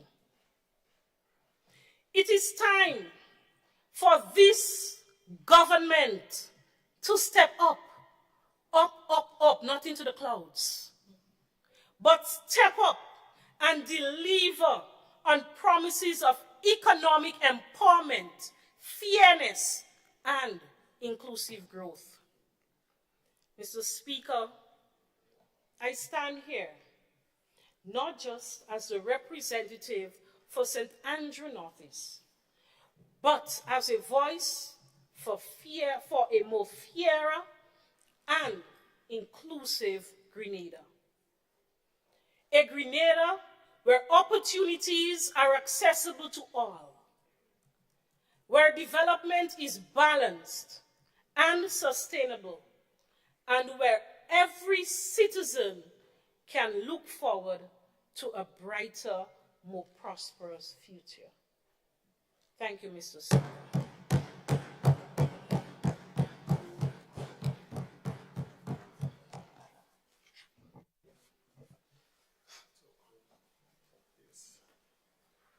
Thank you, Honorable MP, for the constituency of St. Andrew Northeast. And now I invite the Honorable MP for St. Andrew Southwest to make his contribution.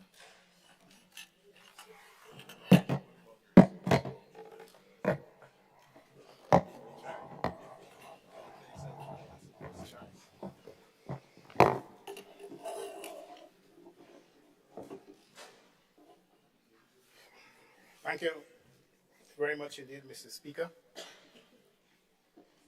Mr. Speaker, I rise to support the motion of the Honorable Minister for Finance, who presented the budget speech under the theme, Grenada at 50, empowering our people, transforming our nation.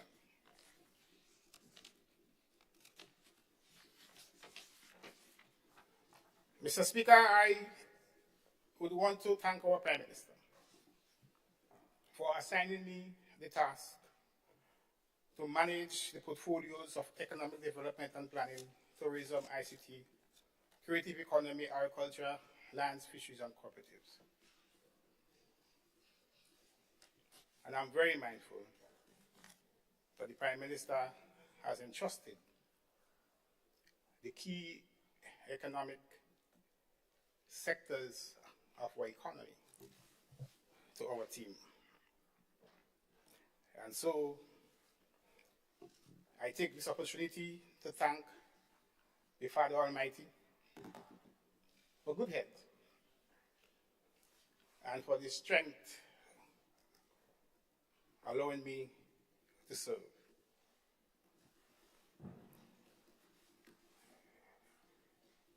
Mr. Speaker, I also want to thank my cabinet colleagues, all of them.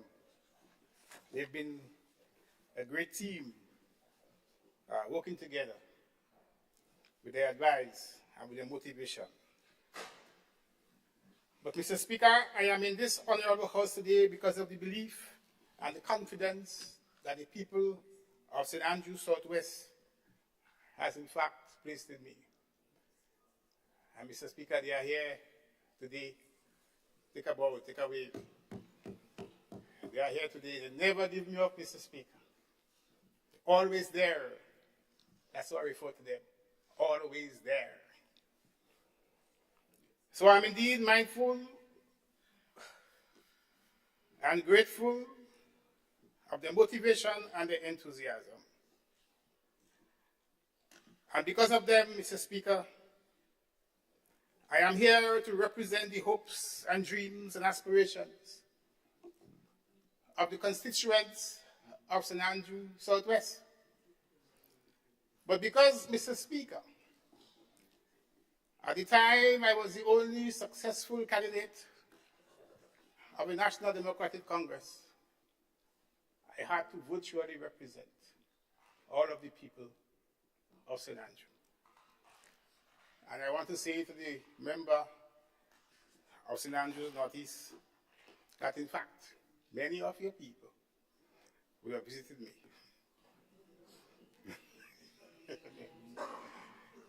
They visit me in my office, and I provide them on your behalf the support that they did.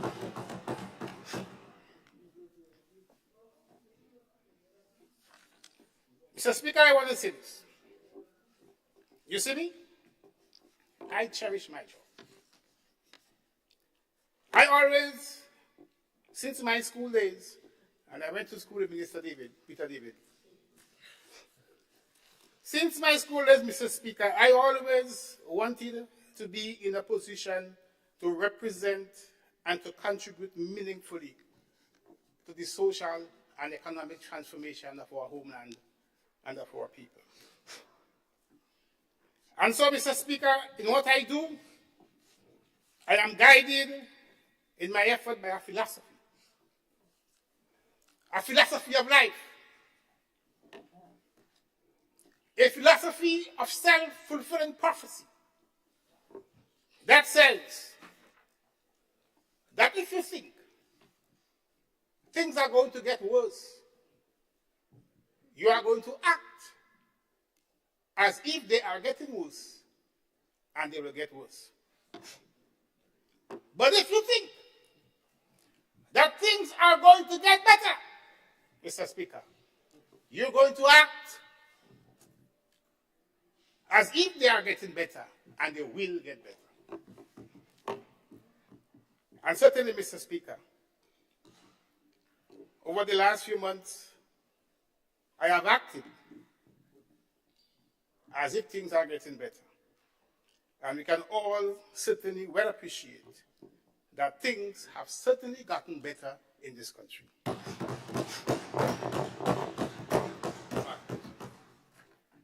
Mr. Speaker, it's not by chance I'm saying that, you know. Because when I was on the campaign trail, Mr. Speaker, morning, noon, and night, knocking every door in St. Andrews Southwest, there was a song I used to sing, a song by Jimmy Cliff, a song that guided me in my youthful academic exploits and my youthful academic formation. And the song is, Better Days Are Coming. You know that song? Better days are coming. Don't you get downhearted. Troubles will be over. Far across the mountain. Better days are coming. By and by. It can be this way always. A change must come. A change must come. There will be some brighter days. We'll have fun. We'll have fun. So, better days are coming. That's the job. So better days are coming. Better days are here. So, Mr. Speaker,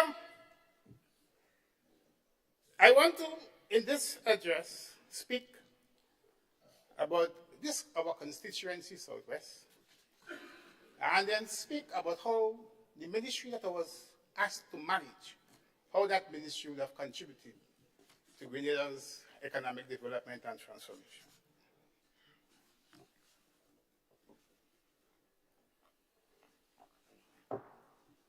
Mr. Speaker, I have been able to address many issues, confronting some 128 constituents during my 30 scheduled constituency office day appointment. And people will come to see me, and I would take time, listen to them. And my team, very capable and hardworking team, would address the issues. I had 7 town hall type meetings at selected polling divisions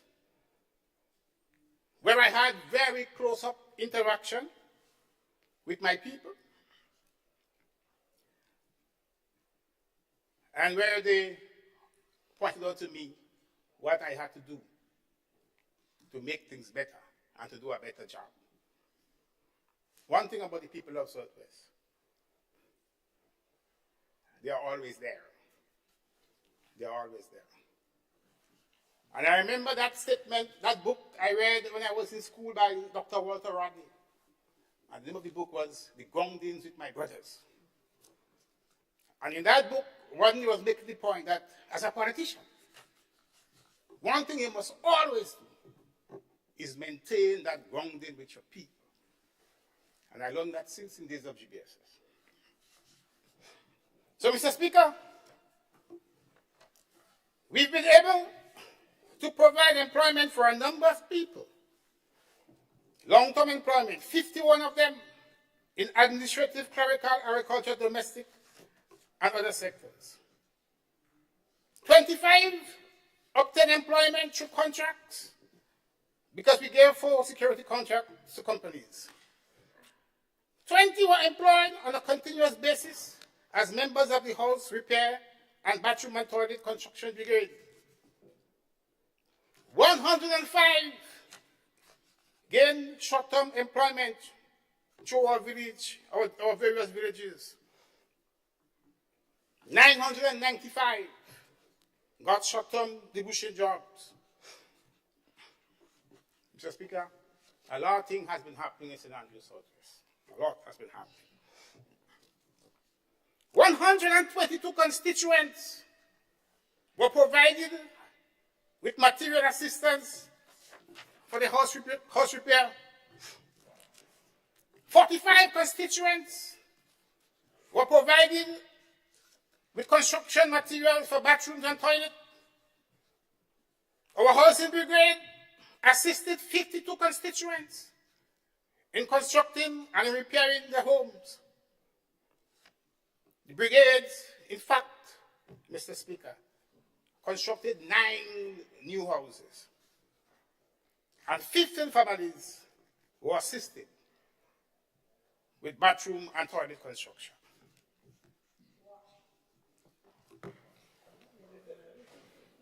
So we're doing well. Mr. Speaker, under the CES program, and I will speak some more about the CES, 36 persons from St. Andrews Southwest benefited in the amount of $589,292.31. 36. And they were involved in fishing. Many of them got new boats, totally new boats, cottage industries, honey and wine production. Some were involved with agricultural production, including poultry and the rearing of ruminants, and others in small business. I had the opportunity, Mr. Chair, to visit one of those beneficiaries. She got 9 milking goats. And she took me to her farm. And she was indeed very happy. Good. So we touch people on the ground.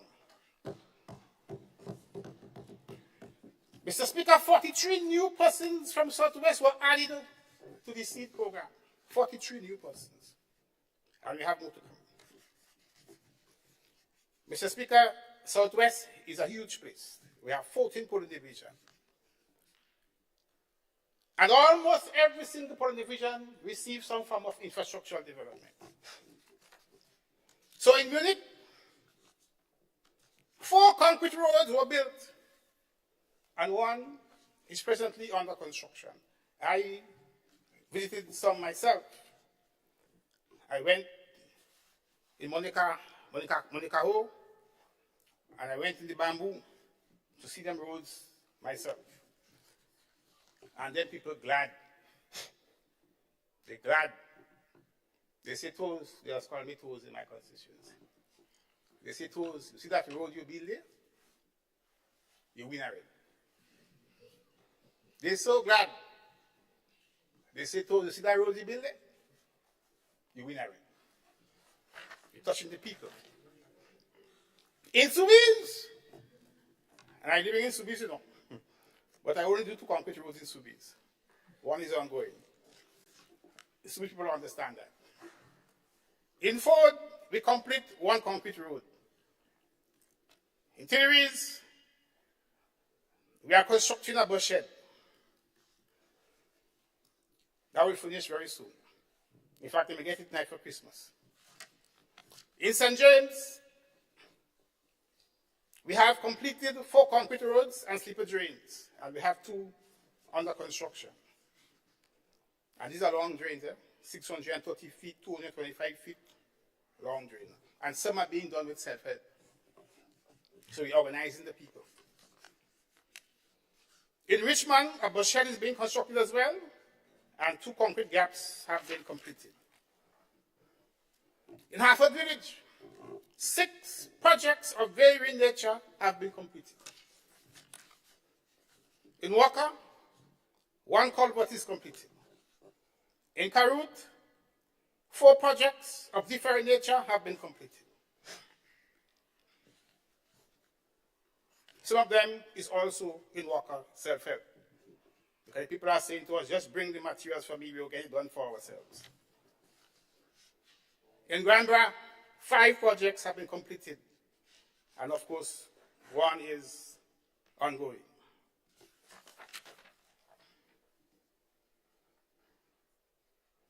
In the Brando, we are constructing, and we have constructed, I should say, a 200-foot slipper drain. In Riverlet Lane, a 100-foot slipper drain. In Ladir, a similar 100-foot slipper drain. In Union, yeah, Mary is from Union. Mary is from Union. Mary is here. In Union, we have 5 projects of varying nature completed already. And of course, we have 1 that is ongoing. In Mount St. Ovens, where I go to church and pray for my sins on Saturdays,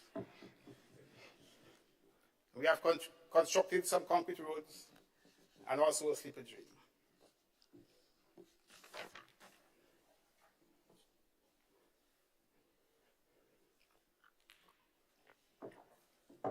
Mr. Speaker, in the area of community development, 3 community center management teams were formed at Granbra, at Hartford Village, and at St. James. There is 1 already operating in Brusco. We are working on putting management teams in place for Union and Ladi community centers. And we are working on improving the physical structure and furnishing for 5 other community centers in the constituency. Mr. Speaker, in the area of tuition assistance, 12 of our constituents receive tuition assistance to pursue education and training locally and regionally. In fact, Mr. Speaker, 1 of our constituents received an international scholarship and is now pursuing a master's degree in London. Mr. Speaker, 3 of our constituents participated in short-term courses in China. They came back and they reported to us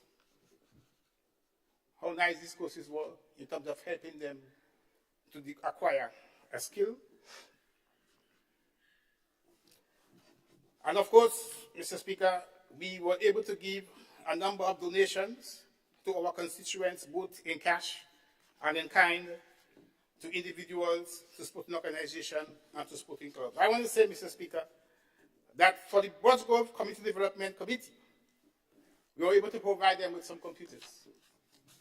And two of the committee members have taken the decision to assist our school children with evening classes, with their SBAs, the school-based assessment, and of course, in also helping them in certain basic computer skills.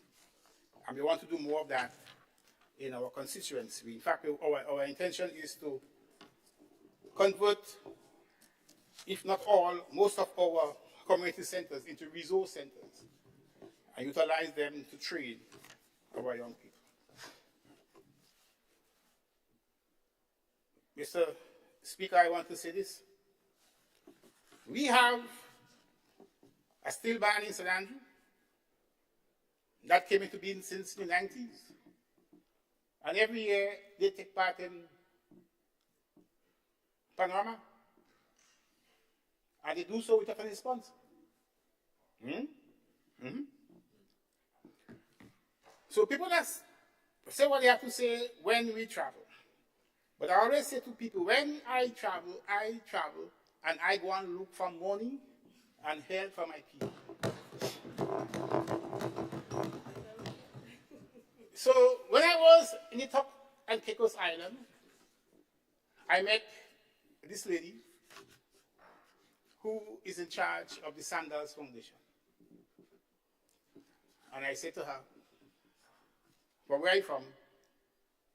There is this steel band that has no sponsor, and they want to expand, and they need some additional equipment." So I asked her for money for them. She said, "No problem." She gave me a project proposal form.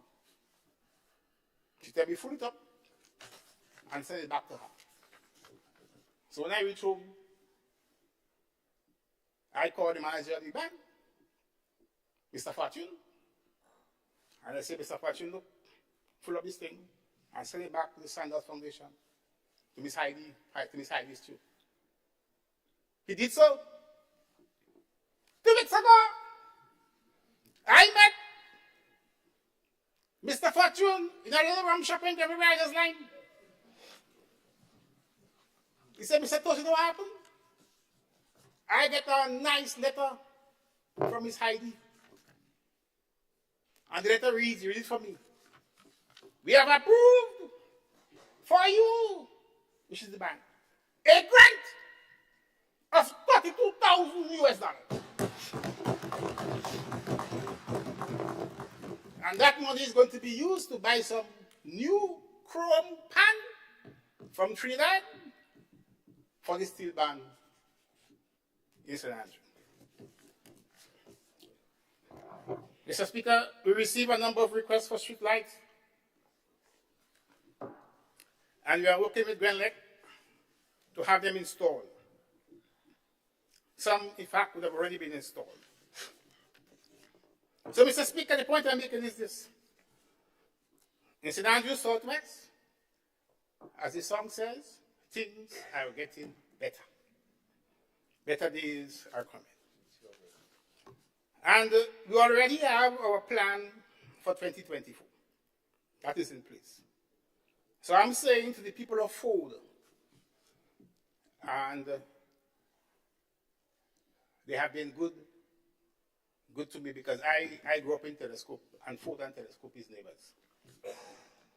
So Ford, we're coming to upgrade your playing field. Because as a little boy, I play plenty of football, I run, I do long jump, everything in Ford. Unique playing field. We're going to construct the basketball court, the gym, some seats, and some washroom facilities. Lardic playing field. Lardic has one of the best playing field in St. Andrew. Nice piece of ground.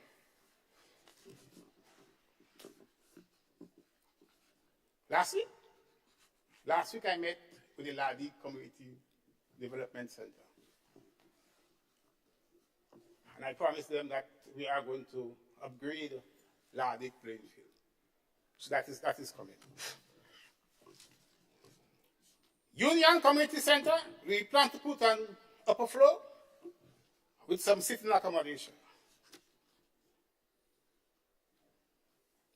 And Upper Capital, St. James playing field.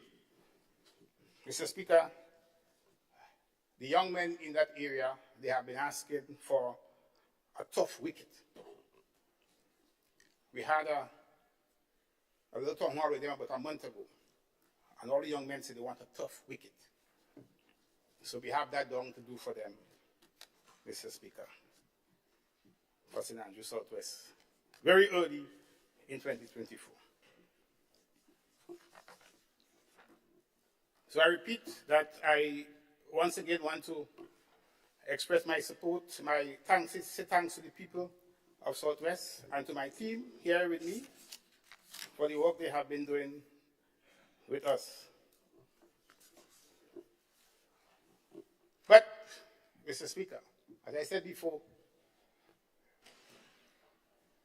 I was the only representative for St. Andrew. And many people in St. Andrew came to see me in my office. And therefore, for the people of St. Andrew, I want to say for the people of St. Andrew, we have plans for you as well. Come next year. Minister David, I thought he was behind me. Minister David Andrew and myself, we met with the Grenville Commercial Project Board of Directors. And they gave us the assurance. That the Grenville Commercial Project would start by the second quarter of next year. That Grenville Commercial Project, it runs from the two main streets, Ben Jones Street and Victoria Street. And it involves the construction of a private banking facility, which is called Bank, a modern library, and of course the Inland Revenue, a space for government administrative offices. But I want to talk a little bit about the modern library. Because in November, we went to Boston. For that inaugural flight, every Saturday from Boston to Grenada direct. And while there, we had meetings with Grenadians. And we met with a Grenadian. His name is Fitzroy Alexander. He came up right in Grenville, right by the old church. And he has the biggest bakery in Boston. He has the biggest bakery in Boston. He told me, well, you know me. Because everybody knows me, I've been around. So he said to us, he said to us, I know you. And your mother, she used to work in the pool. My grandmother, Miss Mijula, used to work in the pool too.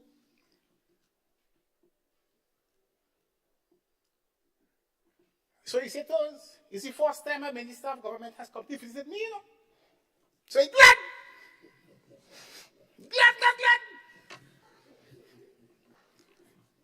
So I asked him, what can he do for the people of Grenville? He said, I'll do whatever you want me to do. So I said, we need a library. He said, I'll pay for it.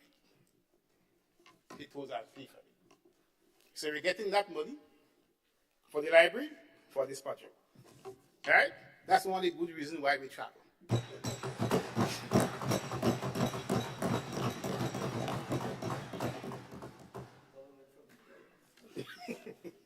And that's not government. Yes, Prime Minister. But I also want to say to the people of Grenville that I, in fact, and I think Prime Minister said, I went to him and I said to him, Prime Minister, the people of St. Andrews have been asking about what we do with Paul's Port. Yeah? And I said to him, there are investors, people who are interested in converting Pearls Airport into a strip for training pilots. Good? And he said to me, well, proceed. And what we did was that we gave a letter of no commitment to that investor to go and find the money. They already have some. Go and find that money to convert and to rebuild Pearls Airport and to convert Pearls Airport into a center for training, make it into a pilot school. Good? Last month, the lady came back to see me. She told me things are working well. She's working with Deloitte to raise the money, and chances are we will see some major development taking place in Pearls Airport going forward. So the people of St. Andrew, we haven't forgotten you. So, Mr. Speaker, let me therefore turn to the work that the ministry has been doing. And in that regard, I first of all want to say that I see some of my ministry staff is here. They are nice people. The PS is here. PS Jessamy is here. PS Scholar is here. Statistics is here. My secretary is here. All the bright people from Creative is here. We're good. We're good. You know, they're supporting me. They're supporting the government effort. So they come. Full support. Yeah? We had a long meeting. In fact, we had how many hours? Yes? About 5 hours? 5 hours staff meeting the other day, 2 weeks ago. The whole ministry staff went down in a hotel for that meeting. 168 staff members we have. All of them were there. And they all pledged their support to the ministry. They felt good. They felt real good. They were energized, they were motivated, they were animated, they were stimulated, they were captivated. By the time I done with them, you know what they tell me? They said to me, we have the best minister. Hello. Go feel jealous. But they said to me, Minister, we have the best minister, and we're going to give you our full support. Thank you very much. And it is true. Because you notice, and I will say, the number of submissions that come in now from my ministry has been increasing. Yes. Yeah? Yeah. Been having plenty of submissions going up to the ministry, to the cabinet, for decision making. Staff, thank you all very much. We're moving. All right. But, Mr. Speaker, there are a few things I want to say about this our economy. All right? And I want to make this point clear. This economy of ours is not showing signs of decline. The economy is growing. You measure economic performance by the concept called gross domestic product, the GDP. The GDP is the value of the output that are people living in a country work and produce. Good? And in 2022, the economy grew by 6%. In 2023, the growth rate is 5.5%. We're budgeting 3.6% for 24, and I reckon it could be higher, and 4.8% for 25. These are not signs of a declining economy. And what is interesting, Mr. Speaker, is that all of the major sectors, agriculture, tourism, they are in fact growing. And Mr. Speaker, I also want to make a point that for our ministry, for the year 2024, our allocation is $142.0 million, of which recurrent expenditure is 34.7, and capital is $107.3 million. That capital expenditure is an increase of 70.8% over 2023 or 2024. And there was concern that in the overall budget, the recurrent expenditure is growing far more than the capital expenditure. But that's okay. Because the ministry that is responsible for the country's economic development and growth is the Ministry of Economic Development. And what you see happening here is that the capital allocation for that ministry is 81% higher than what it was last year. We have the task of building the economy.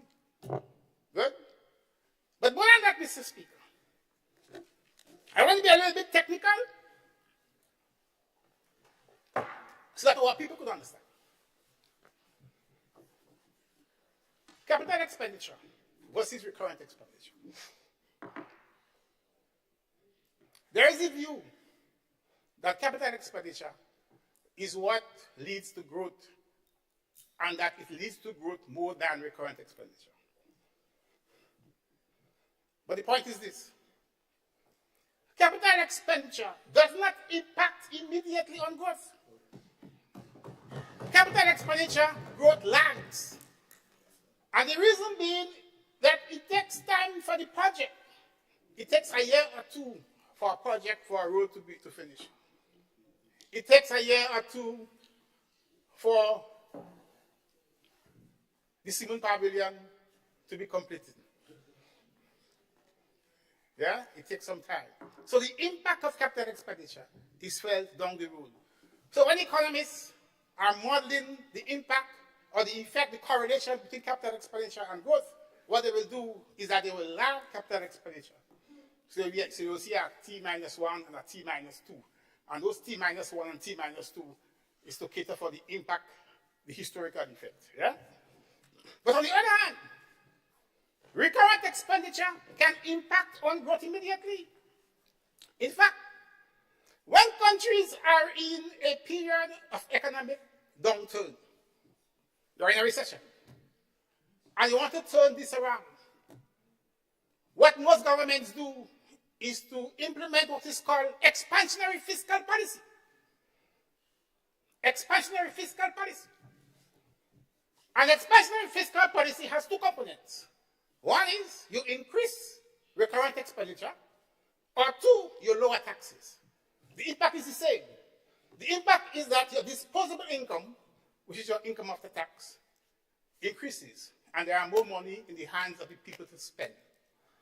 Yeah? So when the people have more money in their hands to spend, demand increases.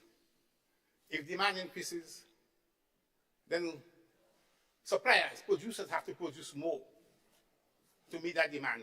Good? And the economy will turn around. So, nothing is wrong, Mr. Speaker, in this budget if recurrent expenditure is higher than capital expenditure. Nothing is wrong. It is good fiscal policy.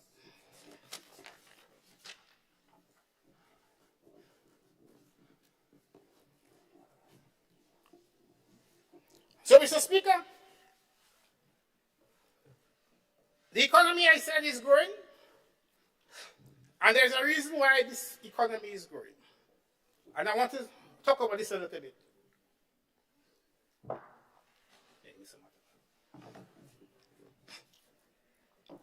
Mr. Speaker, you see this government here, led by our dear Deacon Mitchell? This government has a philosophy of development. And that philosophy of development says that the people of this country must take the lead in the development of this country. The people must take the lead. The people must be seen as the object of development and as the subject of development. As the object of development, the people must be the beneficiaries of the development. But as the subject, the people must take an active part in the development process. We can't develop our country if our people don't work and produce. And in that paradigm, government's role is that of facilitator and regulator. Government role is to make sure that the conditions are in place so that our people can use the time, the talent, and the treasure and produce a good or a service for which there is a demand so they can earn a decent income and live a decent life. So as government, we are the facilitators of economic development. And I'm making this point because, and sometimes I get blows for it, but I'm going to say it because it is correct and it is good. I'm going to make this point firmly.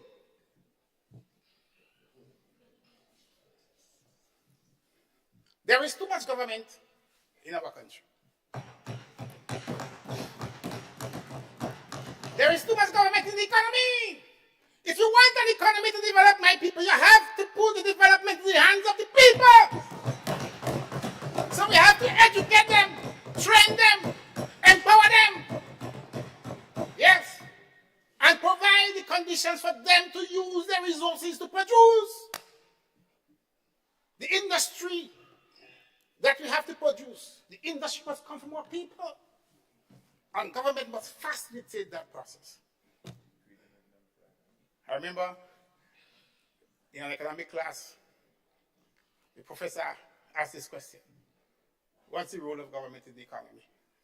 In fact, I wrote a whole book on that. I wrote a whole book on the role of government in the economy. The professor asked the question: what is the role of government in the economy? I should have put up your hand. Sir! To give people work. And next one stood up. He says, so, the role of government is not to give people work. The role of government is to facilitate those who own the means of production, facilitate them to use it to produce goods and services so the economy can grow. Government is a facilitator. And, Mr. Speaker, it has to be that way. Ask ourselves this question: how jobs are created? How employment is created? Employment is created by making use, by utilizing the land, the capital, and the buildings, and employing labor. Who owns the land? Who owns the building? Who owns the capital in this country? Government will come in. Most of the land, 90% of the resources that we need to produce are in the hands of individuals and institutions. And therefore, they are the ones that must use them to produce the goods and services that we need to consume and to export. Yeah? And therefore, government role is to make it easy for them to do so. So government will construct the road. You build the public goods, what we call public goods. Ensure there is law and order. Public goods, so that people can get involved in the productive process. And Mr. Speaker, this is what we have been doing as a government. And I always say, I like to put it this way: government is not concerned with giving people work. Government can give people work to the extent that it has to create public goods. It can give people work. So government is not really concerned, not so much concerned with giving people work. Government is more concerned with putting people to work. That's what we have to do. Put our people to work. Give them the individual freedom to utilize the time and the talent and the treasure to produce goods and services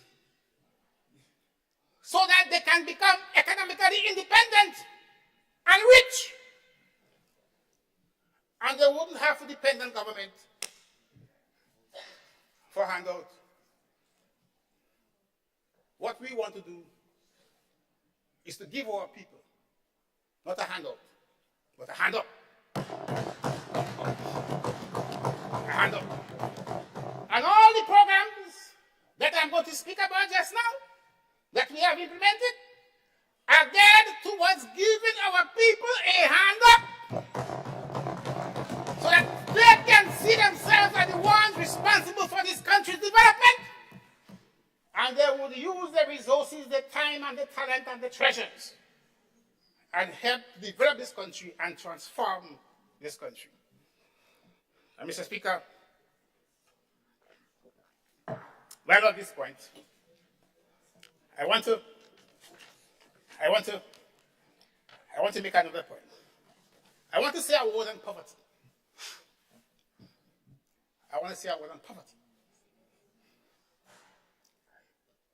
In this house, there are those who cherish coming here and speak about the poor and vulnerable, as if there is something nice about being poor. There is nothing nice about being poor. All of us was poor. We know what it is to be poor. There is absolutely nothing nice about being poor. Nothing. When you're poor, you lose your pride, you lose your dignity, you lose everything that will buy you. As Prime Minister said this morning. Good? And they have it in their head that poverty cannot be eradicated and that the poor will always be with us based on what the Bible says. Mr. Speaker, let me tell you this. The very first Sustainable Development Goal, goal number 1, says no poverty.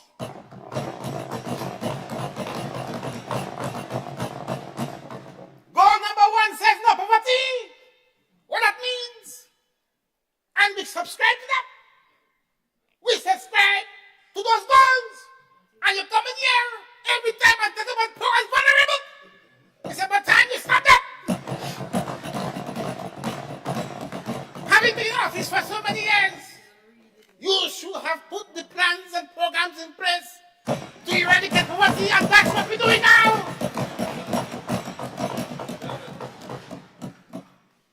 So goal number 1, no poverty. Goal number 2, zero hunger. What's the matter with you? Goal number 3, good health and well-being. Goal number 4, quality education. Ask yourself this question. What are we doing on this side? We are working to achieve all these 4 things. And I'm saying to you all, and I'm saying to the people of this country, give us a chance. Give us some time. In the next 5 to 10 years, there will be no more poor people in this country. So that when you come to this honorable house, you won't be talking about poor and vulnerable. You'll be talking about the rich and the famous. Because I can't imagine it. How after 20-something years, you're talking about poor people still? If one thing would have made you happy as Prime Minister and as government is to give our people a better life. I mean, to me, it's a cardinal sin. It's a cardinal sin that you can come to this honorable house and feel good and feel proud and feel nice and talk about poor and vulnerable as if it's something good. There's nothing good in that. Absolutely nothing good. And I'm saying to you, what guides all of us, and we are headed by our Prime Minister, each and every one of us, is a common philosophy. Common philosophy. And let me tell you something about philosophy. People just give their life for ideas. People just give their life for a philosophy. The great men of this world, they gave their lives for a philosophy of life. So what pulls all of us together, headed by our Prime Minister, is that we all have the same philosophy. Good? So you know what that means? That means that we ain't going nowhere. We have to fulfill that mission. Fulfill that mission, Mr. Speaker, right, of giving our people a better life and of eradicating poverty in this country.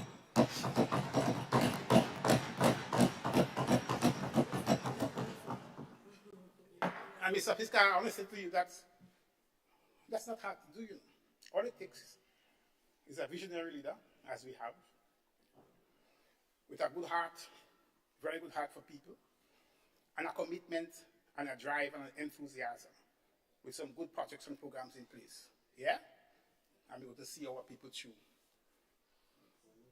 We see our people chew, and we see our people enjoy a better life. Yeah? And I will go further. I will go further before I leave this point.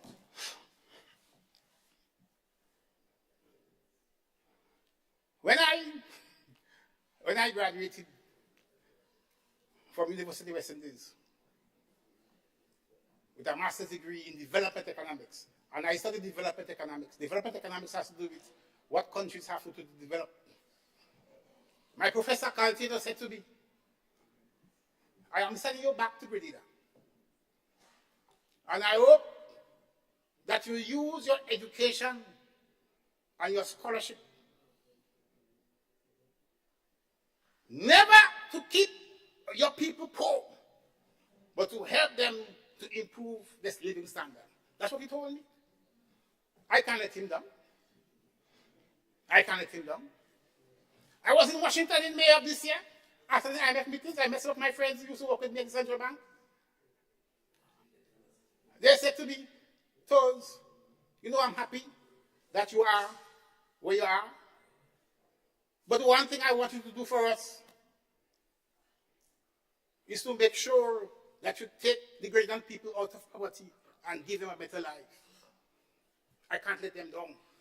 And I'm happy that I'm guided. I have a leader who is thinking like I am thinking, and we have a whole team who is thinking like I am thinking, so we will go achieve that mission. So people of this country, just give us a little time, and we're going to fulfill our mission for you. And therefore, Mr. Speaker, the plans and the programs I want to refer to are precisely those plans and programs that are geared towards empowering our people, giving them the tools for them to work with, educating them, training them, developing them, so that they can come out of poverty, and that individually they can contribute to the social and economic transformation of themselves and of our country. And Mr. Speaker, I want to start with the cess. It is true, Mr. Speaker, that when we came into office, we made plenty money, right? And the cess had plenty money.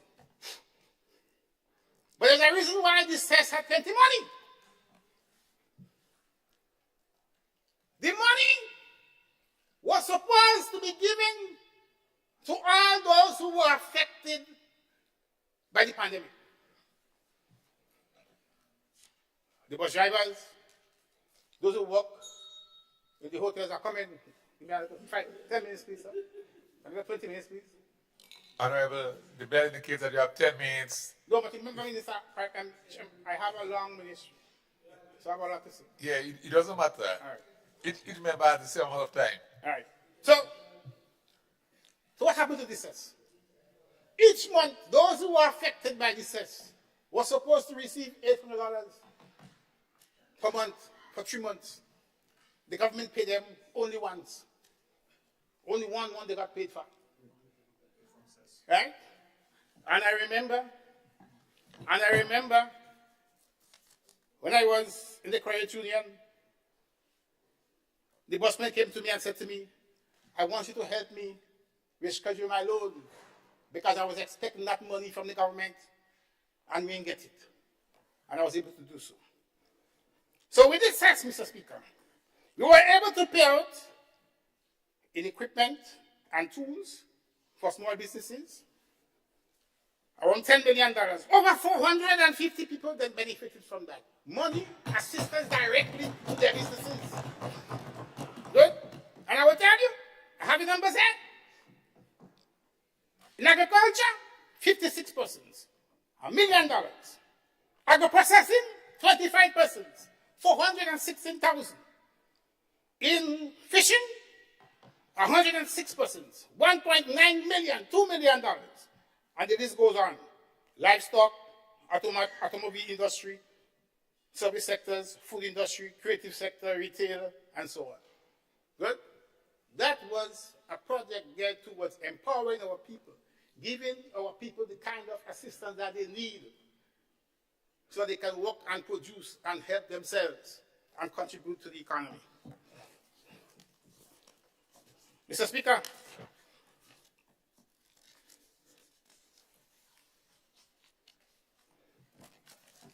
my time is short, so let me say this. In the area of tourism, Mr. Speaker, in the area of tourism, we had $1 million in the budget because our policy was that of community tourism.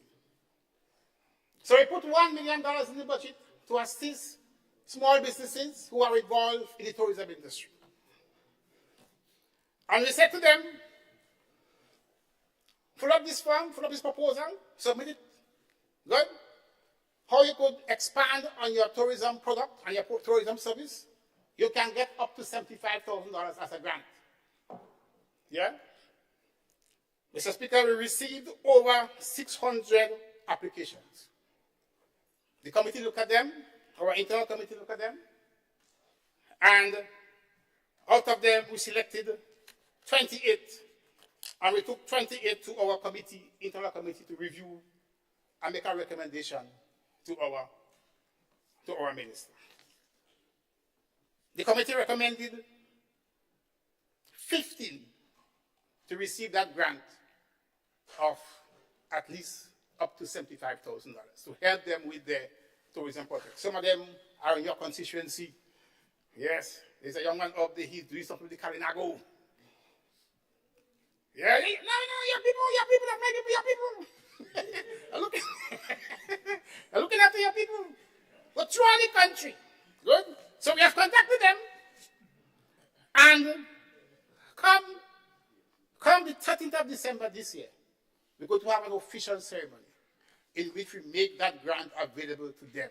That's what you call empowering our people. That's what you call development.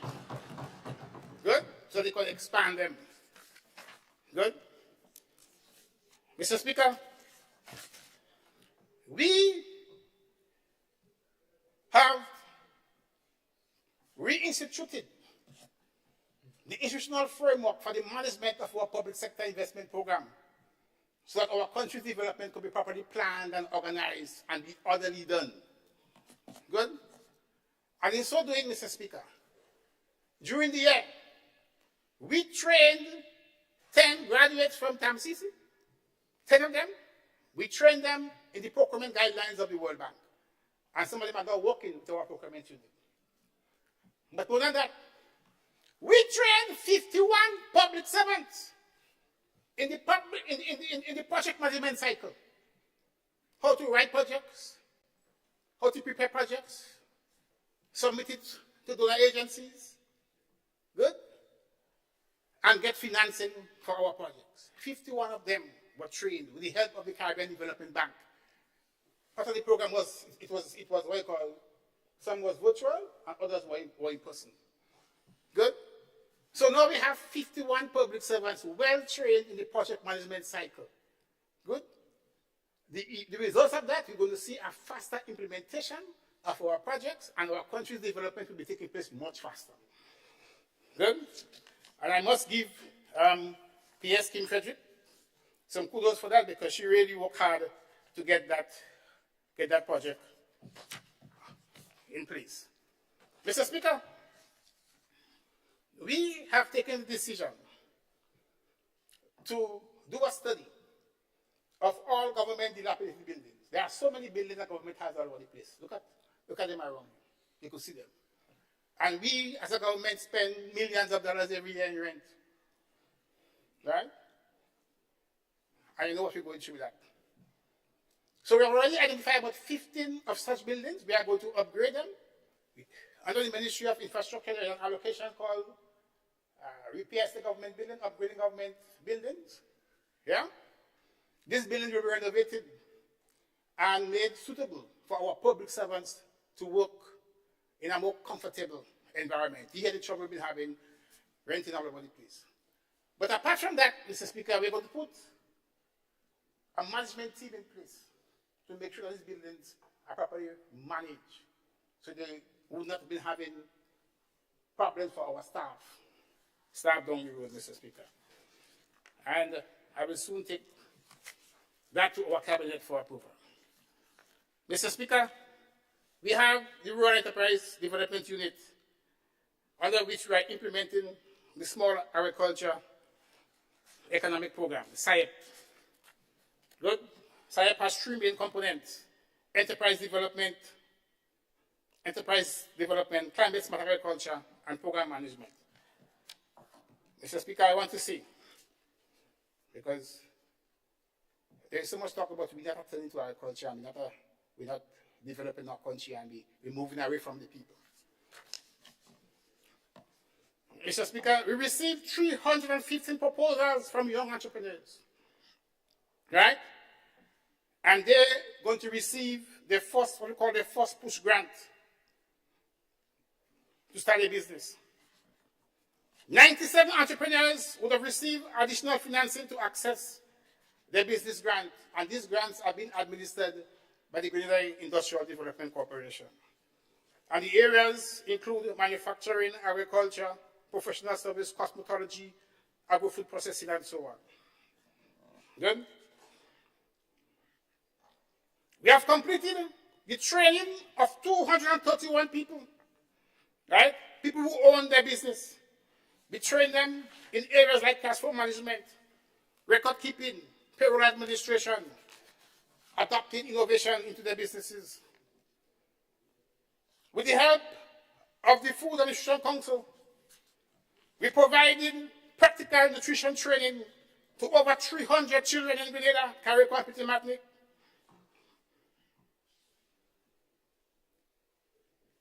Extension and marketing support was provided to over 500 beneficiaries through our financial management training and extension of the project. They got training in weed management, soil conservation, crop management, the use of protective equipment, and innovation. This year, 2 access farm roads, namely the Granton Road and the Closure Road, are presently under construction, over $300 million. I myself went to the Closure Road to see it under construction. So, Mr. Chairman, when you're talking about we're not looking after the agricultural sector, here is some very clear examples.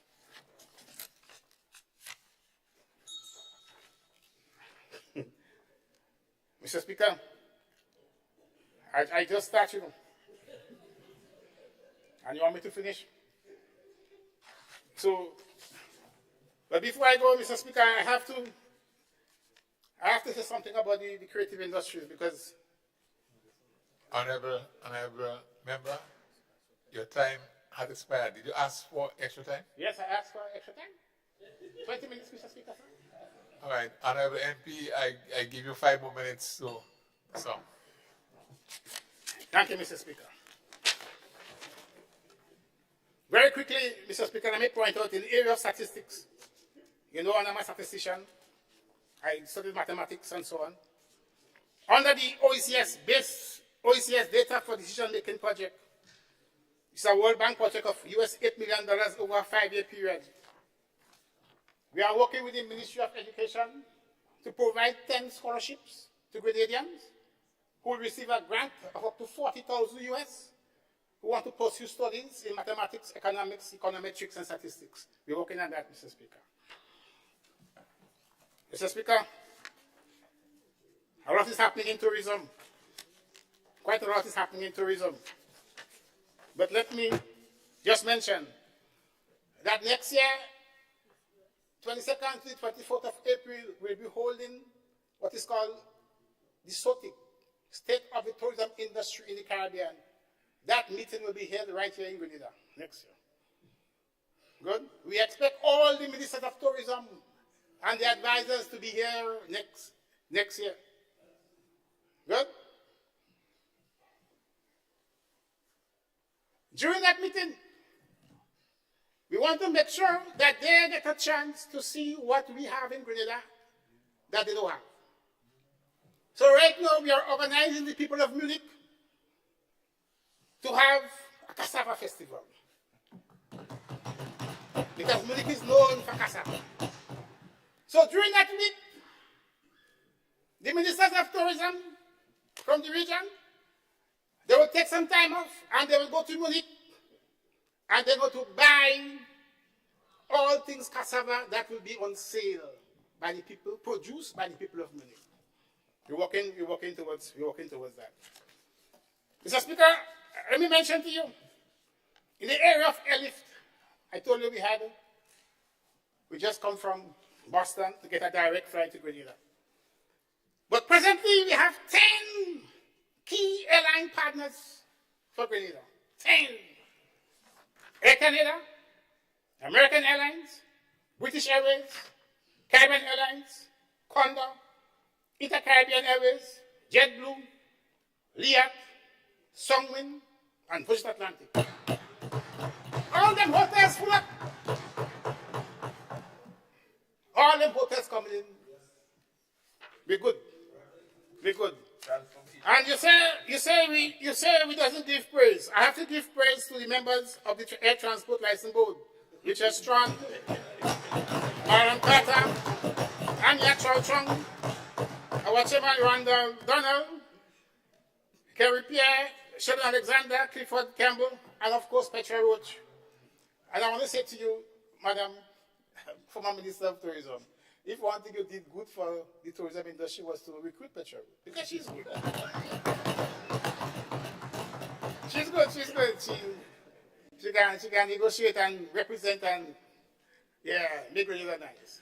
So I thank you for that. So we're good.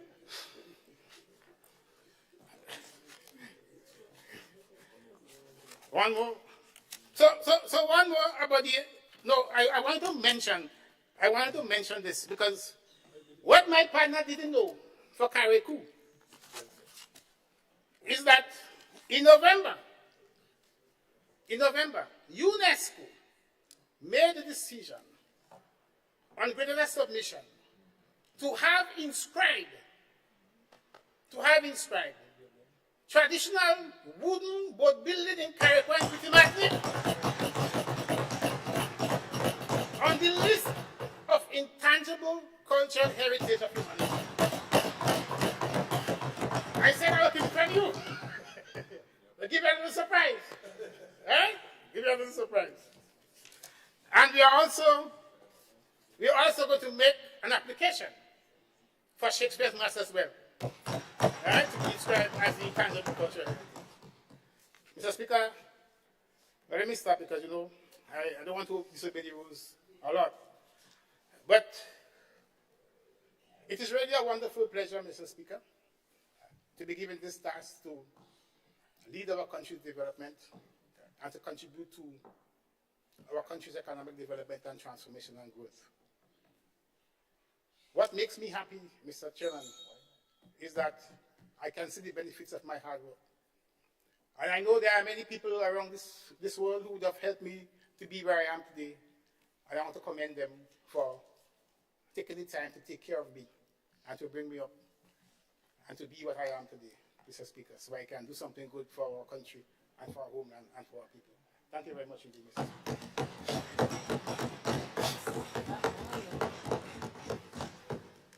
Thank you, Honorable MP for St. Andrews South West. I now invite the Honorable MP for St. George North East to make his contribution.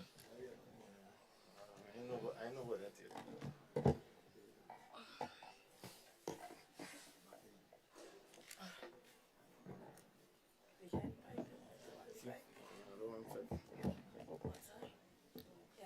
Yes.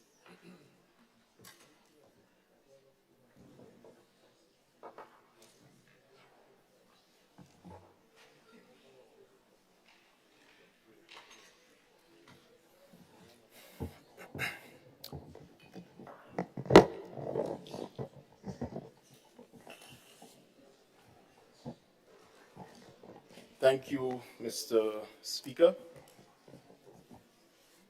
And may I start off first by commending my former teacher for his very excellent presentation. He's doing good as a Minister of Economic Development. Thank you. Mr. Speaker, I rise to share my contributions to the debate and to offer my full support to the estimates of revenue and expenditure for the period 2024 as presented by the Minister of Finance and the Honourable Member for St. Patrick East, the Honourable Dennis Cornwall.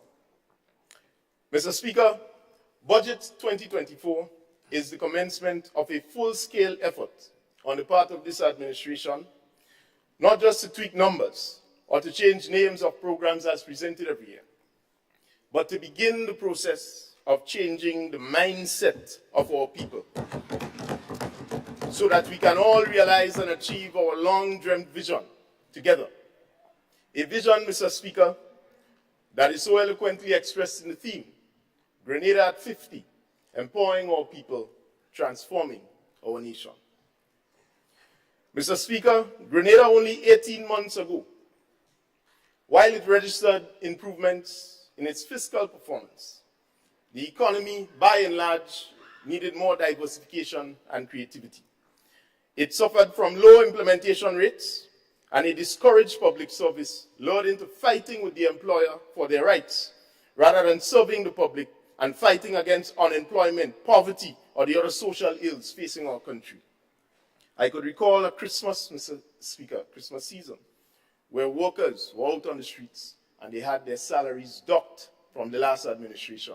That is not something that demonstrates that you love the poor and the vulnerable. Grenada needed more genuine development and lacked the vision and foresight to move the country forward and, most importantly, our people forward. And so today, following that historical upset on June 23rd, 2022, and the introduction of what I like to consider generational change, we see a small but essential glimmer of hope as we mark our first 50 and chart the course forward for the next one. That is why, Mr. Speaker, as it relates to the constituency of St. George Northeast, we see steady progress with our 4-point development plan from the outgoing budget: infrastructure, employment, housing, and social care. Mr. Speaker, I want to take this opportunity to thank the many people who have supported prior to the election, during the election, and after.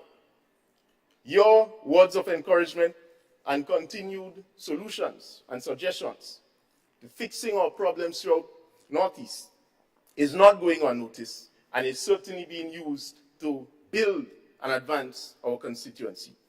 And notwithstanding, Mr. Speaker, the many propaganda attacks and the repeated attempts to undermine the efforts of good things, I will not stop in continuing to serve my constituency of St. George Northeast. And I will do so with every ounce of strength that I have. Mr. Speaker, we are pleased to report in the area of infrastructure for St. George Northeast that Budget 2023 allowed us to complete the following. Total upgrades at the Good Hope Medical Station. When we got into office in September of 2022, the Good Hope Medical Station, Mr. Speaker, had a major complaint. A baby was being weighed right over a window that couldn't close, and rain, if it fell like it's falling today, would wet that baby while they are being weighed. And Mr. Speaker, in my own conscience, and not having to go on the basis of just crying for poor and vulnerable, we couldn't allow that to happen. And so we mobilized the Ministry of Health, we mobilized the Ministry of Infrastructure, and Mr. Speaker, within months, this Good Hope Medical Station was commissioned, the contractor was awarded, and the work commenced, and today it has been completed. We have also been able to, for the first time, complete the necessary work at the Lamwood playing field, which will guarantee further development. Like Member of Parliament for South and the Limes playing field, Lamwood playing field too, Mr. Speaker, was a part of the former administration's attempt to always, just before an election, see if they could put a tractor and bribe people and say, well, you see, we're doing something for the community. We are pleased to note that within our first year, we are demonstrating that these projects, which were normally being used as a political football, are being pursued now, right up in our first term. Mr. Speaker, the development of the Willis playing field. When we got into office, the metals piled up in that area, making it unsafe and unsightly for athletes and residents alike. It was cleared through our intervention. I could recall speaking to the Commissioner of Police about this. I could recall speaking to one of the PSs, then PS for Climate Resilience. And then, lo and behold, I had no option but to go to the Honorable Andy Williams, the ministry and minister responsible for mobilization, implementation, and transformation. And within, Mr. Speaker, a matter of mere months, that field was cleared up, the old vehicles were removed, and the gentleman doing that was given a sound warning, and it was not repeated. Today, if you see Willis playing field, you will marvel. While we have some problems which we inherited, we are going to be correcting that in 2024. Mr. Speaker, we have completed a record number of repairs to roads, drainage systems, and small bridges throughout the entire Northeast from August 2022 to November 2023. In particular, in the last 7 months, we have approved and started 12 additional projects on our list, which include, but is not limited to, the total number of projects. The Vendome Storm Drain Phase 1 completed. Vendome Cemetery Road completed. Bellevue Bay Road Phase 1 completed. Lamwood Bridge Repair completed. Bellevue Bay Road Phase 2 completed. Monge Bus Shelter ongoing. New Hampshire Post Office ongoing.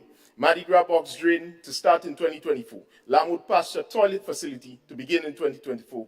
Vendome Primary School repainting to start in 2024. Top Monge Road and Drainage System ongoing. Monge Box Drains to begin in 2024. Mr. Speaker, these are community development projects, but are not limited, as I mentioned, to the long list of construction work visible throughout the entire Northeast under my watch as MP. My focus for 2024 will be on the major bypass roads so that we can begin to ease congestion throughout the constituency, and in particular, what we call the tourism belt, the southern part of the constituency.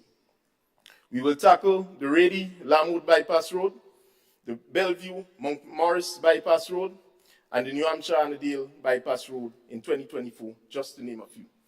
Some focus will also be on community centers, starting with the renovation work at the Vendome Community Center. The Vendome Pasture, Mr. Speaker, I am pleased to report, will commence in January 2024. And you can take that to the bank and cash it. Led by contractor Moriba Nelson, after which we would light this playing field for the first time in its history. So the people of Vendome is going to roll out their sports program. The Boca playing field will resume in 2024 under a new contractor. The Good Hope playing field, Mr. Speaker, will receive its long-awaited upgrade. We inherited a situation where the roofs of the pavilion of Good Hope spent time immemorial on the ground, rotting away, and monies were invested in it. No work, absolutely none, was done. And when that is completed, Mr. Speaker, the Good Hope playing field will be designated as the home for rugby, a part of this government's transformative agenda to focus on sports tourism and build out that as a product.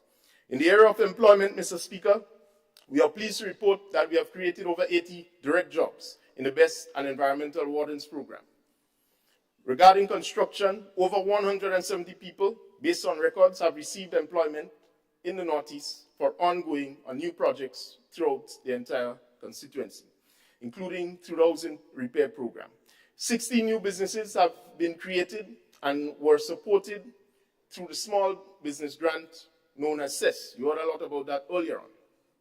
7 existing private sector businesses have received assistance through the direct intervention of the MP, Mr. Speaker, in particular in the areas of tourism and agriculture.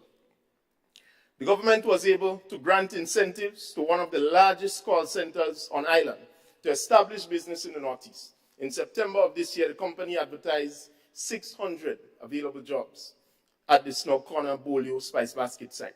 The potential, Mr. Speaker, is limitless.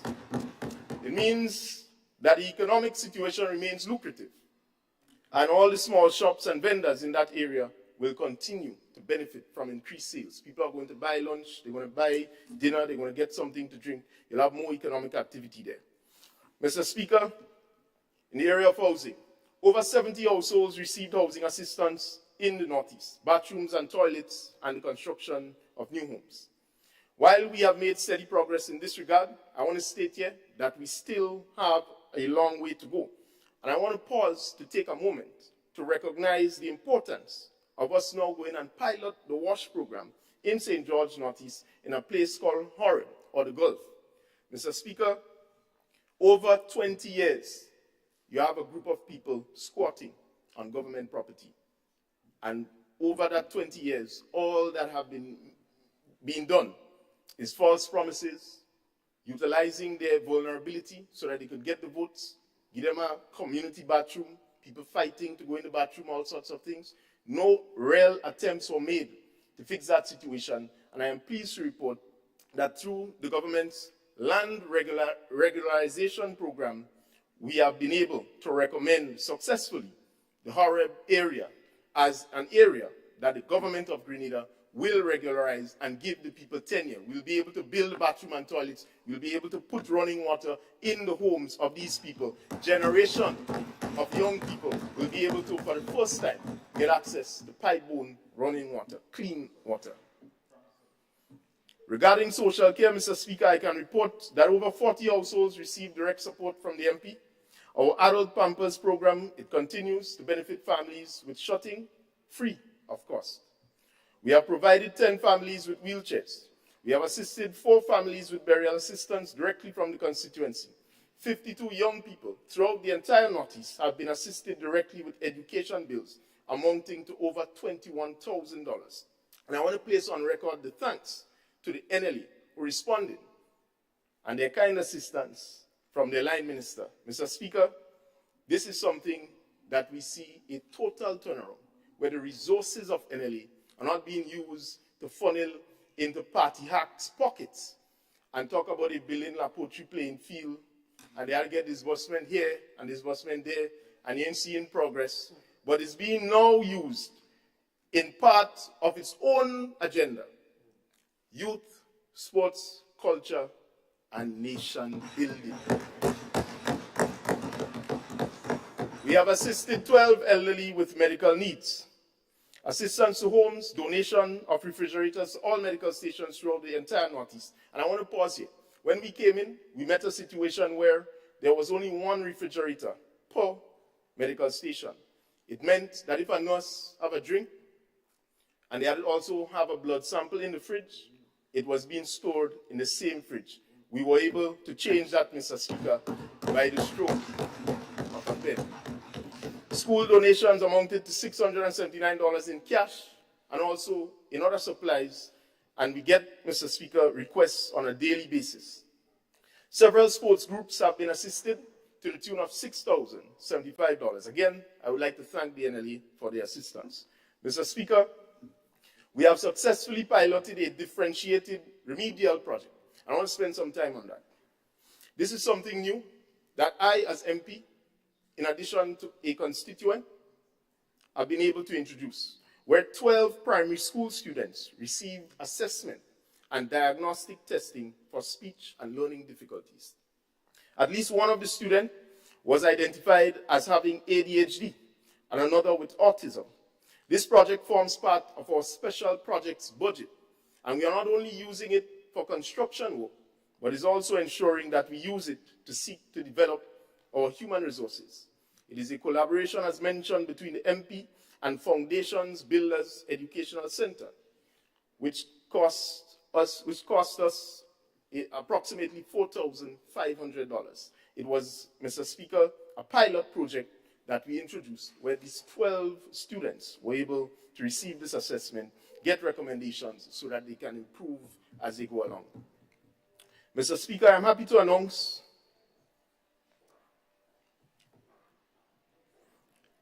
as mentioned earlier on,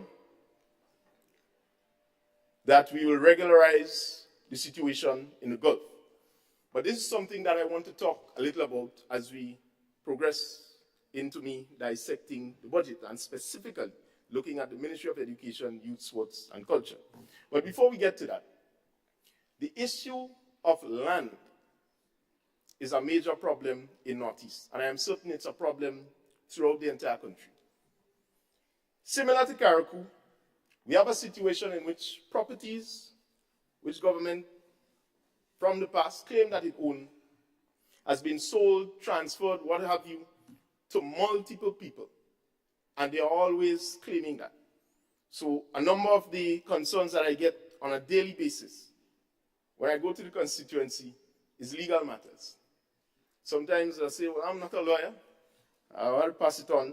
But we try our best to give the advice. And I'm always calling the Minister of Lands to see how we could sort that out.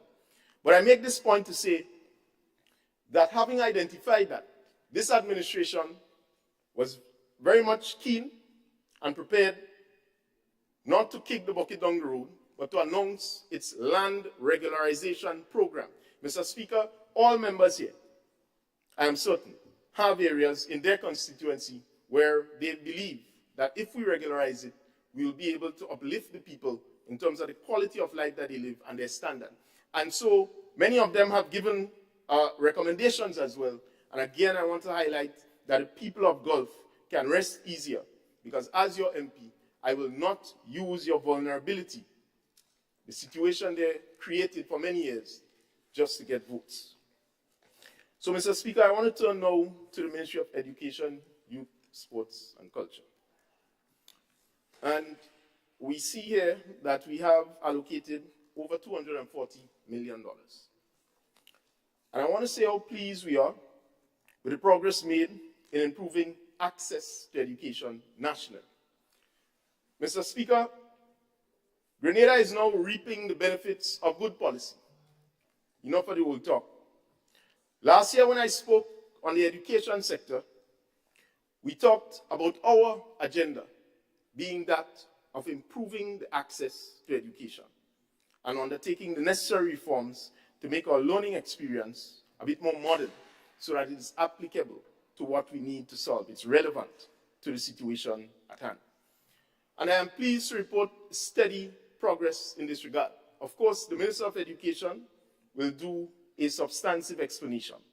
But, Mr. Speaker, the achievements for 2023 in this regard are as follows. 1, free tuition program policy developed and approved by the Cabinet, and moreover, launched in September of 2023. A framework designed for a CSEC reimbursement program. Mr. Speaker, you're talking about direct assistance. This is going to put monies back into the hands of the parents. Moreover, back into the hands of students once they are successful. And it helps to drive them to become successful. This is progressive. The development of a framework of a national student loan program. Mr. Speaker, in Grenada today, we have a situation in which the very money program have to be used as a substitute, just to give somebody some stipend so that he can send them to school. Students in Grenada are struggling to be able to get access to finances so that they can pursue higher learning education. And this administration, within 18 months of coming into office, has already been able to develop a framework for a national student loan program, which we anticipate will roll out in 2024. Mr. Speaker, a key component is that we implemented universal secondary school education. And I hope the member is listening because I want to teach us something today. It is not what you have that makes you who you are. It is what you do that determines how people see you and how they treat you. Understanding fully, Mr. Speaker, that knowledge is useless if you don't know how to utilize it. So let me teach you something. And I'll just add one more in terms of the achievement. In November of 2023, this cabinet appointed a subcommittee to review the criteria for all government scholarships. Mr. Speaker, what this will do is to say that some of the barriers and red tapes that are created in terms of accessing government scholarships, now we will be able to review this, get recommendations, and you know this government don't stick, implement those recommendations so that more young people will have access to scholarship. So in 2023, the aim was to improve the access to education. And in 2024, the objective now is to say that to improve access to education, what we need to do is to implement reforms to enhance the education curriculum. So, Mr. Speaker, one of the big things, skills. We have already started to implement the TVET policy, which is about 45% completed in terms of its implementation rate, so that we can achieve that goal of having skills well embedded in our society as part of what we are doing. So let me explain this. We heard earlier on the talk about the Imani program, which I'll get to a little later. But part in the challenge, Mr. Speaker, you cannot build youth development around these temporary ad hoc programs. You have to build it around institutions. And you have to use the institutions that existed. And if there is a deficit, build new institutions that can be able to take care of the vacuum and the space which you are trying to fill. So, let me give you two examples, Mr. Speaker, as to what we are doing now, which is critical to help improve the reforms and enhancement of our curriculum in the education system. The government will amend, you heard it mentioned earlier on by the Honorable Prime Minister, the Education Act to make it mandatory for students to stay in school up to age 18.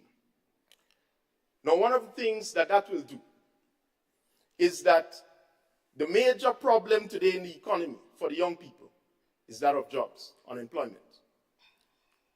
Too many of our young people are leaving schools at a vulnerable age where they are not mature enough to be able to take on the life of work. Keeping them up to age 18 is not just going to be a loose arrangement, but you will design programs and structures that is going to be able to take them as they come from age 16 and begin the process to transition into the world of work, particularly focusing on skills, making it mandatory that every young person in Grenada, whether you're a bit more academically inclined or not, you would have access to skills training that can be able to turn you into an entrepreneur, that can be able to make you less dependent on government when you leave the school, the secondary school system. So, Mr. Speaker, that's the first thing it's going to do.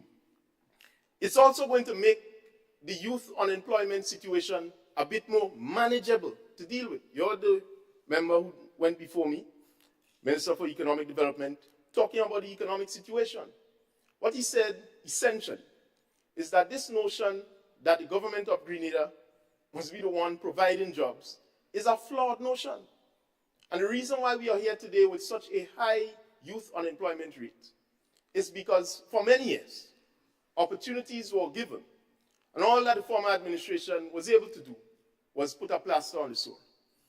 Provide these temporary opportunities, talking about batch 1 to batch 8.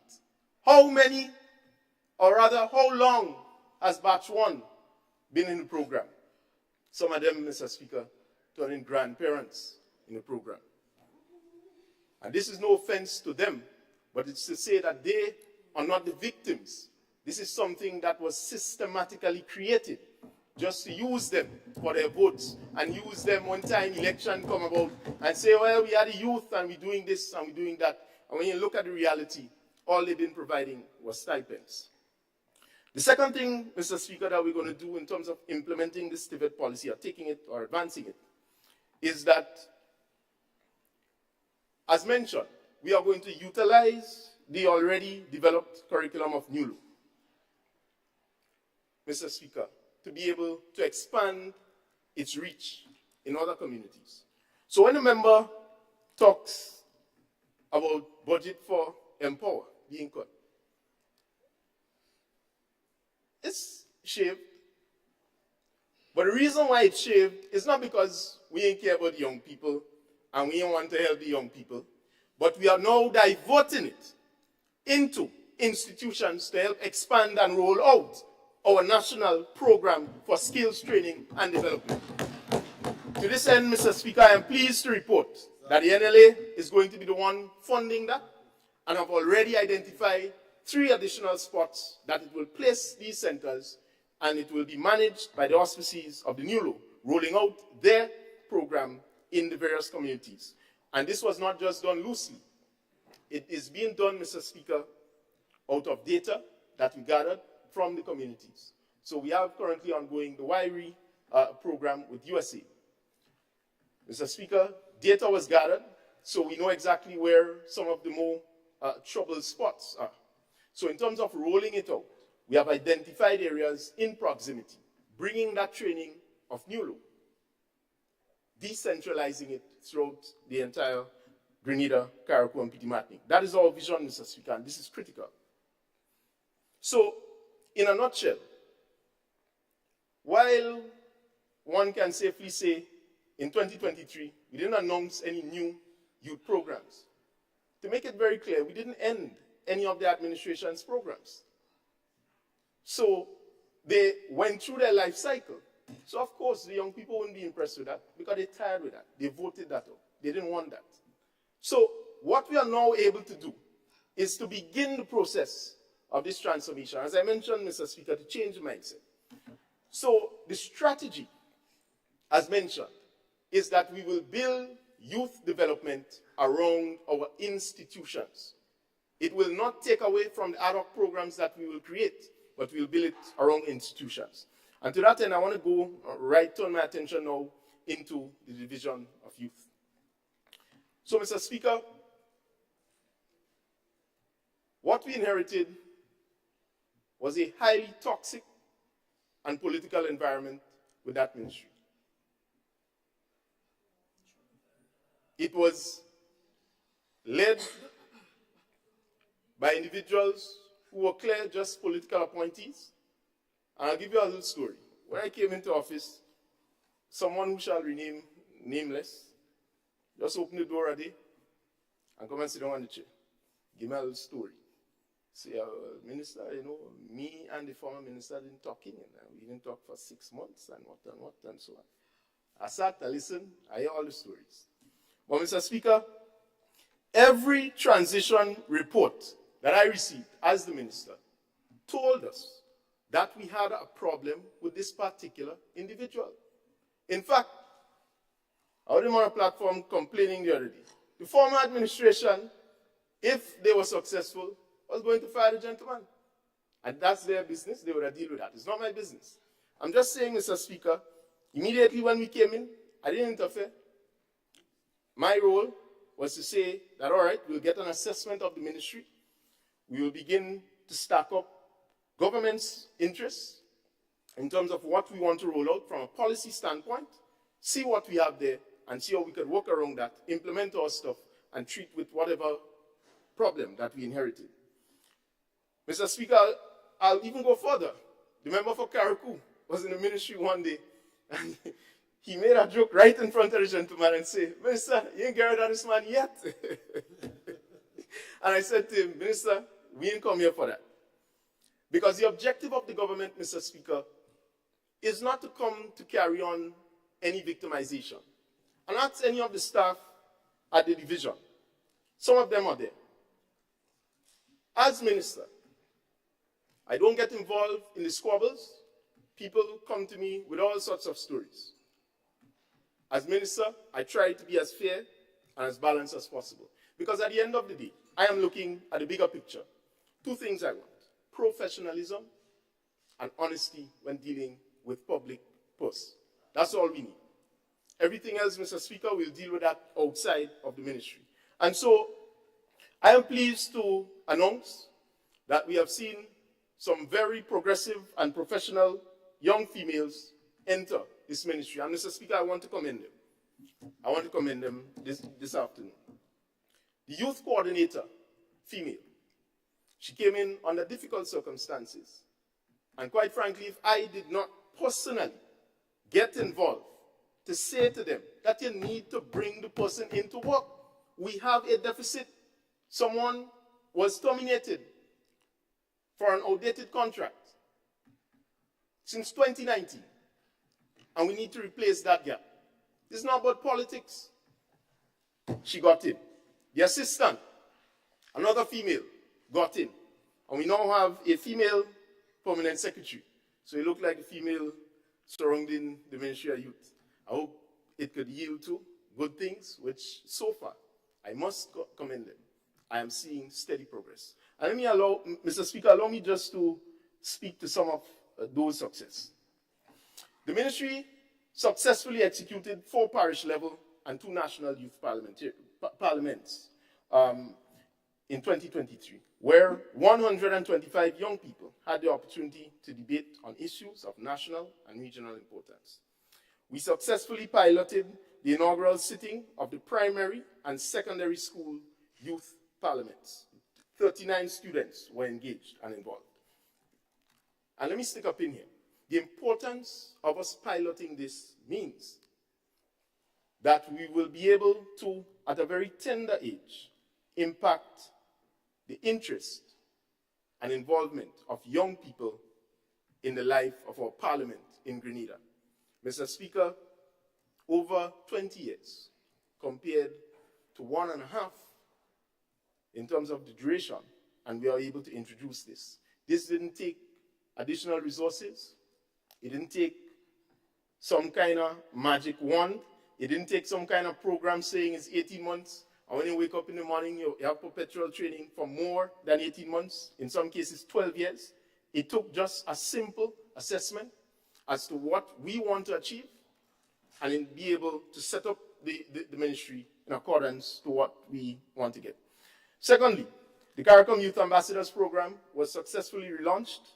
And Mr. Speaker, I am pleased to announce that the male ambassador, Mr. Joshua Andal, is the Vice Dean for Regional Initiatives and Partnerships. The reason why the Grenadian Youth Ambassador is doing so well is because as minister, I didn't sit in the office and just get a political hat to just be a youth ambassador. You know what we did? I made it clear that we were going to form a committee and we were going to put the expressions of interest outside. A number of young people applied and interviews were held. The young people got the opportunity to engage in a professional environment to state why they would like to be the youth ambassador and what is their vision for taking Grenada's voice in the region among young people further. Male and female, they eventually got appointed. And they didn't stop there. So this is why I'm saying, Mr. Speaker, today I want to congratulate Mr. Joshua Andal because he's making significant strides, using the position not just to talk youth, but ensuring that he demonstrates the leadership, the type of leadership that Grenada can provide. The Department of Youth also hosted what it called Voices, United Against Violence Against Women and Girls, under the UN Women's Spotlight Initiative. This was a collaboration with the Writers Association of Grenada and certainly the Ministry of Social Development. The event engaged several creatives who presented, Mr. Speaker, on the issue of gender-based violence. The event ended with a panel discussion with members of the audience asking questions to experts so that we could get some solutions coming out. And we didn't just organize another event, as you heard, event managers, but we have tangible benefits coming out of it. Mr. Speaker, and we have a good team in the ministry because they document everything and they follow up and they get things done.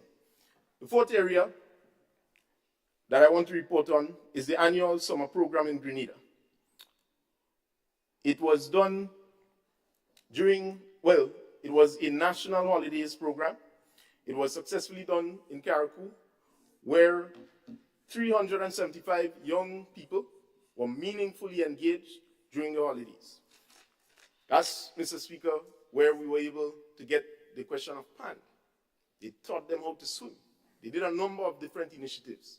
So, not announcing an 18-month training program, giving people false hope to say, well, it's a job you're coming to, or rather it's training, but then you're telling them, well, you're working, and when you watch what they are being paid, is next to nothing, something tangible, something progressive.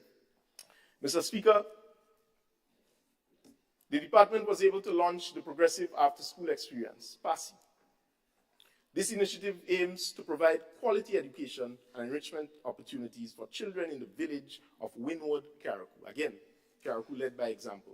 Mr. Speaker, directly impacting the people who were part of the forgotten, so to speak. The department was able to do that through the youth coordinator in Carriacou and Petite. And I want to place on record here something that is significant. Contrary to the propaganda that we heard, that this minister and his team was firing people left, right, and center. You know what the Ministry of Carriacou and Petite did? They led by example. You see the young people who were in the Imani program working in the ministry? They took all of them off of the program, gave them the one-year contracts, gave them the opportunity to be entered into the service so that they can now make a pitch, eventually, to become a public officer. So when some people say that what we are doing in regularizing the Imani is putting them on contract, that is a system that you created. We inherited a situation where the former administration made it absolutely clear that they were not going to take anybody on permanent. Anybody who were coming into the public service, certainly when we went in, was going to be on contract. You did that. And our attempt in trying to fix this is to say, first and foremost, rather than having established, acting, Imani, unestablished, we want to promote one public service. So the attempt is very simple. Taking the young people off of these programs, putting them, those under the public service, putting them through the normal structures and rigors so that they can be tested based on the standard of public service and not the standard of some program that you sat and created just for political expediency. This, Mr. Speaker, will be a game changer. So I just wanted to place on record the work of Carriacou and Petite. I think we have a total of 7 of the young people who were under the Imani program in Carriacou and Petite coming off the program and working now in the ministry with a contract with the ministry. Mr. Speaker, we facilitated permanent job placement for participants through the transition process. Participants were able to obtain permanent placement through the public and private sectors. Approximately 203 participants exited the program through gainful employment. Mr. Speaker, since coming in, we also were able, up until the end of 2022, under our watch, to be able to move the needle where that is concerned. And it's now a total of about 400, over 400 Imanis, since we came in, have received permanent and gainful employment from this administration.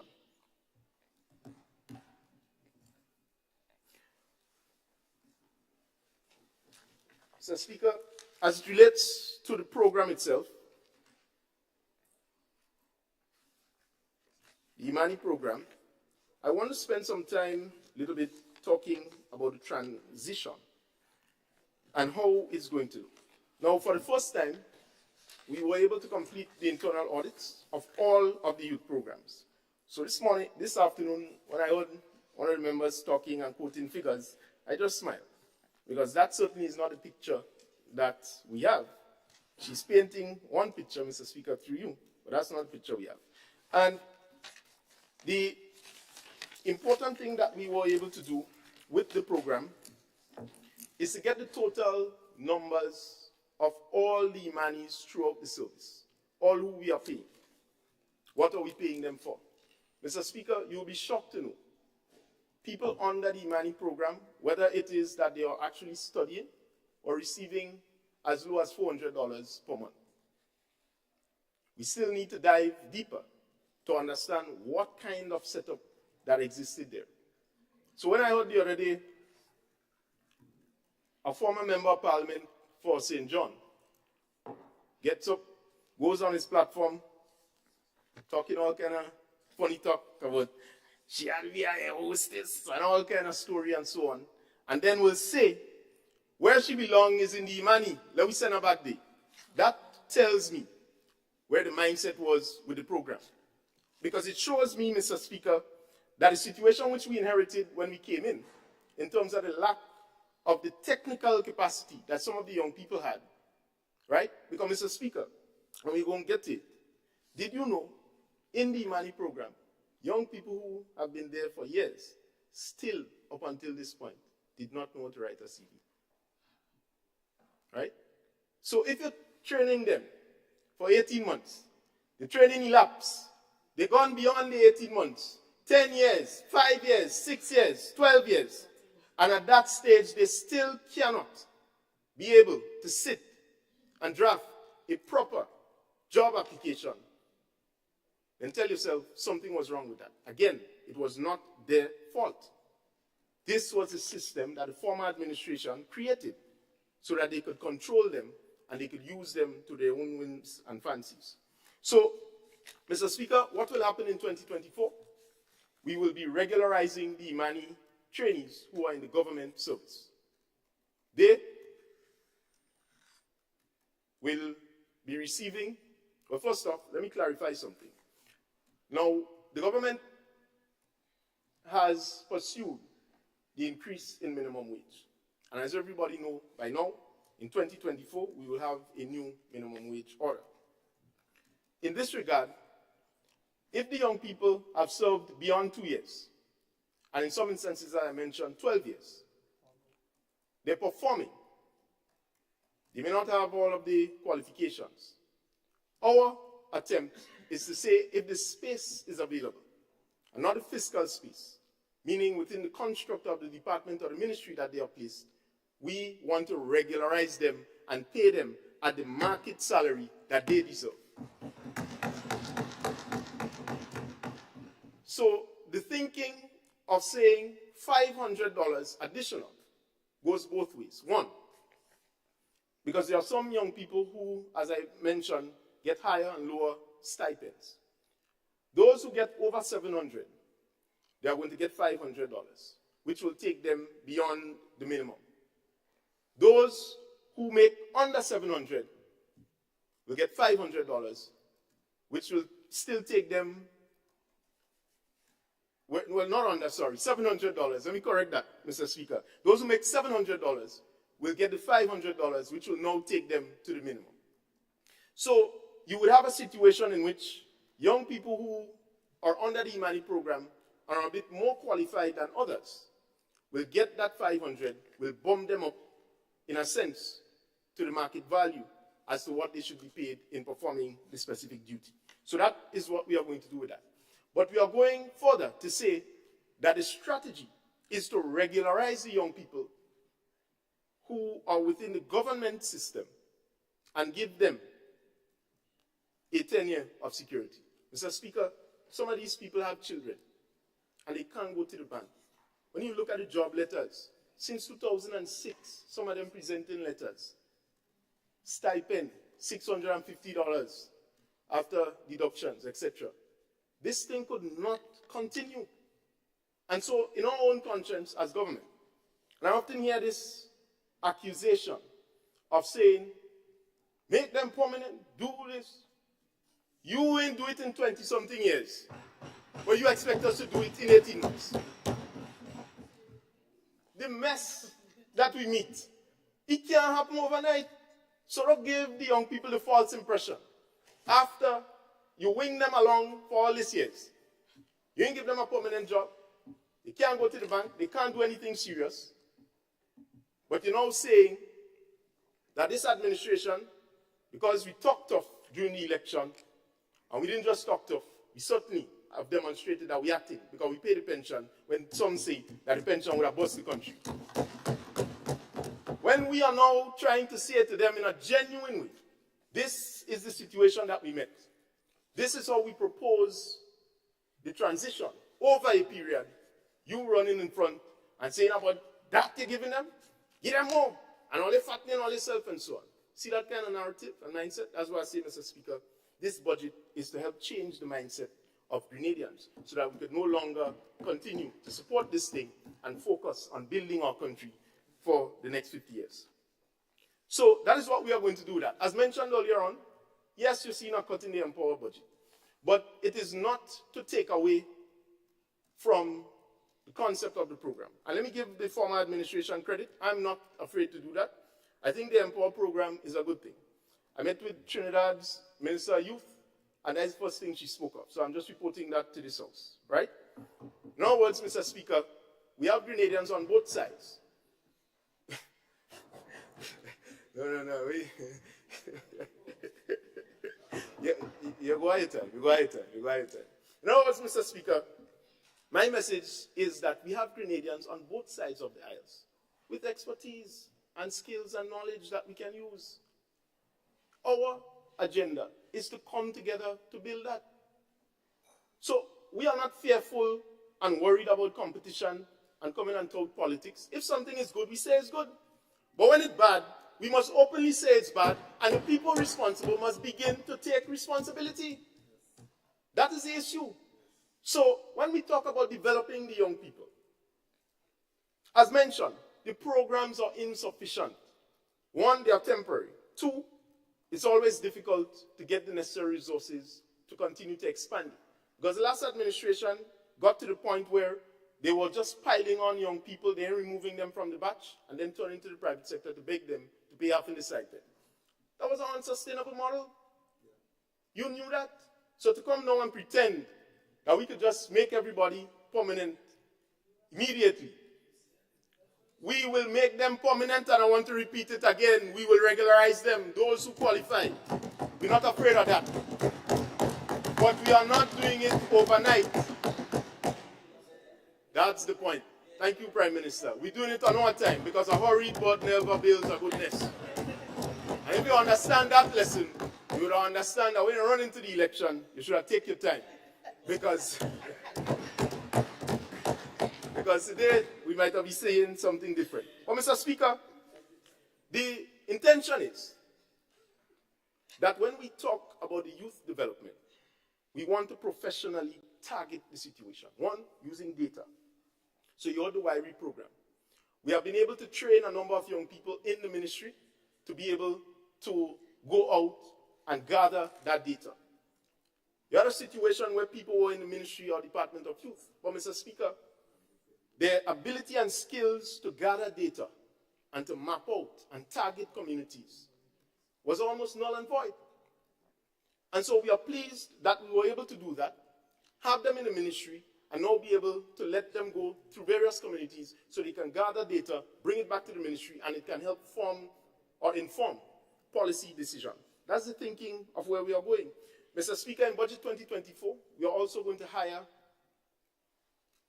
someone for writing projects and grant funding. So I have the Minister of Economic Development talking about that.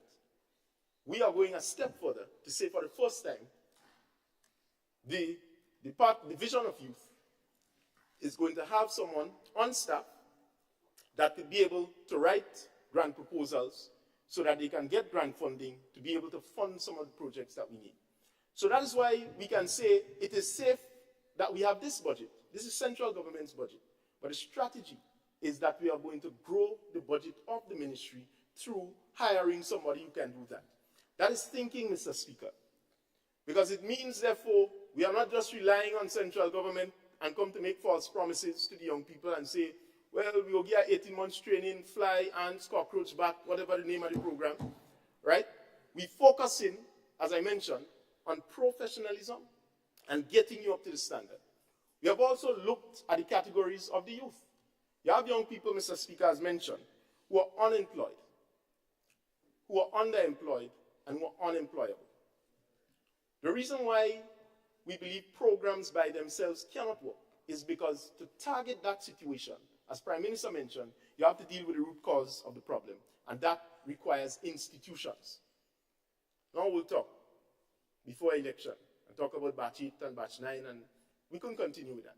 So, Mr. Speaker, yes, I'm openly saying that all the programs, including Empower, are going to get a name change.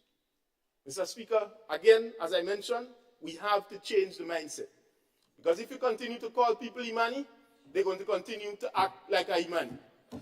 We want them to be called Grenadian young entrepreneurs. We want them to be called Grenadian Young Apprentice, so that they can understand the value. Thank you, Mr. Speaker. So that they can understand the value of what it means to be a Grenadian young person and be able to contribute to the development of our country in a professional and respectable environment. Mr. Speaker, I want to turn to the division of sports. And I smile. Yes, yesterday we laid to rest what could be considered, or who could be considered, one of the most progressive sports ministers in Grenada's history in a long time, or at least in this period. But in listening to that comment this afternoon, I was kind of waiting to hear that, yeah, while he was good, we had one who was better. So, Mr. Speaker, let me tell you what I mean by that. Because you were there after him, you saw, we didn't see no improvements. I find things get worse. And this is based on what we inherit. And let me tell you what I mean by that. The stadium was constructed in 2007. We heard about everything was there. Where it was, Vincent? In the pipeline. We heard that. That all we had to do now was just get it implemented. But that could not be further from the truth. That is a bold-faced lie. Mr. Speaker, as it relates to lighting the cricket stadium, I want to say this. The former administration played too much political games with this. For years, they're just promising people, just like they did with the traffic lights, and say, he's coming in August, oh God, he's coming in this time, he's coming in September, and absolutely nothing was put in place to get it done. So as it relates to lighting the cricket stadium, for the first time, Grenada is going to light the cricket stadium. NLA is going to foot the bill. We know the quantum of it, and it is demonstrated how we are going to be able to roll that out. So in the refurbishment of the National Cricket Stadium, we are for the first time going to install the infrastructure to be able to get the electricity lines and so on run to light the National Cricket Stadium. Only talk, no action, everything in the pipeline. So we are able to do that. Secondly, as it relates to the refurbishment work in the National Cricket Stadium, Mr. Speaker, one of the first things, or rather, one of the first groups that I met with when we came into office was the People's Republic of China, the ambassador, who said to me that this thing is rearing. Grenada received, Mr. Speaker, grant funding to the tune of 11 million US. This is monies that we can't get anywhere else. But you know what was the problem? All the talk now that the former administration is making about put the lights, and we want to see, and we wanted this, and we had to have night cricket and so on. When they negotiated the original thing, no mention about lighting the cricket stadium. Mr. Speaker, the problem that existed where the manuals for the stadium was in Mandarin, they didn't even make a recommendation to change that. So we did three things since coming into office, engaging the Chinese to be able to change it. Three progressive things. One, having the dialogue so that we can work in tandem with them, because they don't like stadiums, stadia, to be able to install the lights with a separate contractor. So they'll work hand in hand with that contractor to light. Two, to get the manuals of the stadium in English, so that our people locally could be able to get the job to fix it, and we don't have to call the People's Republic of China to be able to assist us just to change a light or to look for a pipe if he busts. And second, to engage the People's Republic of China for some technical knowledge in maintaining and preserving the metals that are used in the National Stadium. Mr. Speaker, look at the metals that are used in the stadium. You're boasting about NNP Act Vision and this and that and so on. But look how run down the stadium became. Not a thing you did. All the monies in the treasury as you claim it. Well, I don't know. The treasury had a miscarriage back then. I mean, I can't understand this. You saying your thing, you know, we never said this. But you're not using the resources. You are not using the resources. One, to empower people.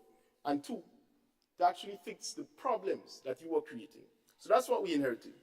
Mr. Speaker, the relaying of the tracks. Again, Mr. Speaker, as the minister responsible for sports, when I came in, I saw absolutely nothing that would suggest that the former administration was working to relay the tracks at the athletic stadium. That's a lie again. That never happened.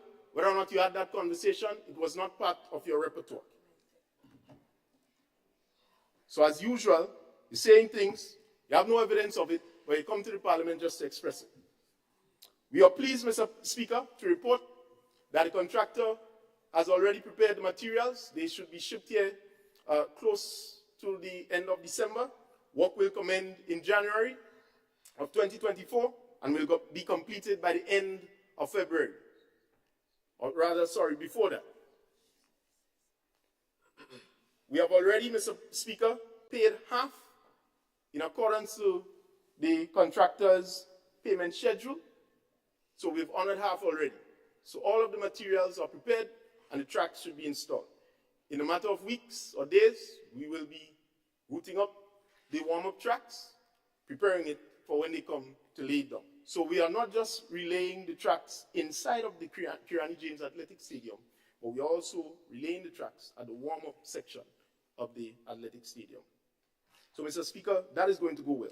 Mr. Speaker, a part of our line item under capital projects is the National Stadium repairs. And I can say to you that we have this there because we are going to utilize some of it so that we can clean up the car park at the National Stadium.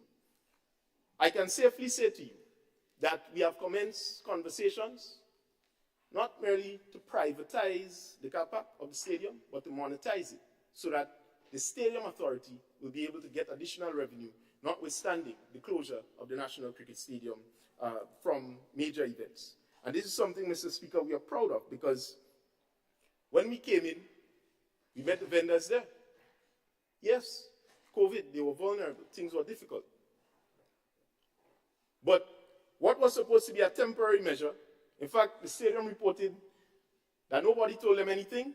They got up one morning and they saw them vendors there. So they had no say in the decision. They couldn't change anything because who was in charge, that's what they did. So they didn't consult with nobody, they did that. And the stadium essentially had a plan to monetize it and was losing good revenue that it otherwise could have been earning. So we have part of that there. Mr. Speaker, for the first time in Grenada's history, and let me go back with some facts. 30 years now, the Swimming Association have been clamoring for the construction of an aquatic center. 30 years, and we have the records. Mr. Speaker, swimming in Grenada is doing so well. The Grenadian athletes who go out there and represent are always winning, and they are doing it without a local facility. The only facility they have is Guru. This administration, in 18 months, and certainly even earlier, saw it fit not just to talk about swimming and developing swimming in a big way in the country, but to put the monies, the people's monies, where our mouth was in regards to that. And I can safely say to you that FINA, I hope I get the name right, but the International Organization for Swimming in the world, in collaboration with the local association, is going to commence the construction work of an aquatic center in Grenada, Carriacou, and Petite. Mr. Speaker, we have budgeted a total of $500,000 to do any preparatory work that is required so that we can get this project off the ground and rolling. Again, we didn't make no big false promise. In seeing the situation, Mr. Speaker, the potential for sports tourism is tremendous, and we want to capitalize on that. Repairs to hard code.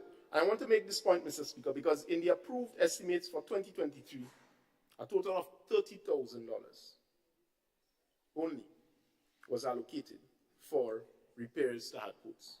You know how much we spent in the actual budget? $166,485. What does that mean?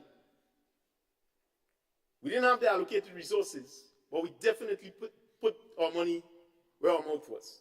Mr. Speaker, throughout the entire country, you could just pass around and see facilities that needed upgrades, getting it now. Lights. One of the biggest mistakes of the last administration was that they were just lighting up all field all over the place as if it's Christmas in December, in January, all over the place, without any clear policy. Mr. Speaker, in my constituency, for example, 2 contractors were hired to light the same playing field. Well, I never see that before. 2 contractors, Mr. Speaker, I humbly request at least 5 minutes just to wrap up as I dive into. Honorable MP, I do permit you 5 minutes. Yes. Thank you. 300 I seconds. know what you mean by that, so I do understand. Yes, I'll take 5 or probably 4. So, Mr. Speaker, we were able to draft a policy to say how, what, when, and how we will maintain the lights at playing fields. So our agenda right now is to light major playing fields so that on a constituency basis, some of the sports programs that we need to roll out would be able to roll out through the facilities with well-lit areas, professionally done. I don't know thing. I mean, the member for Carriacou and Petite Martinique could attest to the fact we went up there a few weeks ago. He had a cricket tournament, and you could only see when you stand up right beneath the pool. Again, wrong instruments used, wrong angle, small, short pole, all kind of thing. Political expediency. These are things, Mr. Speaker, that must be a thing of the past. Because as we roll out the national policy on sports and physical activity, we need to be able to complement the maintenance of facilities. So you're going to hear more about that, because what you heard this afternoon is just deception about the national sports policy. In 2012, this policy was passed, Mr. Speaker. All we did was commence the act, make it into law in November of 2023. We didn't change anything. We are now going to get the opportunity to change it because it had to be commenced first. And you know that. You sat on it like a duck on an egg. You didn't do nothing. Now we're doing something. A set of propaganda. Well, I want to run, want to stop people from playing bingo in the field and all kind of thing. That was the narrative. And that's the mindset, Mr. Speaker, that we have to change. So the advent of the national policy on sports and physical activity is going to help us to professionalize sports. Mr. Speaker, for the first time, Cabinet has approved the incentive package for athletes in Grenada. If you're running Olympics and you give us a Kirani James, you now know what you're entitled to. Not false promise and say, oh, get land, you'll get some money there. And 5 years later, they're still waiting for that promise. We now have the incentive package in train, and we're going to publish it just now. Athletes, and for all categories of sports disciplines, athletes can now feel confident that they can represent their country and know what they are entitled to under this administration. 18 months versus many years.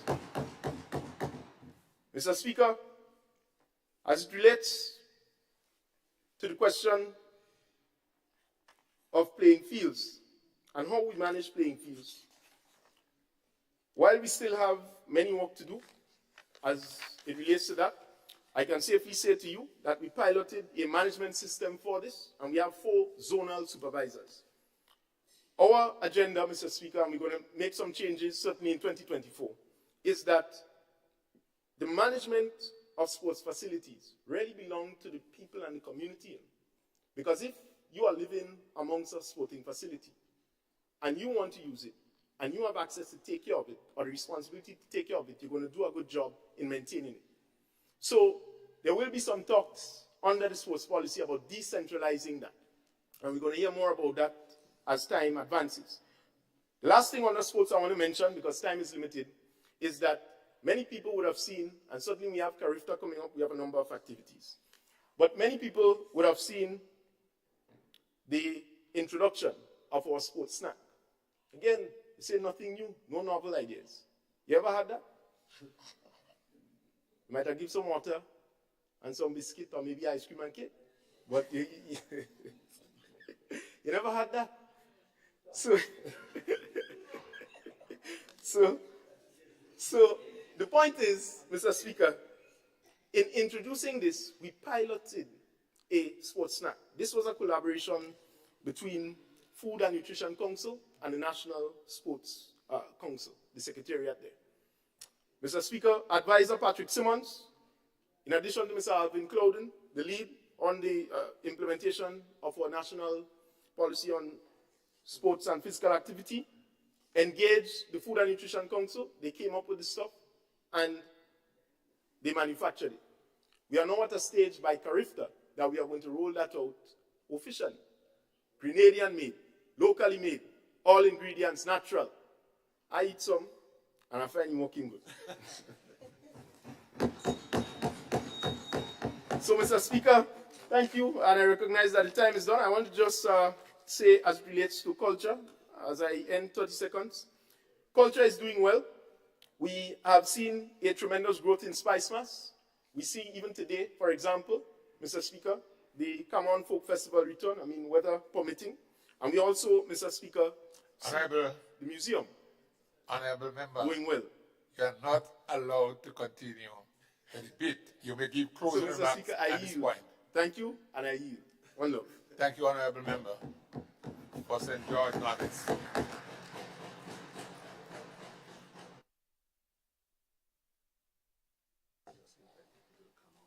Leader of Government Business? Thank you, Mr. Speaker. Mr. Speaker, I firstly want to invite one and all to the Cameroon Festival at Sates this evening. And with this, I beg to move the adjournment of this sitting and to Monday, the 11th of December at 9 a.m. It's being proposed 8, so let me do the proposal. I propose, Mr. Speaker, that we adjourn until 8 in the forenoon, Monday the 11th, 2023. Thank you, Mr. Speaker. All right, very interesting one. Honourable members, the question is that we adjourn, this Parliament adjourns. I didn't see your light. It's a proposal, but the light is on, Mr. Speaker. Okay, sorry, I didn't see it. Go ahead.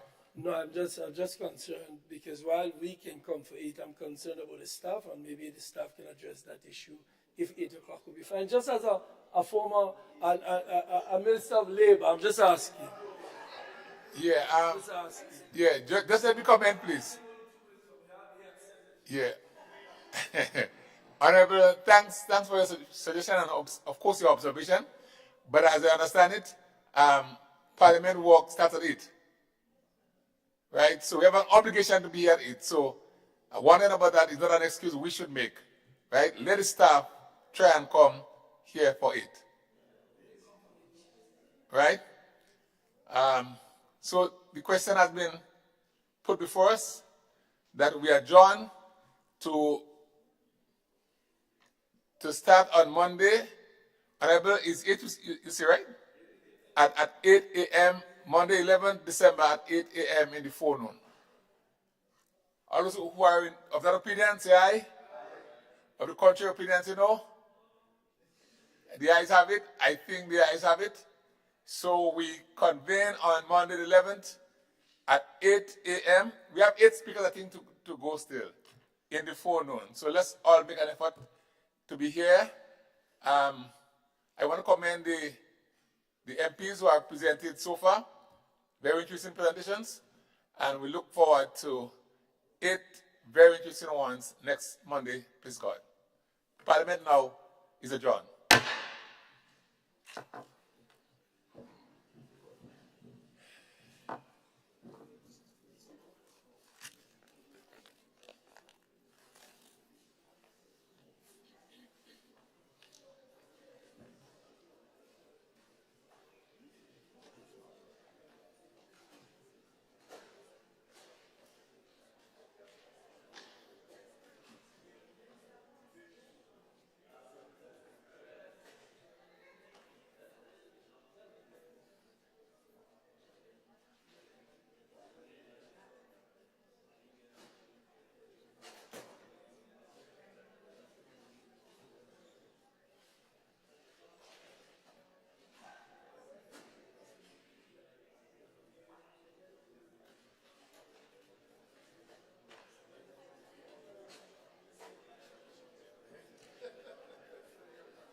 You must be